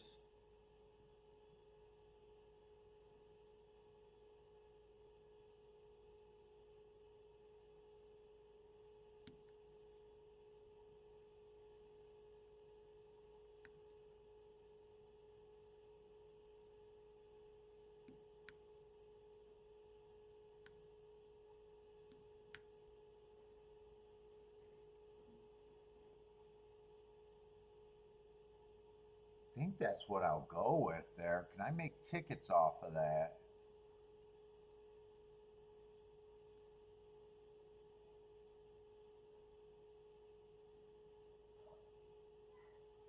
Let's see. I think I'm gonna have a ton of overlays though. 1, 2, 4, 11. I'm gonna have a lot of fucking overlays here.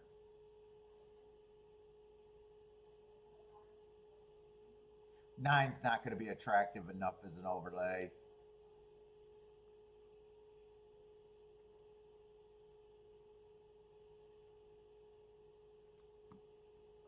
I don't even know if 5-1 I wouldn't be interested in with the 5 on top. 5-2, 22 to 1.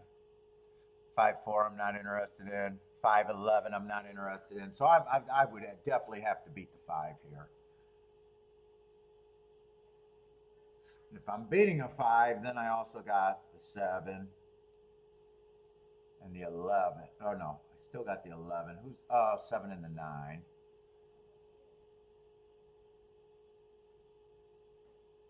And really, I probably got to beat the 5 out of first and second.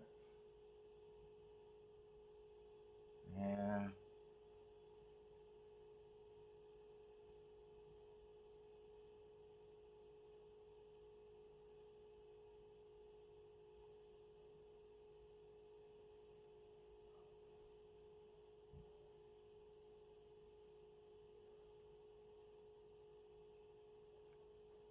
I don't think I got tickets here. I think I got too many horses. 5 can still run and get first or second. I don't think I got tickets there that I like.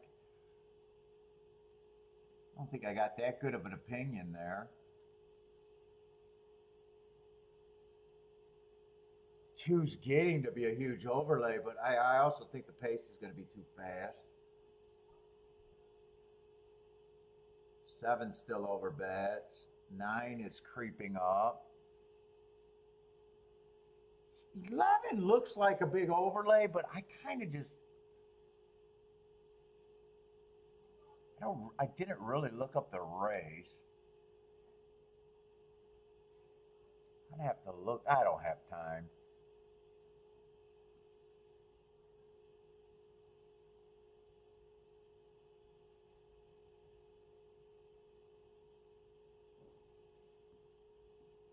I'm gonna try to look that up, but I don't think I really have time.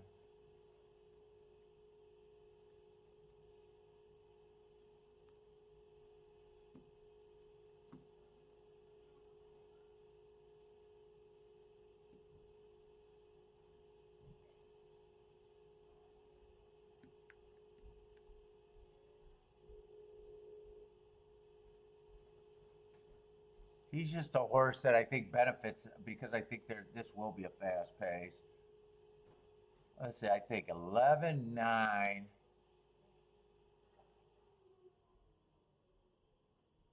11, 9, and 7 will benefit on a fast pace.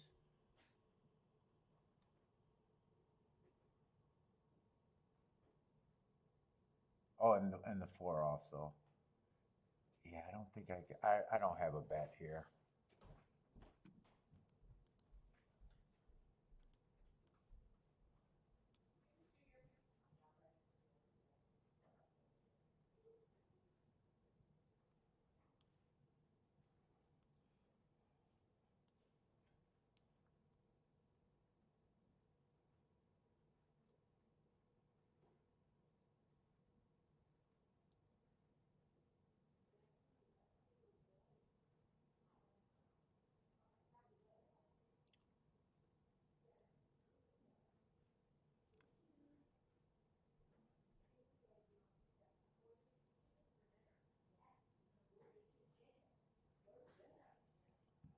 Let's see. 10 gets the lead and 2 is chasing.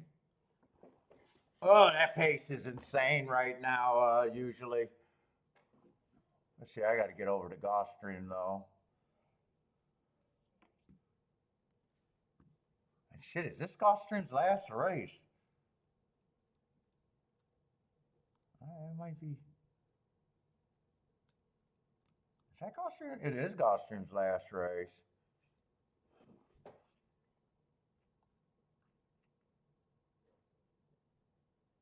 Five did not get caught up in the speed duel. 4 and 9 are there.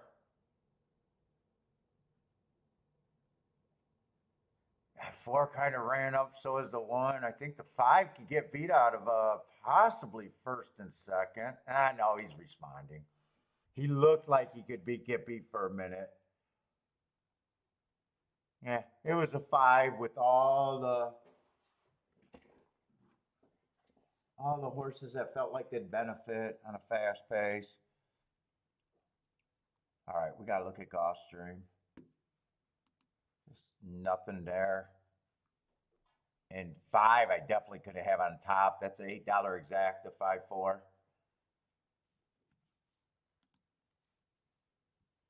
Chalky, but easy to sit out there.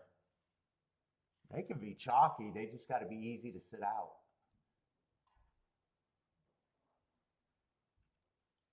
All right, last race at Gulfstream, I'm going to be on short time.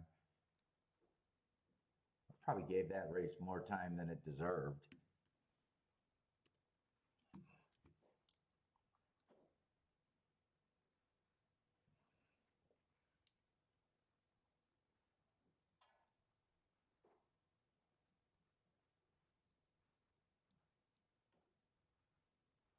Who's the favorite here? Lukewarm favorite at 3-1, huh?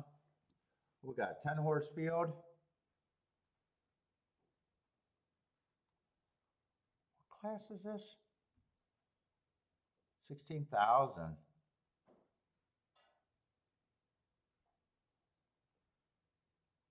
Oh, we got some horses making big drops. 1, 2, 3 are all making big drops. 4's already dropped before.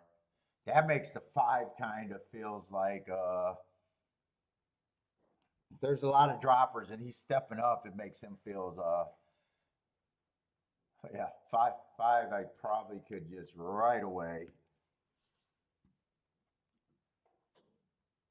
Let's see, 6 is a scratch tours.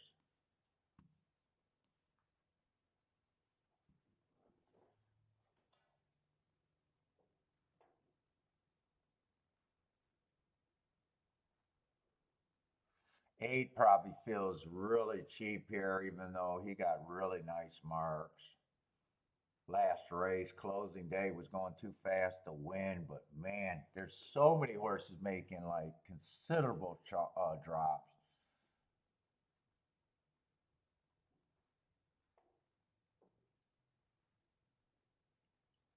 Nine's the lukewarm favorite. Yeah, I can see lukewarm favorite. Oh, stretching out. I do not like that. If I'm poking a hole in them, that's just stretching out is enough for me to poke a hole in them.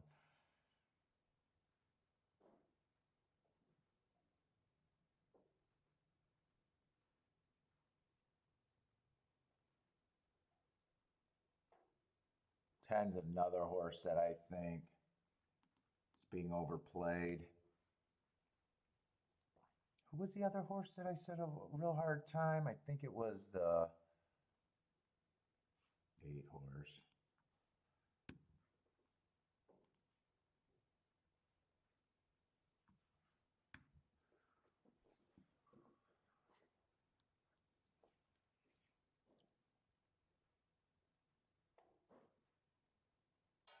Two I really don't have a problem with if he takes to the Tapeta, but I'm probably thinking that's the this probably looks like a race where I just got a whole bunch of horses at about 5-1.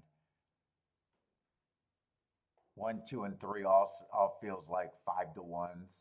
Although that does make 2.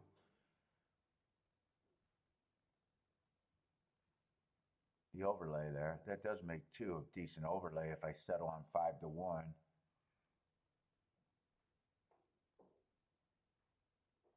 For all of those horses, I don't think 5. I know I don't like. 6 is out. Who's the 7?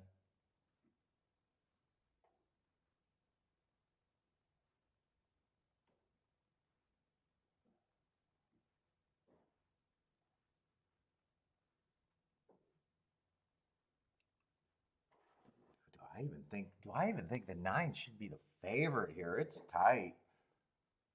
No, not with him being a sprinter stretching out. I don't have a problem if he wins, but I would not be at 3-1 on him. I don't even think I'm separating these. I think the race is that hard. I got a ton of horses that I think could win.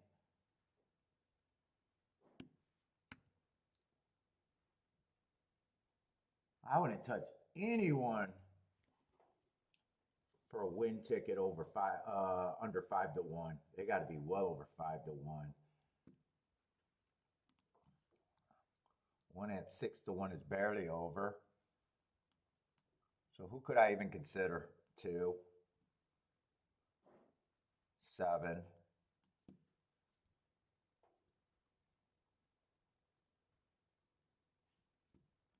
What does that look like? I think that's a lot of horses, though. I think that's a lot of horses. 1, 2, 3, 4. Yeah, that's a lot of horses right there. I wouldn't play that like that.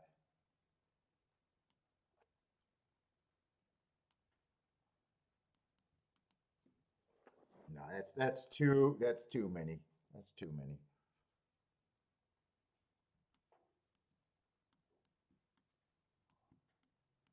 If I wanted to do a win bet, it'd just be a 2 and a 7 to win. And that's kind of even forcing a win bet there for that opinion.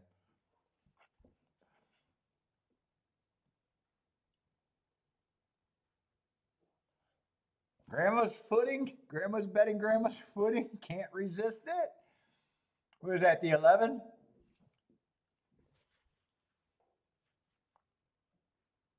Long shot, Louis, 10, 7, and 2. Oh, you got a bigger opinion on the 10 horse.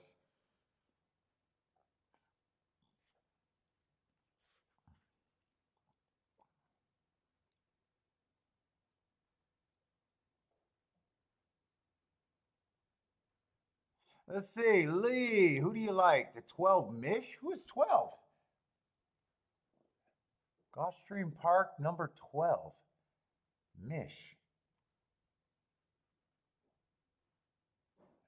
I don't even see a 12 in the last couple races. I don't know what you got there.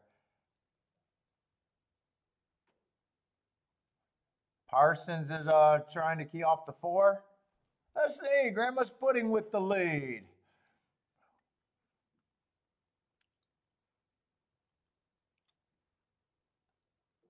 Who is this on the outside? Looked like he was making a little eye-catching move for a second.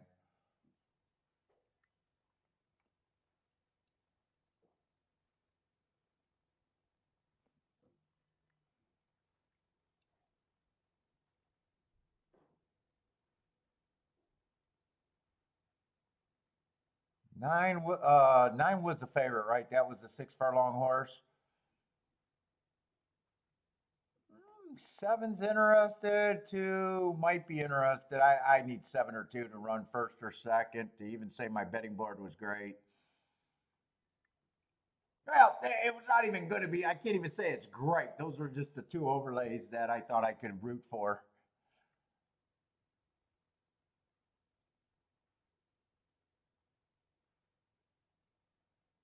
Nine's getting beat. But looks like he's good enough for second at least. 1, 9, 4. Yeah, I can't say that's a good betting board. Well, it's a good betting board to keep me out of the race and know that I don't have an opinion, I guess.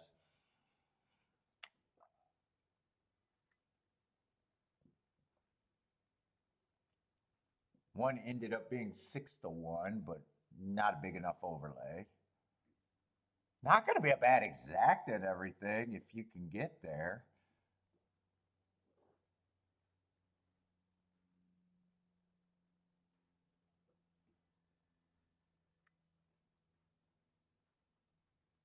You've been pretty quiet. You got any that many plays today, Marco Lou? You've been pretty quiet today.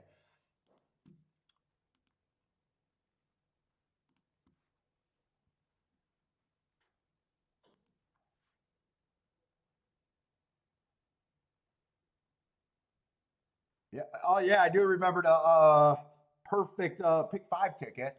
It was a perfect pick 5 ticket.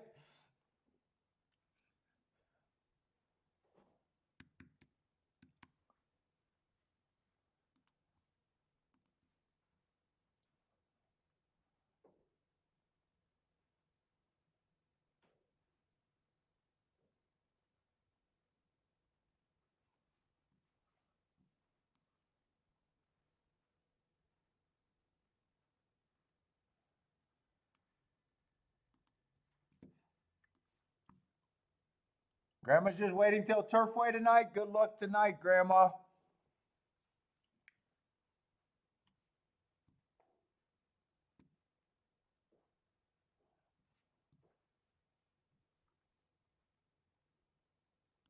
Let's see. All I got is Tampa Bay.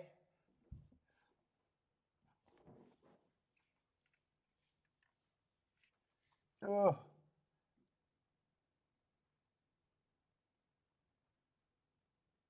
You could have hit that.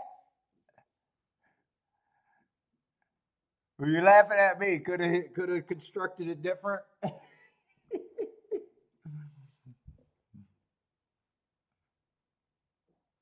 Listen, there was only one race that I sat out that I could have hit. And I think that was just that 38-1 exacta where the 5-2 horse won and the 9 and a 5 came down. I think I could have had both of those tickets, but the smaller one won. Other than that, I think I just took 4 plays today. Hit 2 of them, nothing all that great.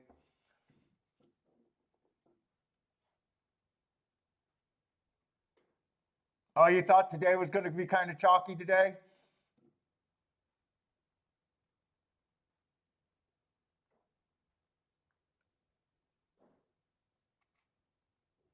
Yeah, today I'm not trying to avoid anything. There's just really hasn't been that much. I think there was really only one could have, should have, would have race. And that was a 38-1 exacta.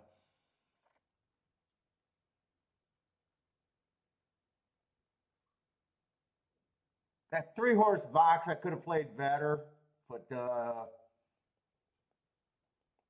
was my best hit today. The other one was a $21 exacta, but the way I played it, it just paid for itself with very small. The way I played it, I played the 9 for less, and then I didn't turn it around for the same amount. If 9 would have held on, it would have been a lot better.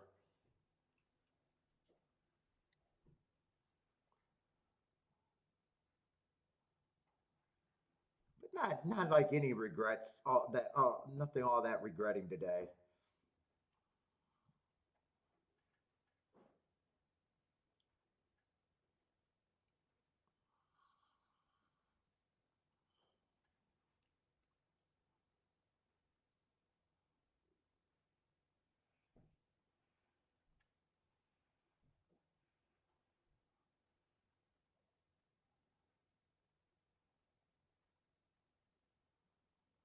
Oh, this is going to be a turf race.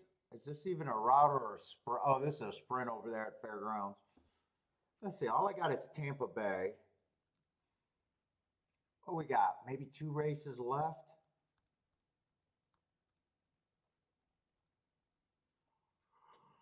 Oh, I'm already fucking tired. I'm beat today.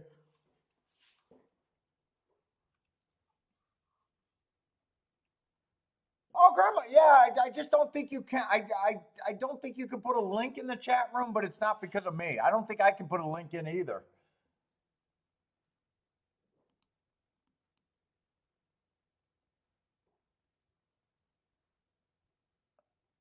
Yeah, Grandma does her channel on just Grandma Horse Racing on YouTube. So just go to YouTube and I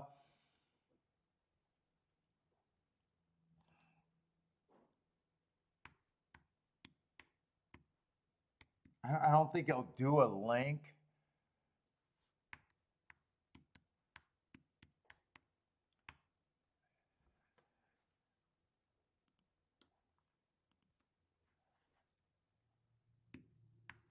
Yeah, I don't know how the sex bots do it. Yeah, but yeah, Grandma could always say when she's doing a show. I just can't put a. I just don't think it allows me, or I know it doesn't allow anybody else to do links, unless you're a sex bot worker. Grandma, you're not a sex bot worker over there, are you? They're the only ones that get around spamming.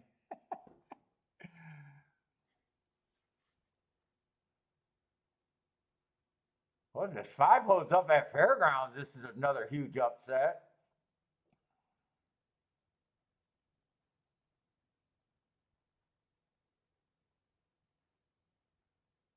God, if he gets beat, this is going to be a tough beat.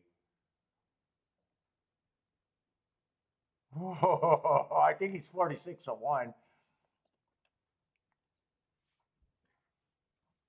that what I seen? 46-1 on the 5? Oh, okay. That's not a tough beat. I think Fairgrounds was just a 43-1 exacta over a 46-1 exacta. Is that what I just seen? What a glorious result if that's what I seen. Was it 10-5? Was it really 10-5, or could that be maybe that's 6-5 or even 11-5?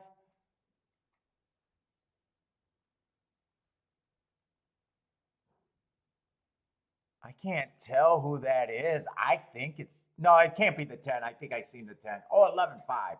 Still very nice. What's up, Andre? Andre, what's up, man?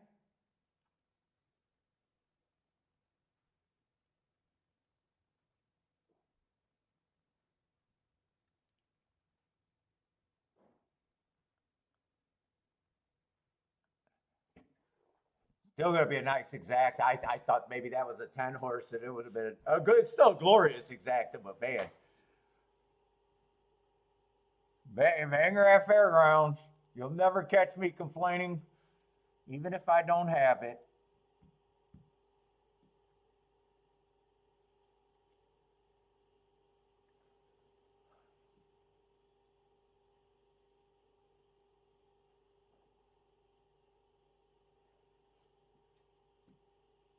All right, let's see what we got here.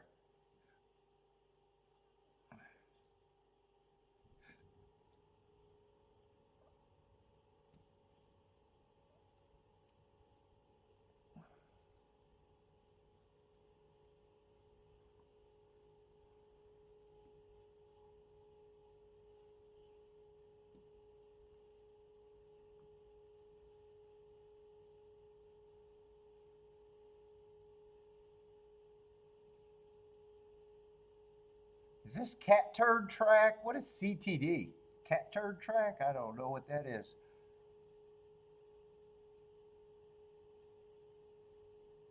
I'll go bathroom. Hopefully last time.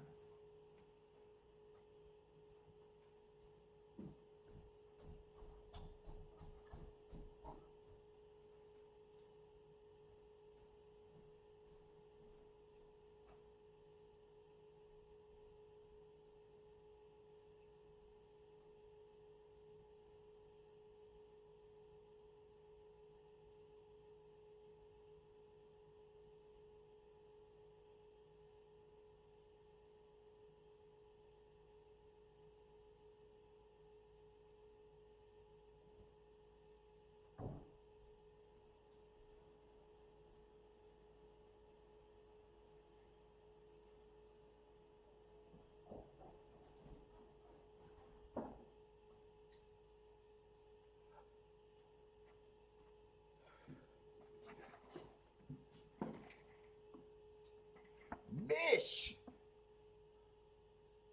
Ah.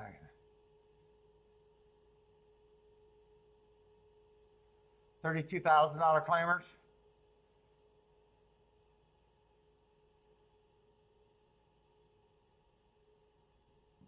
I mean, I have no problems with the marks. 3 races ago, I got an inside day. Average 1 tick slower than the fastest winner average. On this hat. Cold. Next race, I got a bad rail speed favoring day. Fastest winner of the day. And last race, stalking closing day, running against the bias, going too fast to win.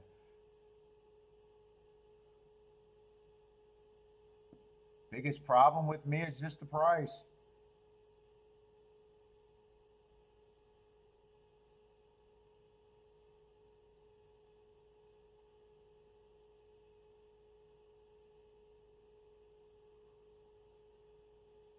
Here's a big problem in the betting game. Let's see, he's not the only speed in the race.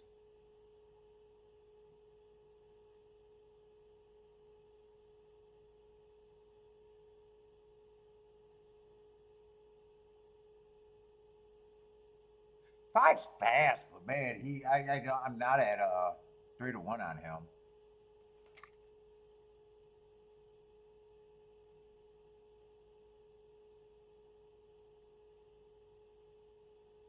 There's definitely a lot of speed in the race.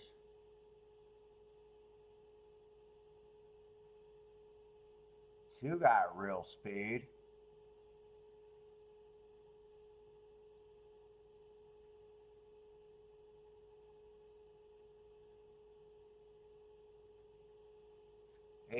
Everybody got, a lot of horses got some decent speed in here, real speed.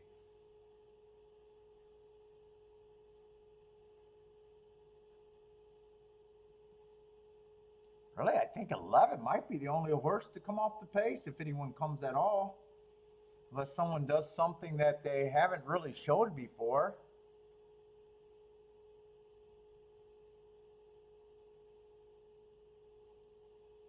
This looks like it's going to be a barn burner on the front end.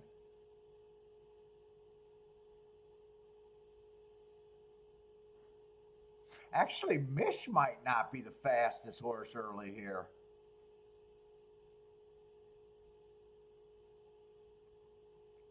I wouldn't be shocked if the 12 horse stalks here a little bit.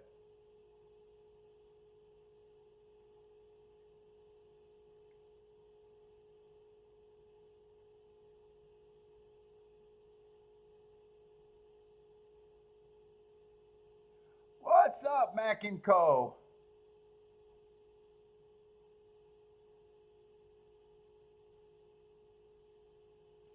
I don't honestly believe I'm that interested in this race at all.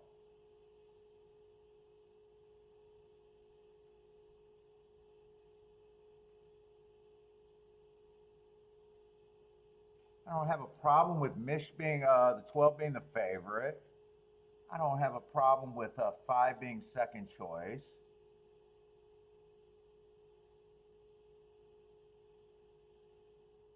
2, I probably think is about 5-1. Same with the 8. I think I'm agreeing pretty much with this betting board. 3 feels. I think I'm agreeing perfectly with this betting board actually.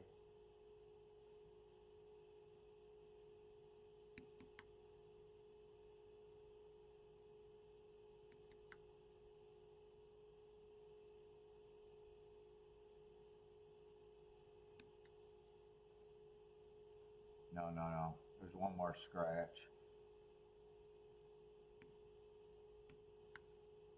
So there's 9 horses.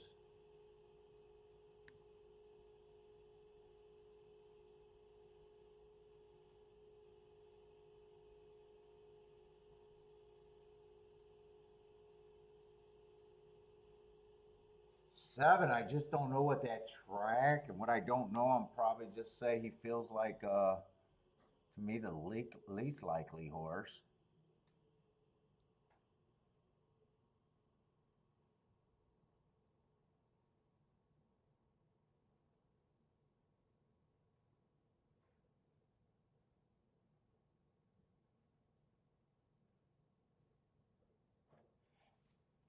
10, I probably do agree pretty much with that betting line.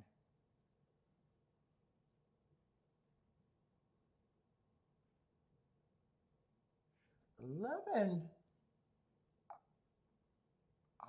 there's only a scenario that I like is if the race does back up.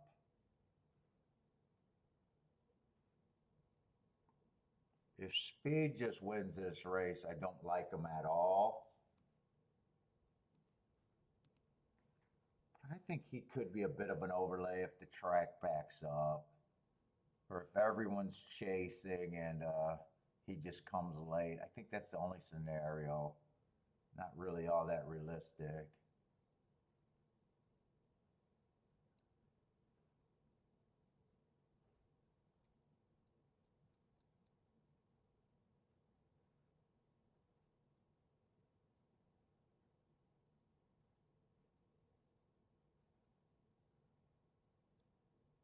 Five can win on his best day.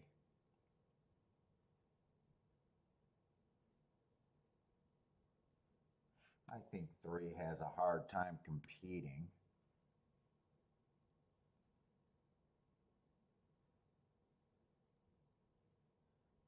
2, I don't mind the marks, but that's probably where he should be.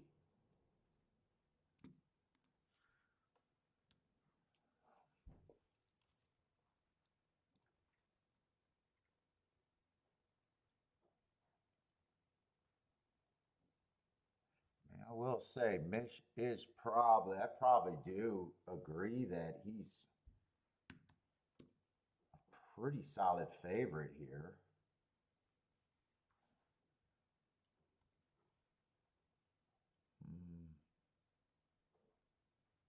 I'm probably pretty close to that right there.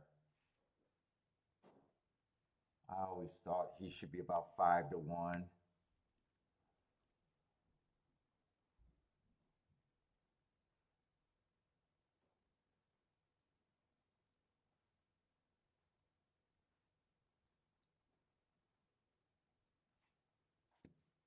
I think 9 to, I think all of these horses, aren't all of these horses 5 to 1?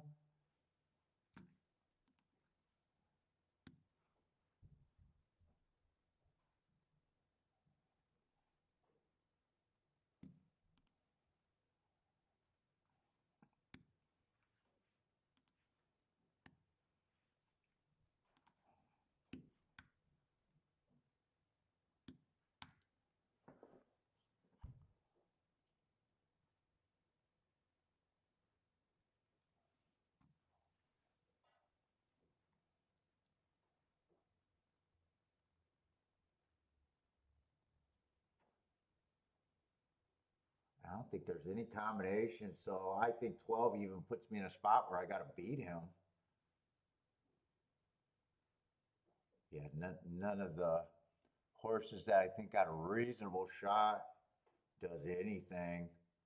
I think I'm in a spot where if I play, I got to beat the 12 first and second.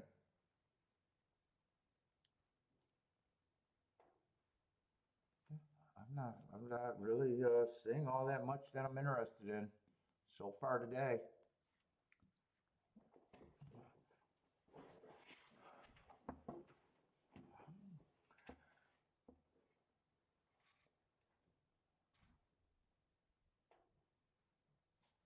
Let's see, Ross and Lee likes this 12 horse. Yeah, I don't have a problem if he wins. I'm just not on that price.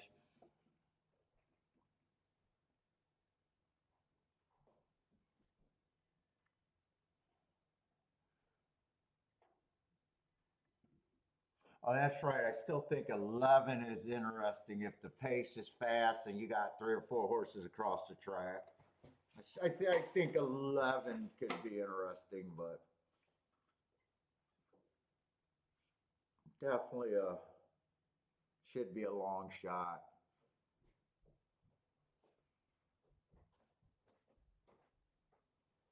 Margot Lou likes the 2 and the 7 here. 2, I just think is priced right for me.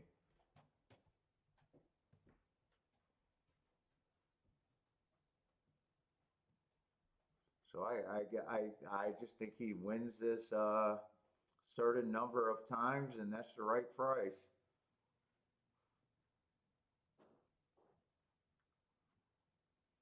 But you got an opinion on the set? I can't get to the 7. Was that the cat turd track? I don't even know what track that is. CTD? Cat turd.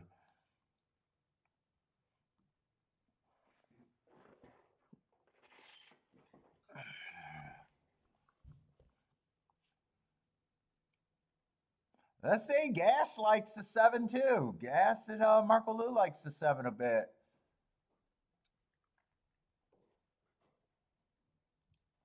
Charles is trying a double with the 238.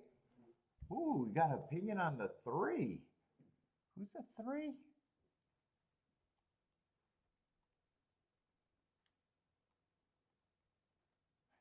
Yeah, you got an opinion. I guess. Parsons likes the 2 and the 5 here. Oh, Christopher likes the 2 and the 3 also at Tampa Bay.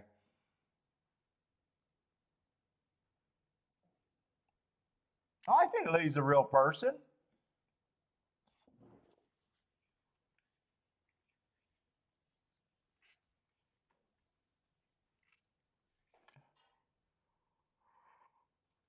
Oh, they're off and running. Let's see. 3's getting the lead. I was too lazy to look up that. Oh, that does look like a fast time on October 20th or October 8th at Keelan. I was too lazy to look it up. Let's see, but Mish is up there, 9's up there, 22 on the front end.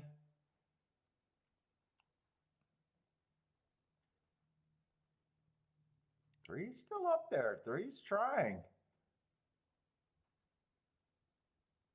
Wow, three's giving a lot here. Okay, 12 looks like he's good now.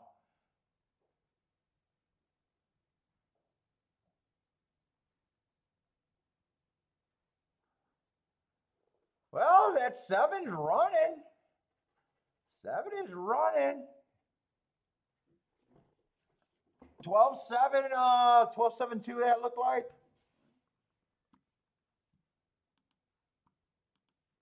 Mish wins.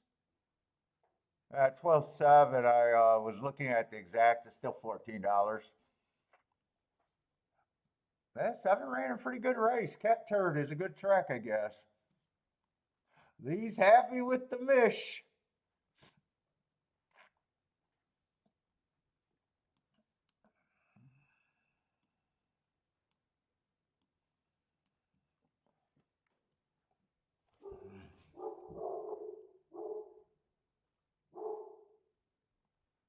K. Phil says mush.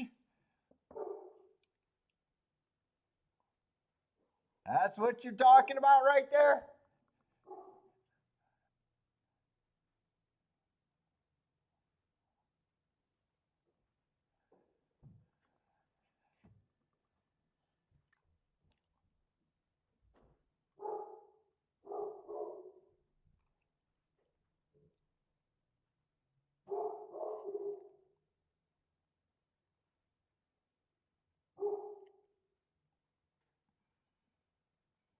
Oh, Century Downs is that track? Yes, 4-5. Fuck yeah.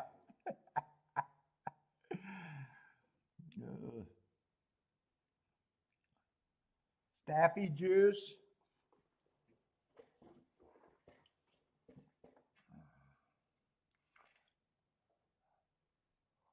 Oh, my eyes are getting tired. One more race for me. It's just been a slow day today. Just a slow day.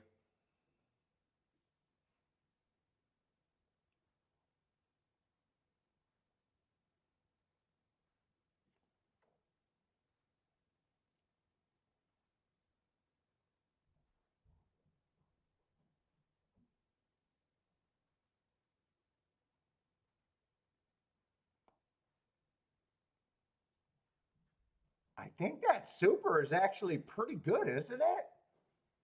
$62 for a 10-cent super? That's pretty good for that, right?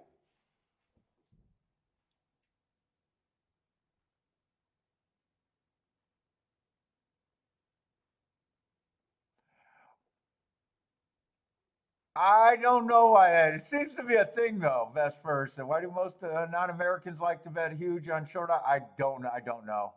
I think maybe because they're playing with a bookie and they lock in their prices. I do notice that a lot though. My guess is because they know the price they're going to get, where we're a little bit more never know what price we're going to get. Yeah, well, yeah. Charles says, "Why do I don't get why people bet on sports at even money either."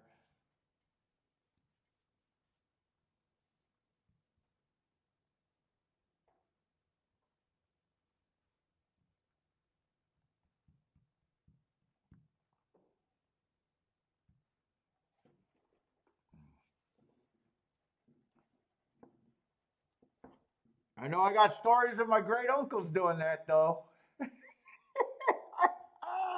That's why they're out of racing. That's why they're out of racing. Both my uncles that used to get great uncles that used to gamble, they left because they bet on a sure thing, short odds, 1 to 2, 3 to 5. I know one of my uncles used to go and tell me that he used to he was a contractor and always fucking around money, I guess. He would try to go to the track and have to fucking make big bets to make payroll sometimes. Always fucking around with money.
Oh, seven came pretty far off the pace. Seven was dead last.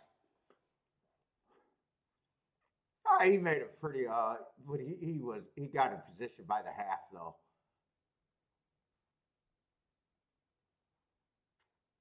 I wonder if someone missed a break.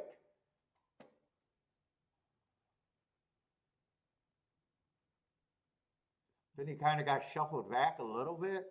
Then he comes on again.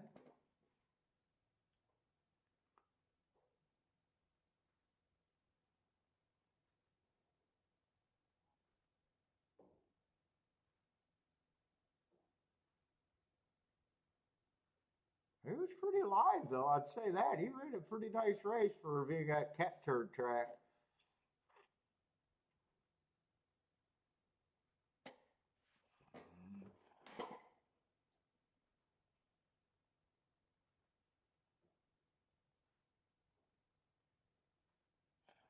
Yeah, yeah.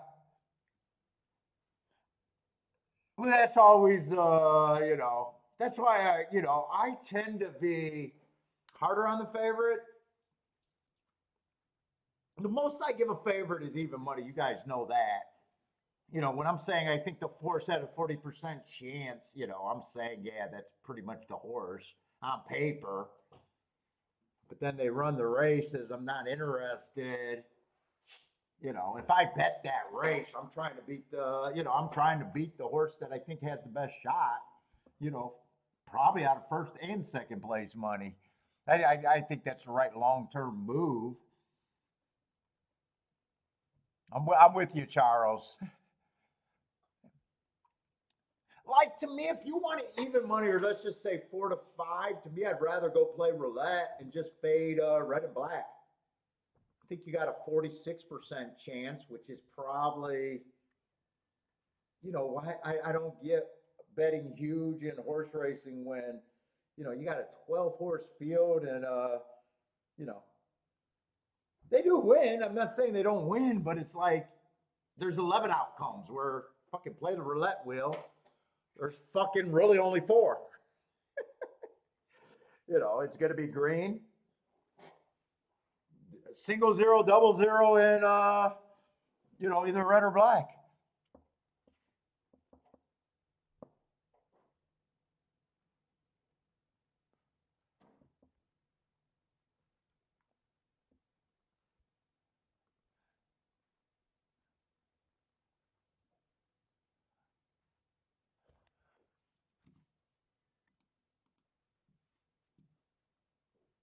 Let's see, fairgrounds. What we got? Last race over there at turf. Tampa is going to be a turf route. But I'm not even a sports bettor. Once you get horse racing, I don't know why you want to play on that 120 or 105, 110 betting line. I don't know why you want to. I just don't get it. And it's funny because everything sports betting, I don't even recognize sports betting scene anymore. You know, with all the parlays you can do, all the props you can do, all the, now you can link players, what they do with the parlays. It's a completely different game from when I ever even looked at it. But it's almost like when I'm looking at it outside looking in with no real interest. It's almost like sports betting is trying to become horse racing with parlays and stuff, where horse racing is saying the dumbest shit ever. Why can't we get fucking more low betting positions, like how many times Irad wins in a day over under shit, or horses matching up where, you know, you're looking at a whole bunch of money line bets that, dude, the part, you know, it's like horse racing does everything it does to make their product worse instead of saying, look, this is a sport where you got a realistic chance to fucking bet a little and win a lot. And you don't got to be that smart. Like, it's almost like fucking sports betting knows, like, hey, we got to figure out a way to give people a shot at jackpot. and fucking horse racing is going, wait a minute. Our old timers suck so bad and complain every time they see a long shot or a big ticket that they're leaving our game. And we got to figure out a way to give them easier bets where everyone could cash more tickets, but everyone's going to suck at the end.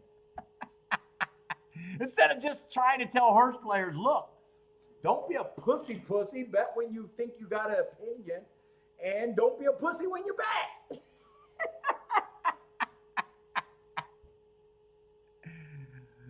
Like, recognize a race you don't need to be in.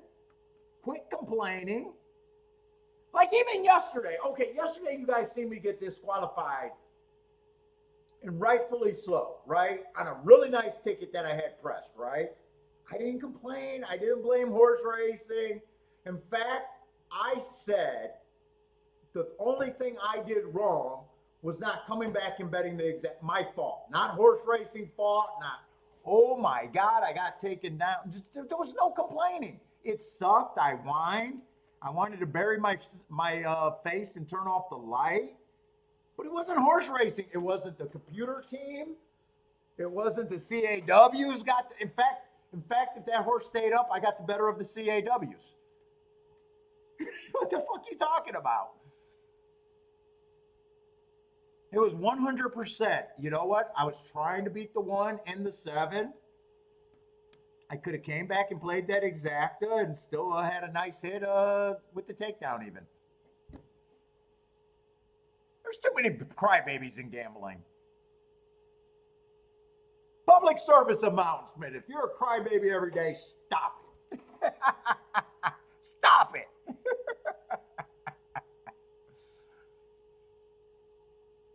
People are getting to these horses.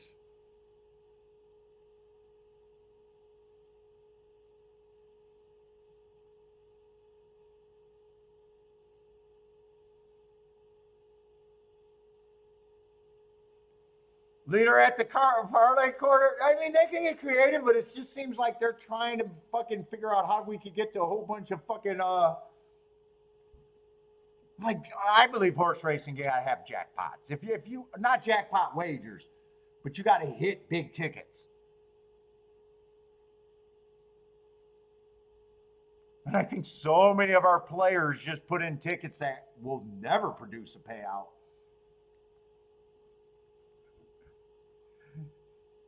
Bodrick says, fit, throw it. No, come on, Rick. You got to type that up. Bodrick, I'm going to send you back to your English teacher. I did throw a fit, but I never blamed horse racing. I never blamed the CAWs. I said I still should have made money if that Great Opinion ran second. You guys seen it? I didn't. It was nothing, and I even said that horse got. I knew that horse was going down.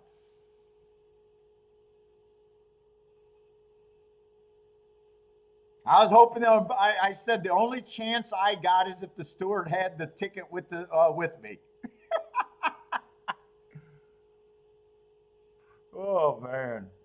Very rarely you see me. I normally don't cry about jockeys. Especially that one guy on a fucking horse racing Twitter that always complained about jockeys, Gulfstream Park. It's like fucking half the time they're doing what they can to make tickets that are pro better. What the fuck? Every time we have a chalk filled day, everyone on this channel, everyone in the chat room just cries. Charles, do you like it when chalks win every fucking race?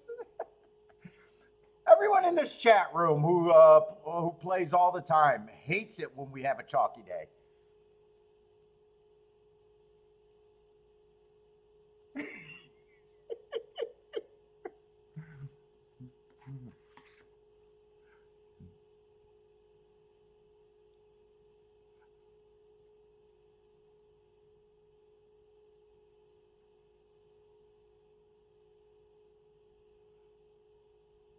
My stock don't want to see no damn chalky days when he comes out here. Charles like, hell no, man. Fucking chalky days suck.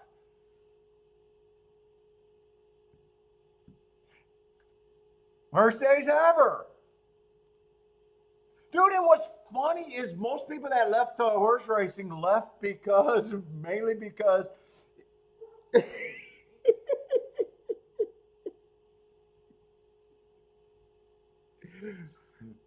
oh my God.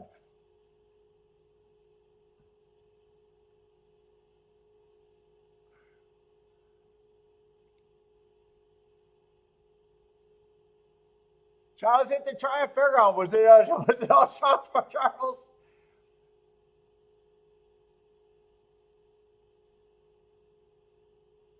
Oh, okay. You got that. You got the 4 in there.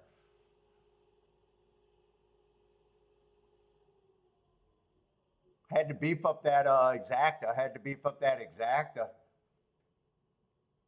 Horse, a horse, one of the few that could help you.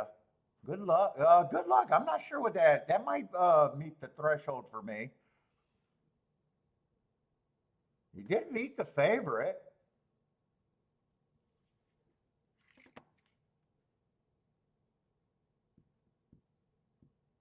I don't know how I locked in that I need to try a chalky try to pay $30 for 50 cents, but I still think that's my number.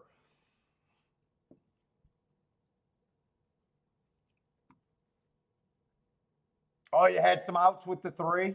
3 was part of the ticket. Oh, 3 would have been nice, 65 to 1.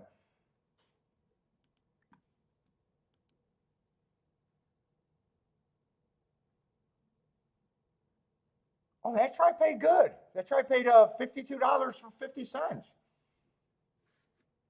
Those I never know because I think the exacta was paying $9, and I was like, oh, maybe not. I was just hoping that it'd be over 30.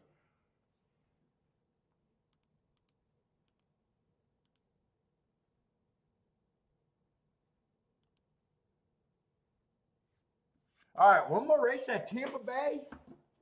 I can probably take it or leave it. I'm up a bit, not a huge day. think I only played 4 races today.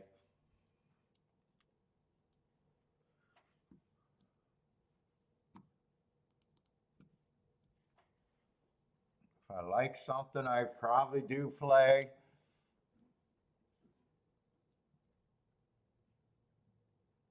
Charles, what do you need? What do you generally consider your bottom basement try for 50 cents? Am I that far off with that thought? $30 for 50 cents is like my absolute bottom for a try that I would want.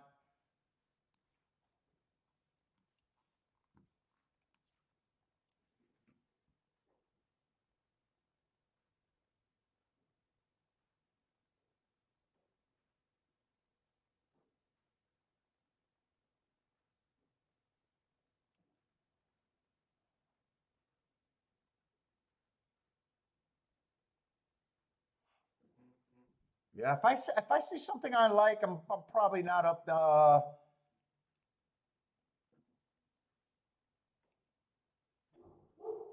I'm not at that spot where it's like, oh, yeah, I need to not play to stay profitable or anything for today. I probably don't care. It's probably just I haven't. You know, sometimes I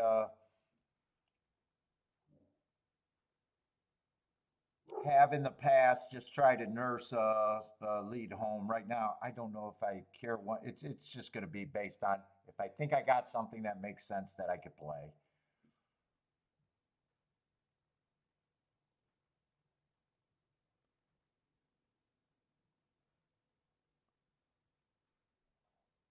Let's see, we got a full field of 10. I definitely want to do a betting board though.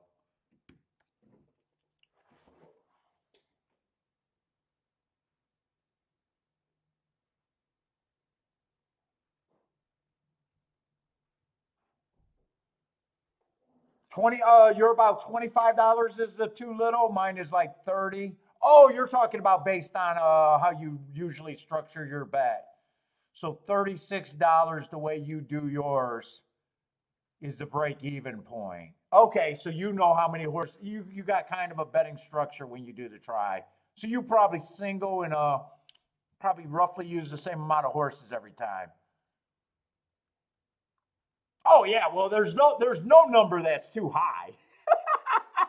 Well, there's no number that you could get paid and it's too high for you. I get,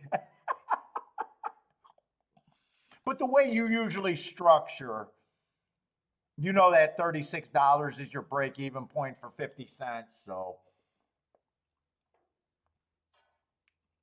yeah, the way you've seen the way that I do the tries every once in a while, I've never have that much invested that wide. You know what I'm saying? That wide, and I'm trying to hit it. You know, 5, 10 times, or maybe even more for that little $30 that I barely invest in it.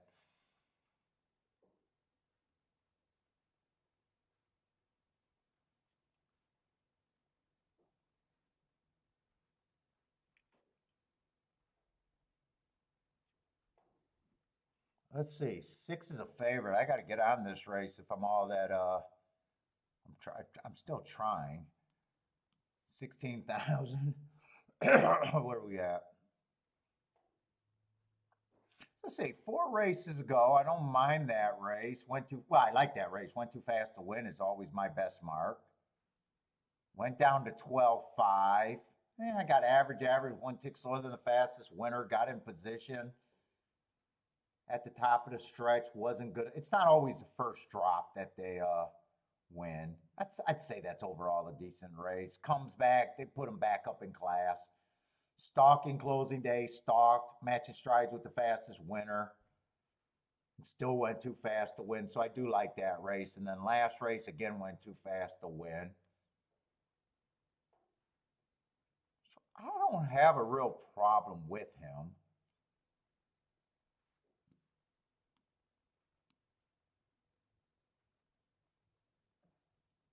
It's just deciding if I think that 5-2 is over bet or not. But as far as him winning, I don't have a real problem with him. I can't say I feel like the track's been doing one way or another on the turf routes today. two of the races were really like a lot lightly run running lines.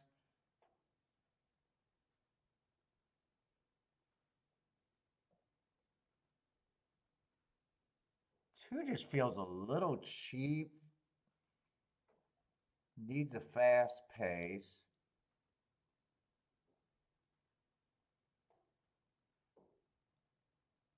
I don't mind the threes last race. This looks like a fairly competitive race, though.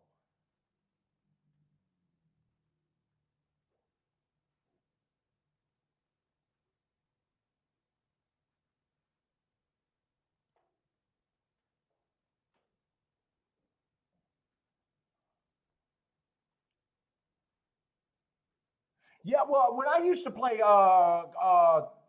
Turfway, Charles, Turfway, my tickets were even worse. A lot of races. If Margot Lou talks about my tickets now, shit, the Turfway was a track that I was always spending. When I have track, I do notice when I think it's a stalking closing bias, that closing running style and stalking closing, but especially a closing running style, I have a really hard time. I think closing is such a positional game that I have a really hard time deciding on. I actually think closers are the toughest thing to take advantage, even when you're dead right about it, because it's still based on which of the closers get first run and which asshole is actually trying. So whenever I have a stocky closing thing, but my tickets are always making sure that I got, a lot of fat in there.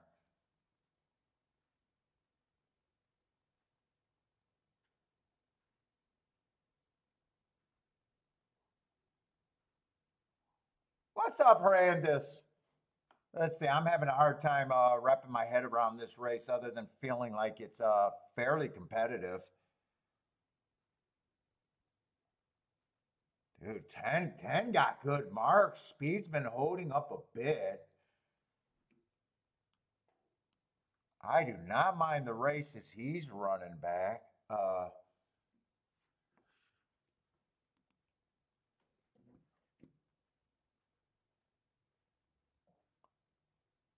I got to speed up. I got to find out if there's any horses that I am just completely against.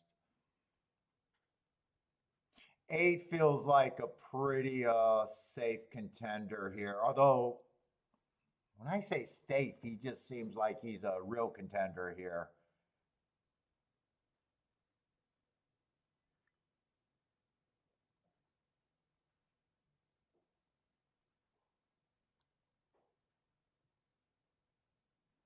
Dude, I do think the 6 and the 8 are fairly good contenders.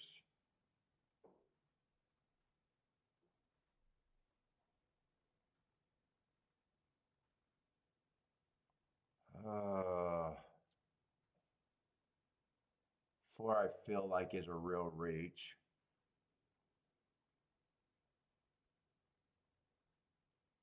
2 is just another horse that I think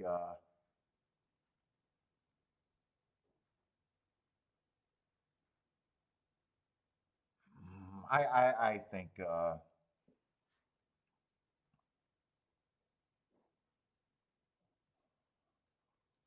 probably like the 1 a little less than the. Two's actually cheaper. I probably like the 1 and 2 about the same.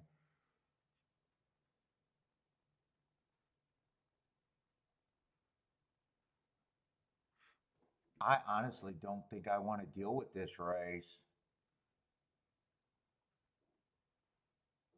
I think 5.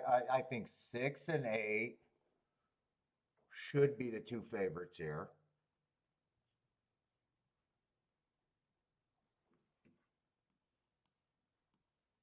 I'm definitely not interested in linking them together.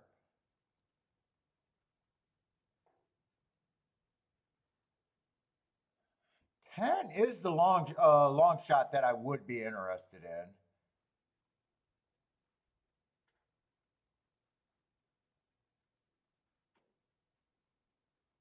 Seven, I'm not sure what I think of the seven. Although he's coming. No, if I like the 10, I also like the seven at that price.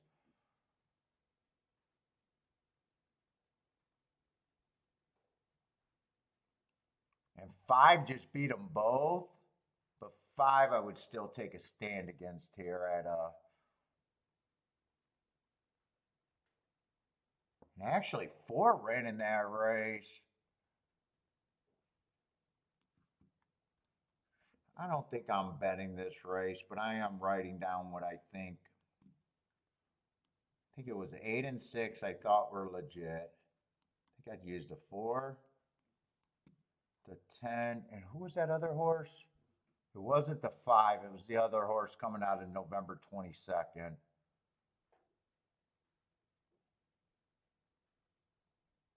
Seven.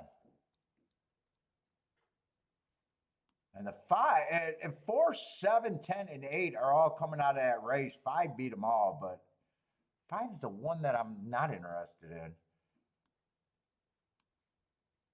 But I'm not betting this race. I'm just going to go with my four plays today. And I didn't get to do the betting board. I just thought that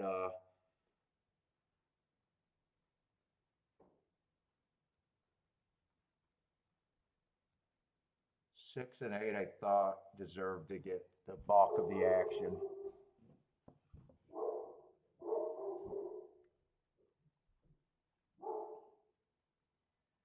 What's up, Blair? Oh, Blair cleaned up that turfway last night. Congratulations, man.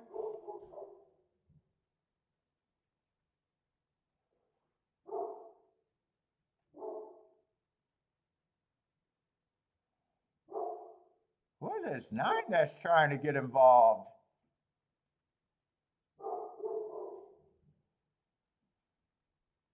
Nine's a huge price. 9 was not really on my radar. Who was he? Still not on my radar. I would not have liked the 9. 9 would definitely beat me. Oh, 5 is still the horse that might be the best out of November 22nd.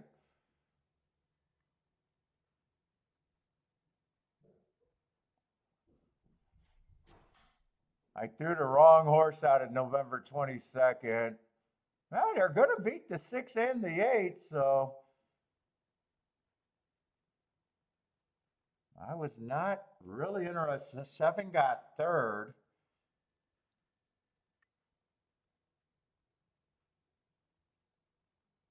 One was coming off of a nice race, but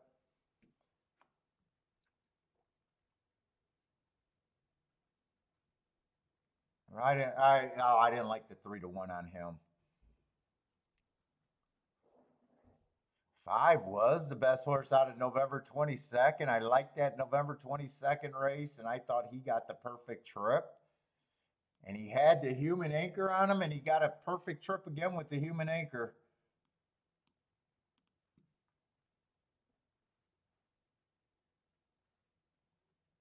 Try's going to be really good. Blair with the 5.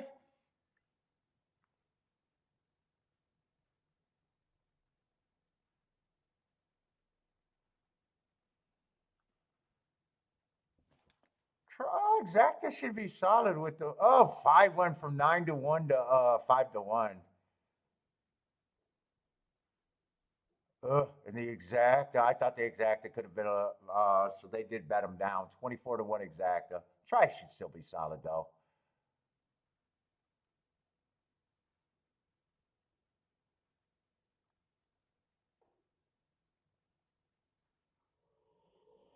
Six did not run. 6 and 8 actually kept 6 and 8 did not hit the board, and I was like, yeah, I thought those were they were both good enough to keep me out the race.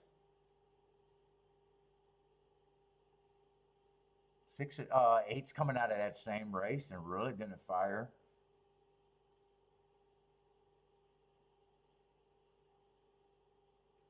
10's coming out of that race. He went to lead and wasn't good enough. 5's coming out of that race. 7's coming out of that race. cars coming out of that racing did not fire at all. Although 4 was running with the track that day.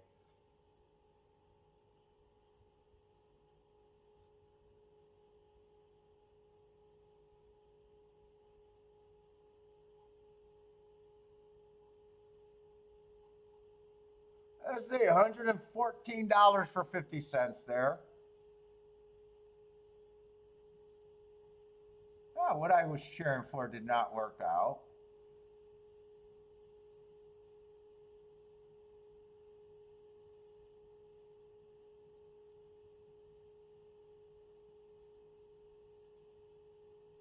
$23 and 147.4.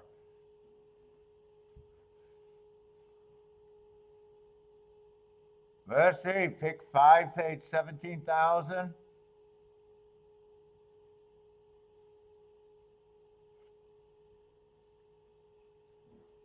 Yeah, that was a pretty tough race.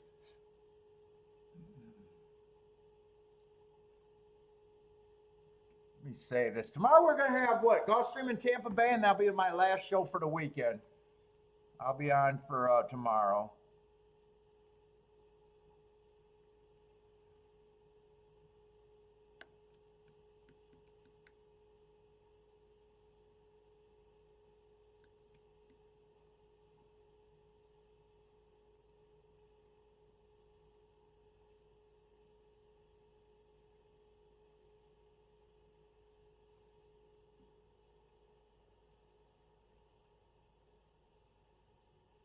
Turfway time, 45 minutes.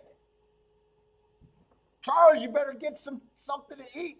Fuel up for Turfway. All right, everybody, good luck if you guys are playing Turfway tonight. I think Grandma's doing got her chat room open for tonight.